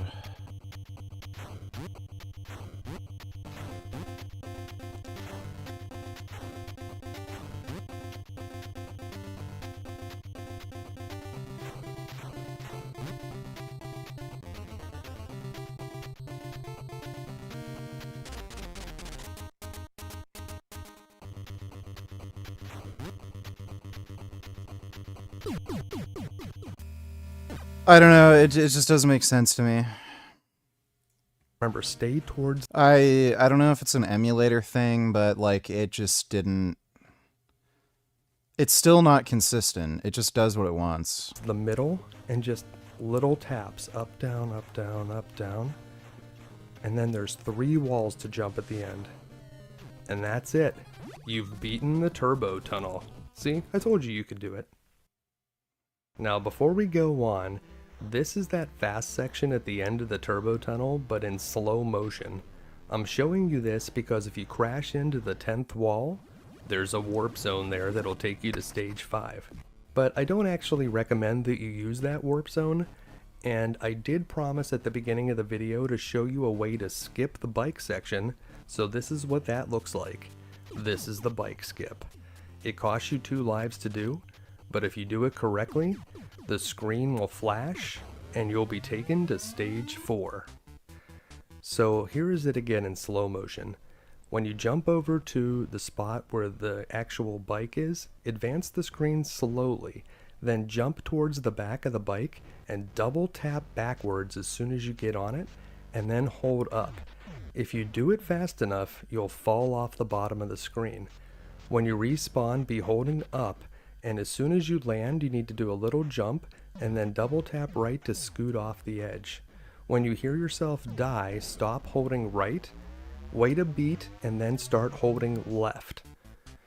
It's a very difficult trick to do. It actually is probably easier to just beat the turbo tunnel normally, but it is a fun thing to try for.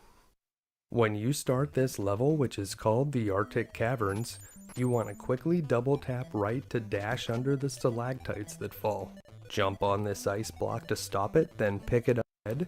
It'll crush you and you'll die. That works.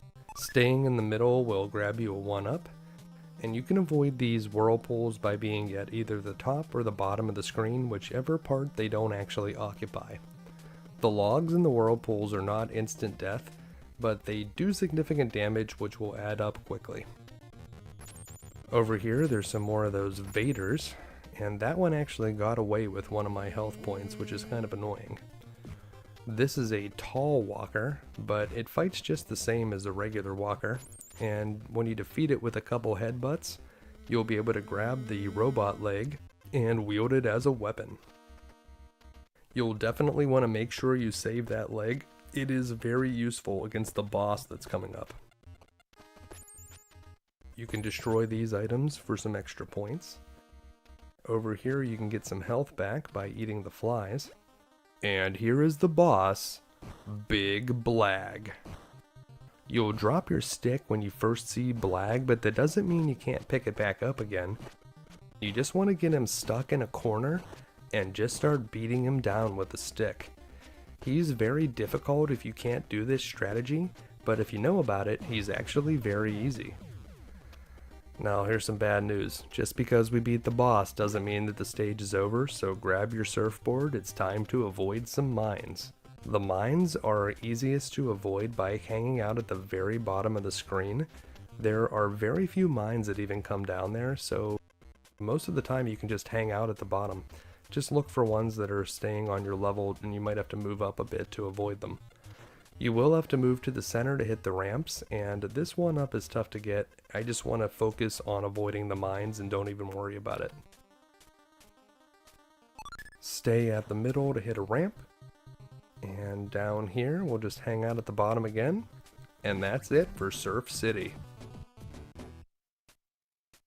I wish I could play the game that well so I could just not play it anymore.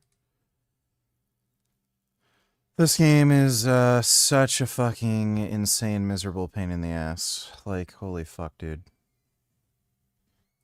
Just awful.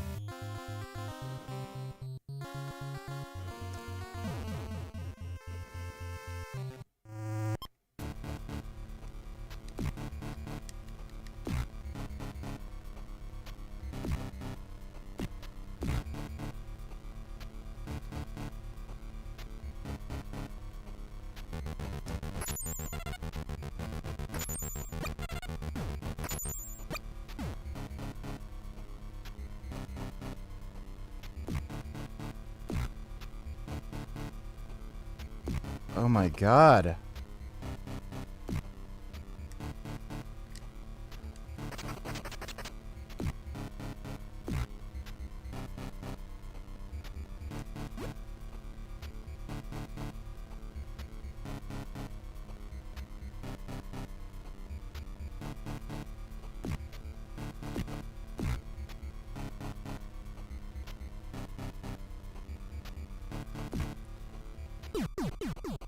Just...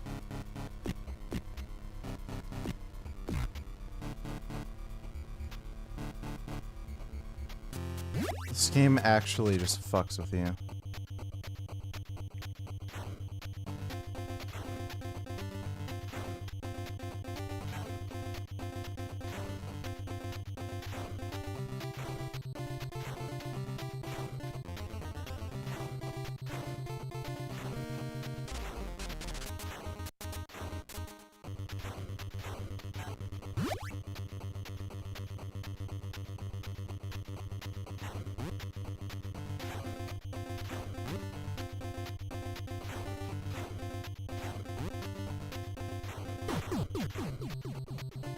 I think my brain's turning to mush again.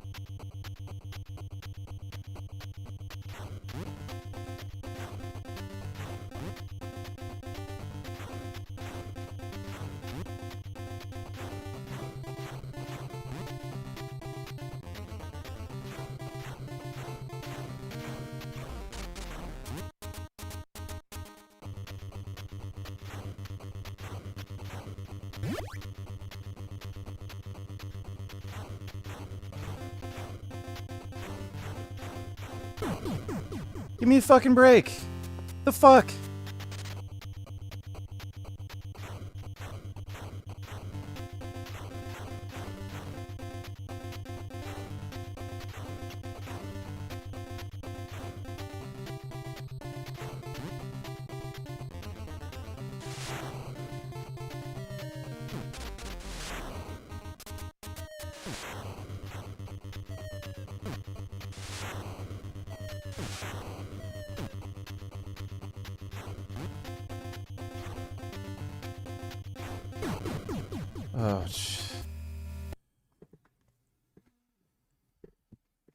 Oh, Next up is Karnath's Lair, and this is probably the most difficult stage in the entire game. It is not the most difficult stage in the game.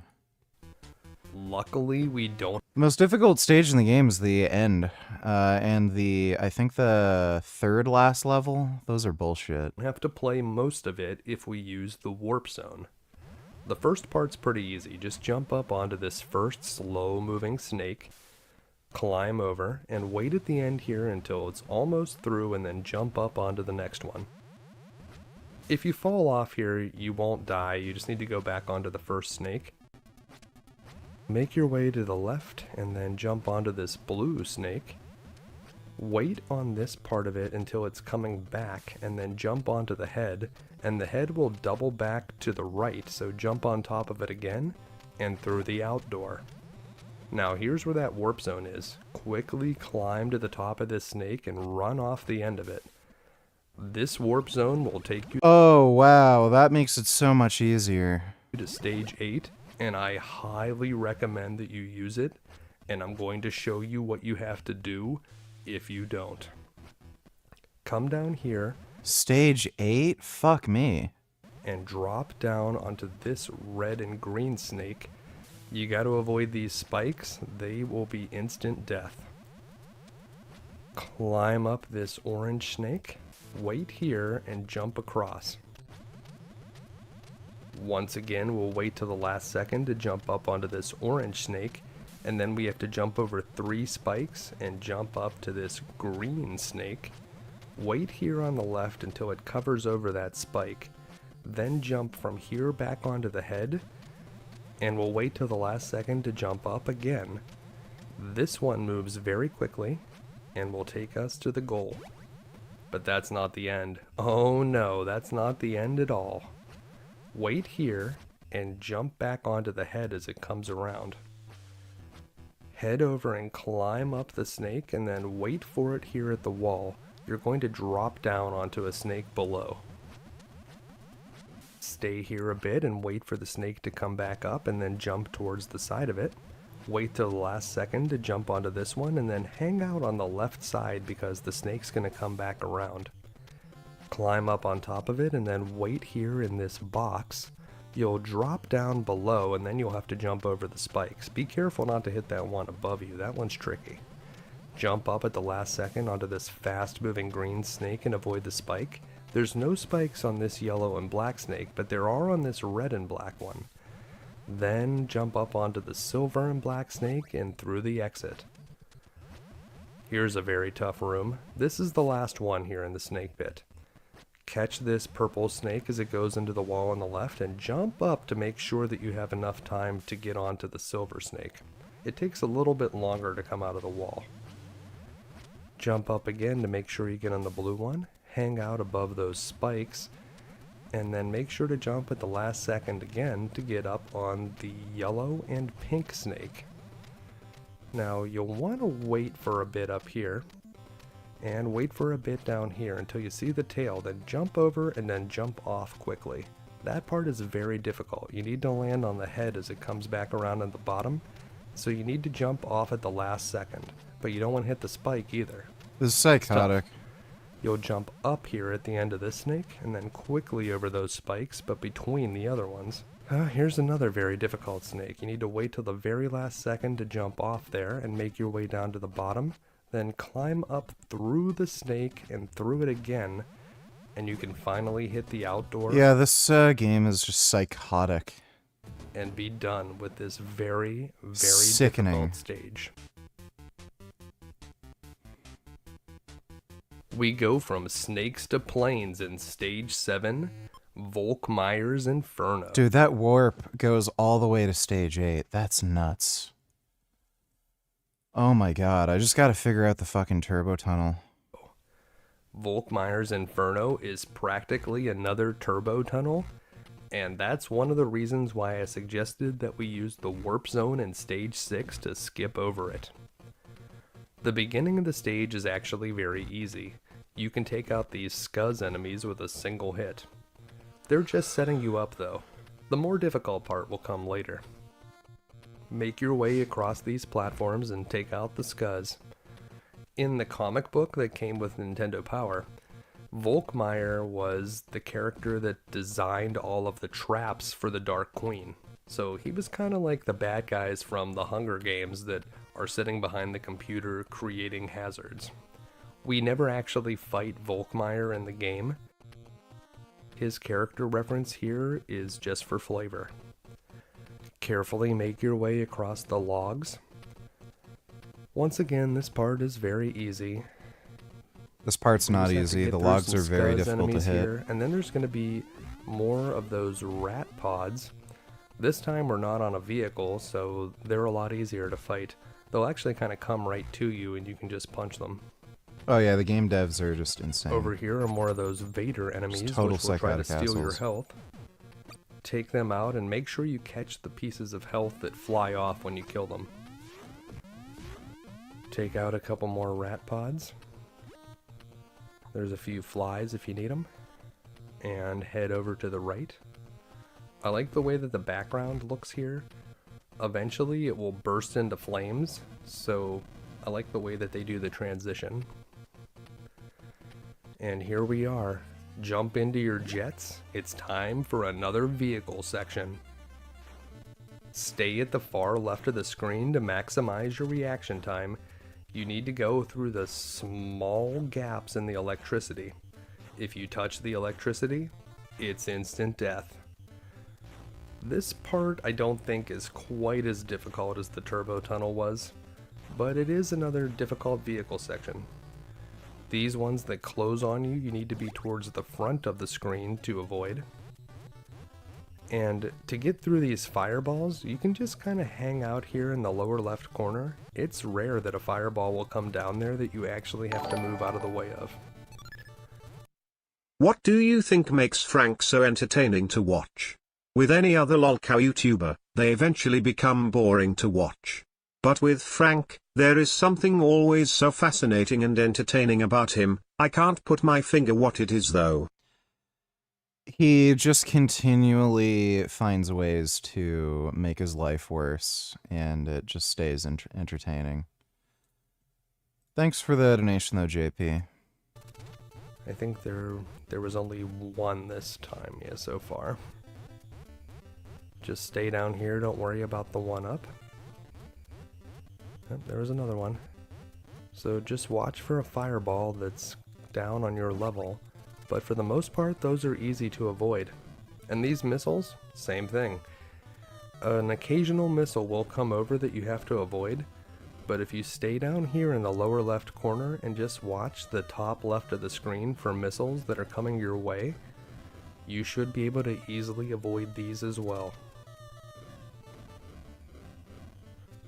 Alright, a few more missiles. Hang out in the lower left. But after this, we're going to be back to dodging electrical walls, so that part's a little bit tougher.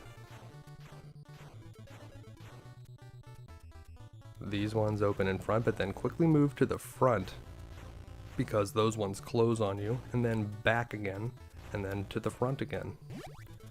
Alright, here's the super fast part. You literally have to memorize this. You can't just react. Just like in the turbo tunnel, we end with a super fast section, so stay all the way at the back of the screen, and you may have to memorize this part to make sure you have to memorize it. You can't move fast enough. It gets even faster here. And it makes sort of like an M shape. Down, middle, up, way down, and that's it. We are on to stage 8. The Intruder Excluder. This level is very difficult. You're climbing upwards the entire time, and if you fall back down, that's instant death. Make sure you grab the stick off the wall at the beginning to take out the sentry drone. This level was And when actually you're jumping relatively up through easy. these moving It's one of the floors, easiest. You'll be safe on the far left or the far right. The gap doesn't go all the way across, so you won't fall down if you're standing there. Jump onto this spring and then jump up to the left. When you go through that gap, you need to be cautious. There is electricity there. And over here is another one of those sticks that you can take off the wall. If you die ahead, this is where you'll respawn, and so that's a good spot to grab one. Be careful, sometimes you get hung up on the right side after you grab the stick. You need to do a quick jump at the end of that girder to avoid those balls, and up here we'll find a 1-up. When you get onto this spring, just hold down A and then press left. You'll glide off, and you can easily jump back over. You can duck underneath the electricity that these sentry drones shoot, and carefully tweak your jump as you come up there. You can kill these snot balls if you have the stick, but if not, you need to rapidly press left and right to throw one off your head that's stuck to you. Remember, you can duck the electricity and be careful as you jump across. Getting hit by that electricity only deals 3 damage, but oftentimes it'll put you in an awkward position that'll get you killed anyway. Make your way upwards. The electrified gaps will only deal you damage when they are fully extended with electricity. When they have that little warning spot there, it won't actually damage you. Carefully make your way up here. This is another checkpoint right below us. And now, if you're on the right side of this bouncy spring, that gasser actually won't hit you there, and the sucker on the wall over there won't be able to pull you in either. Jump up here, and this part's very difficult. You need to quickly dash after that gasser fires and then jump up and duck underneath the electricity. That part has killed me many times. Head up onto this girder on the right. Now you need to time your jump with this gasser. The gassers are instant death, and these suckers will try to pull you in. They're instant death too, but you want to try to make sure to get that extra life. It will really help since you may die a lot of times here, and that will keep your life total the same. This part's also very difficult. You want to wait here on the right side and jump behind the gas and then jump up through the floor. That's the best way to make it through there. Avoid the electricity here. The gasser won't go all the way to the right here, so if you stay close to the girder, you'll be safe. And then we just need to avoid a few more electrified gaps, and we'll have made it to the boss, Robo Manus. Oh yeah, this very difficult stage has a boss at the end of it.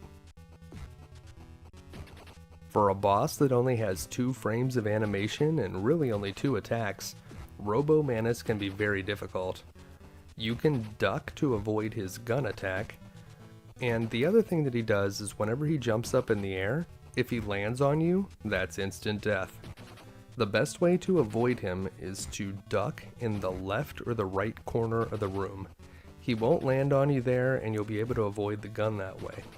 After he does about 2 gunshots, he'll just kind of stand there and wait for you to attack him. Now, as the fight progresses, he'll stop doing that, but at first it's free hits. So just hang out in the corner, wait for him to shoot, and then get him with a charge attack whenever you see an opening. You can try to juggle him a little bit in the air like that, but sometimes that's just getting a little bit too fancy. If you miss it and he lands on you, you'll lose a life. If you lose a life here, that's okay. You'll come back and the fight will continue. You won't have to start the boss over again. But you need to hit him, I think, about 21 times, and that will finish him off, and we'll be on to stage 9, the Terra Tubes. There's an easy shortcut you can do at the beginning of the Terra Tubes. Just hold down A and left as the stage begins, and you'll pop out of bounds. You'll see that the green area is like water, but the blue area is air. So just come down here and then come up into this pipe. It's possible to skip more, but it gets very difficult to do at this point. I do want to show you what we skipped here, so let's go back to the beginning. Make sure to duck. You don't want to get hit by that electricity, and over here we can grab a propeller to slow our descent and go all the way to the left, then all the way to the right to avoid the spikes. Down here we can duck to avoid this mechano droid's electricity that he shoots, and we need to take these guys seriously. They can do an attack that can kill us in a single hit. The path curves back around to the left here, and there's another mechano hiding behind the pink part in the foreground. Very sneaky. Come up here, we'll grab another propeller and then head all the way to the right, then the left, and then back to the right again to avoid the spikes, and we've arrived at our first checkpoint. Run to get ahead of this crazy cog, and then stay up against the wall here so that it doesn't hit you as it crashes into the water. You'll need to avoid those spikes as you drop down, and when you get to the end here, wait for it to come by and then jump over it. You'll want to get a running start at the beginning of this crazy cog section and jump to stay out of the water as much as possible. Make your way back up across the top and head over towards the wall so it doesn't hit you as you drop down. Hold left here, then right, and then we're going to hold left again and right again to avoid the spikes in this section, and we're going to hide out in this little corner while the cog comes through. This is a checkpoint. Take a second to get a feel for how your toad swims, and just because we're swimming doesn't mean that we can't fight, so you can still punch the enemies. When you jump out of the water here, you'll have a bit of exit velocity, which will help you get over the spikes. Avoid that Electra eel and take a big jump over that spike. Over here, there's another one of those mechano droids, so punch him, and then you just want to walk off the edge here to avoid that spike. Don't try to jump over it. This enemy is called a hammerfish, and if you just punch him, you could stun it.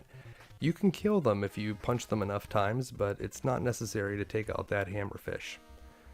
Swim around these spikes. You don't want to use a lot of swim strokes, just a couple taps of the button will do it. And then you can quickly avoid the shark over here in this next section by swimming fast. So come up and swim fast.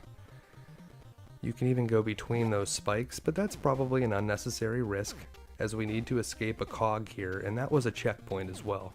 Now we're going to do a trick down here. Just swim off and then quickly swim up again, and you can get underneath the cog. I usually aim for the bottom pink pipe. That's where I'm trying to swim towards. And if you're behind the cog, this part is very easy. You can just take your time, make sure the cog stays ahead of you. We'll be able to easily get to the next checkpoint. So just swim behind the cog, and there it is. This is the last checkpoint in the stage. Now over here you want to punch this shark so you can grab the 1-up, and then you can use the propeller to float downwards here. Grabbing that 1-up each time if you die will save you a lot of lost lives. I hate this game.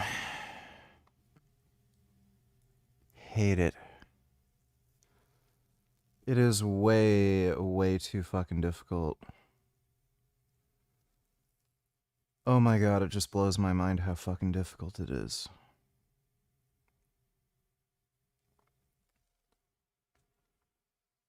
Alright. Well, I'm gonna go to bed.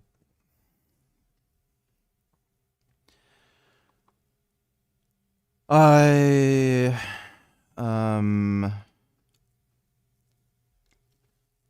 might do a stream when I wake up. Actually, no, probably not. I have to... No, I'm not gonna do that. I might play Toads for a few hours in the morning. But we'll see. I'm not going to be streaming tomorrow night. Oh. How does the time work? Yeah, I might not be streaming at all tomorrow. We'll see. But big thanks to everybody who donated on Streamlabs. Appreciate it. I won't see you tomorrow night, might see you tomorrow, but I'll probably be streaming the next day or something. But thanks again, everybody. Hope you all had fun and sweet dreams.